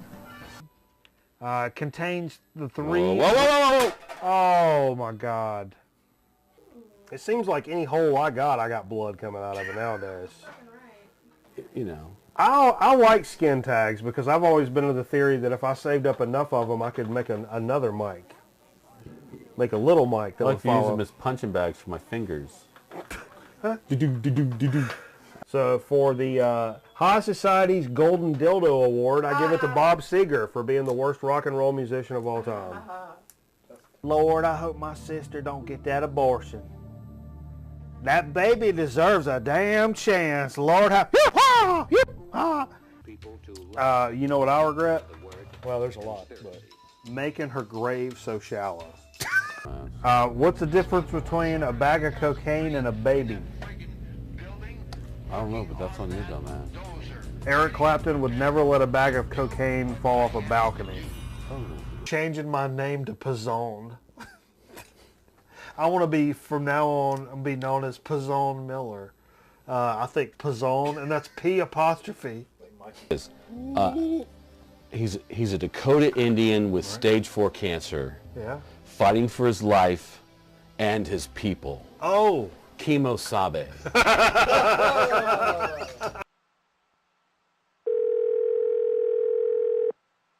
Earlier today, our good buddy from the program, Ragnamar. Yeah, Ragnamar. His pop dropped by. What's his pop's name? Robert. Robert. Dropped by the studio today, and we got to talk a little bit out in the front. Tweak some wiring and spoke to his worked sister on some as well. lighting.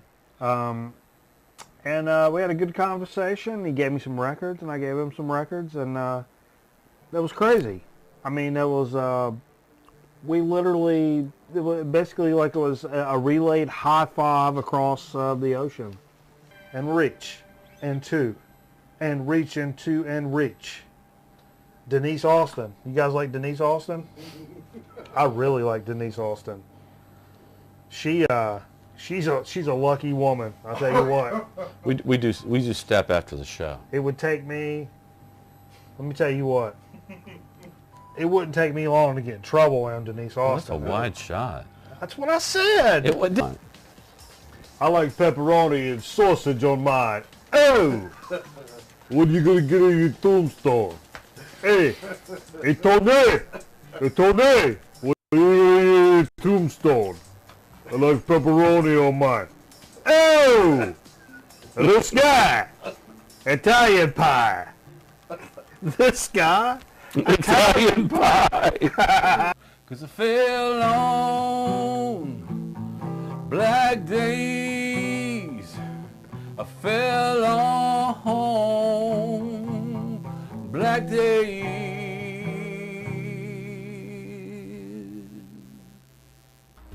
I got a substance abuse problem.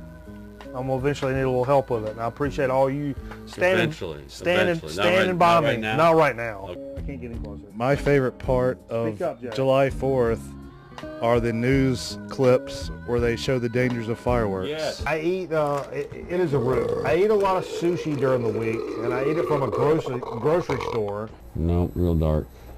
Start playing real dark. Steve. Maybe you can get it. Now it's good. I'm television's Max Wright from the hit television show Owl. But today we have a lot of fun on the show, and it's a lot of good comedy bits. But tonight I'm here to talk to you about a serious issue, and that issue is called anal fissures. This is my penis. Just look at it. Just look at it. Screaming to the end of it. I wish I wouldn't have put this stuff on my lips. It could be toxic. I don't know.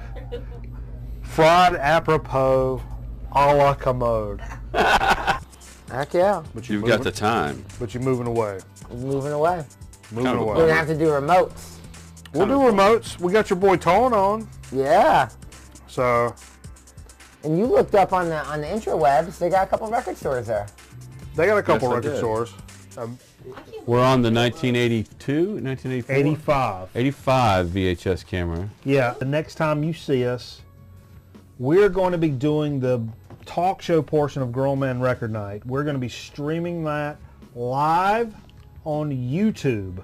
Not Ustream, YouTube in full HD.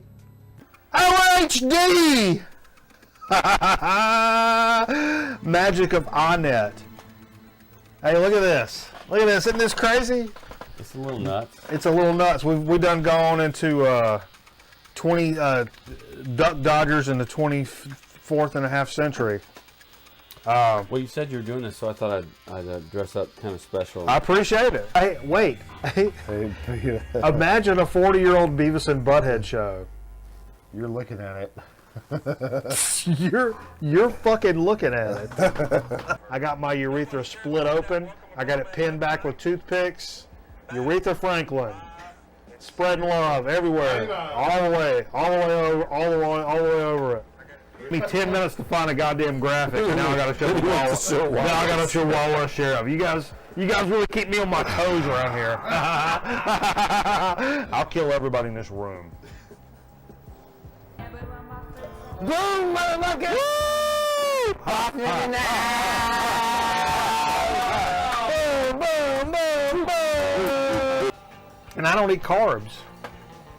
That's good to know. I hadn't eaten carbs since Monday, Labor Day. You're watching Grown Man. What the other thing? What? You're watching Grown Man Record Night. Oh yeah, the Grown Man Record Day. Right here. Record Day. Here. Record Day. Here. Record Day. Here. Record Day. Here. Record Day. Probably within the next 15 seconds. This is up for a long time.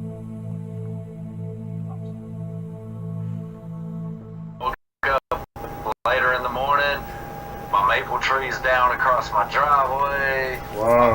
My back privacy fence is down. Luckily, no trees on my house, but the neighbors didn't fare so well. My buddy Eddie, friend of the show, he had a massive limb punch a big hole right through the middle of his house. Yeah, I think we're looking at it. Yeah, we're looking at it. That's bullshit, man. That's awful. And my cousin was in the van with us riding, and I shot diarrhea on her leg while we were going down the road, and it was so hot from all the hot wings I had, it burned a stripe on her leg. And to this day, we went to it was a Sunday, so we had to go to one of the little clinic things. There was no doctor's offices open. We went to the Doc in a Box. Okay. Bossman would call it. Yeah, yeah. Little urgent care. Okay. And they said, well, it looks like some diarrhea burned your leg. You owe $74.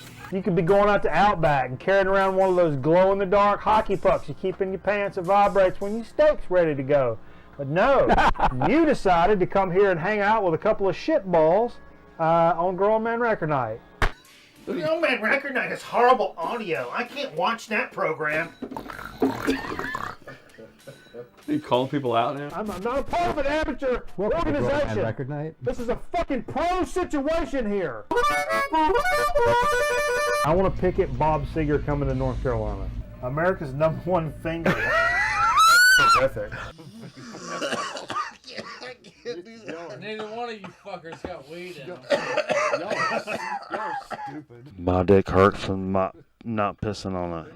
One thing we noticed here on the web, when you're showing our web page on there, which we love it, but I noticed the back tab says Grown Man Record Night.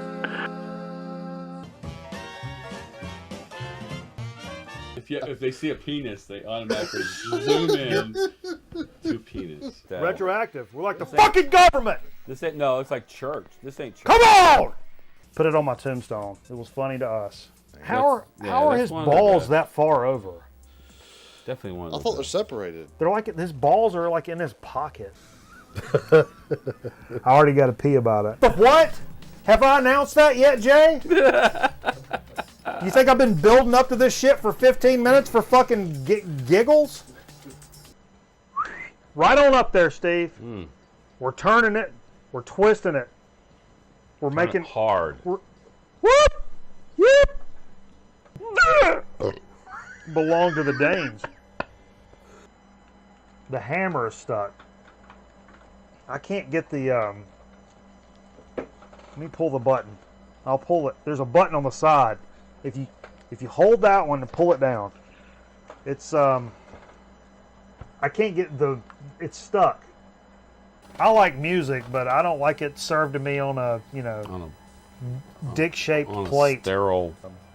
I told my dad, I was like 12 years old. I told my dad, I was like, I want to cook boiled peanuts for a living. It's like, that'd be a great, and the old man was like, I'll give you my recipe. I'll teach you how to do it. And like, I was like, I mean, I'd wanted to be a meteorologist my whole life, and all of a sudden I was like, I want to do boiled peanuts for a living. Juxtaposition! Juxtaposition! This tastes like low tide at Omaha Beach. We're licking the tip right now. You like popsicles, Jay? Yeah. What's your favorite flavor? I don't care. Yeah, hold it up there for 1.5 seconds, Jay. He's on the other camera. I'm not on that camera. That ain't goes right on that. Show it. Put it on the one with the light, Jay. Show it. I'll show that one. There you go, Jay. That's perfect. That's fucking perfect. We finally hit 500 subs yesterday. That's big stuff, and congratulations. Woo! What the hell was I talking about? I don't know. Come on. Soda water. Come on. What was I just talking about? Don't do that to me. No, don't do that to me, Jay. Don't do that to me. Carlos Beltran, I think was you mentioned Jesus Carlos Christ. Beltran. God, this is no help. I was looking at the rundown. Just run the show back. Talk about the toll record. It's a family size bag, that's for sure. Yeah, fat fucking family. To Verizon Wireless, the number you dialed has been changed, disconnected, or is... Alright. I should buy that number. Buy it. Yeah. What's the number? 1-800-225-1210. What are you calling? I just called it. Well, no, what was it? Oh, it was the VCR tape company. Yeah. Also playing LSFC. Look at that shit right there. Guy's got a gun to his head. That's it. That's me. That's Mike. That's Mike Miller? Yeah. Oh my God! Jay, get in here! Jay, get in here! He knows that flyer. He was in the band. Oh my God! Look what was in the tape. Look what was that in was the in tape. that tape. It was in the tape. I put it in the tape. Oh my God! Oh my God! Still got a few. I'm losing my fucking mind. You got to put this on the front. Man, to me, all right. habanero chili does not scream extremely hot. I believe this is out of Florida. And there's a sticker up here that says Papamies, Florida. We dare you.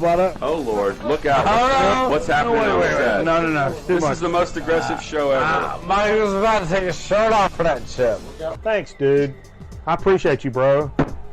Thanks for taking 28 minutes to make it happen. Put your dollar on my tab. You're right on it. Hotkeys on. You're on the mic. Get on the mic, Jake. You know, actually, Hotkeys season starts in like 3 weeks. Okay, put the mic back down. Choose. Because we're wearing cowboy hats, so right. I can shoot off the hip. Choose. Howdy, folks. You're listening to the sports show, B-Ball Miller, and swinging for the fence, Jones. Yeah. Welcome to the Bone Zone. Yeah, we're doing a show called Grown Man Record Night, and we were talking about Reviewed your album. Which one? Casket Hopper. Yeah, Casket Hopper. All right. We had given it a first listen, and we were kind of impressed with what we heard. And we were just kind of talking it up. We noticed there was a phone. Someone had mentioned there was a phone number on the Facebook page, so we thought we'd call and just say how much we appreciated it. Oh, well, I appreciate that. That was pretty cool. Yeah! Content is king. Content is king. Content is king. Content is king. Me and the girlfriend got engaged at the Tool concert. It's crazy. Yeah. So it's Well, there's love in the air because on your show, the wife and I got married. That's true. Put it up $50. Fill it up. Yeah, fill it up. If you're a time traveler, I'm going to send a message to you in the 1990s. I would send it on a Michael J. fax. Like a pepperoncini. I put it on top of your sandwich. Stunty! Your bread is wet, and you don't pay for wet bread. You're watching Grown Man. What's the other thing? What? Word. You're watching Grown Man Record Night. Oh, yeah. The Grown Man Record Day. Right here. Record Day. Right here. Record Day. Right here. Record Day. Right here. Record Day. Right here. Record Day. Probably within the next 15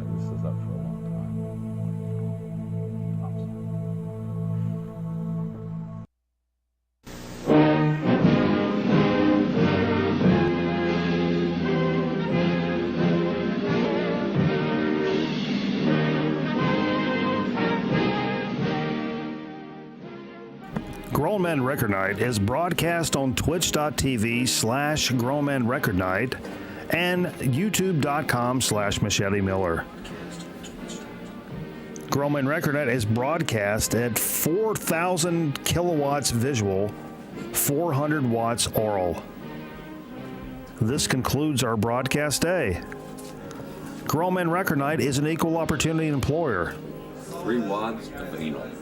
Persons wishing to inspect our FCC application may do so by visiting our physical studio location at 12 Archer Road, Winston-Salem, North Carolina, 27106. Be sure to join us bright and early tomorrow morning for the GMRN Morning News, starting at 5:30 a.m., featuring Jay the Curbist. Good night, and God bless. I really appreciate you guys.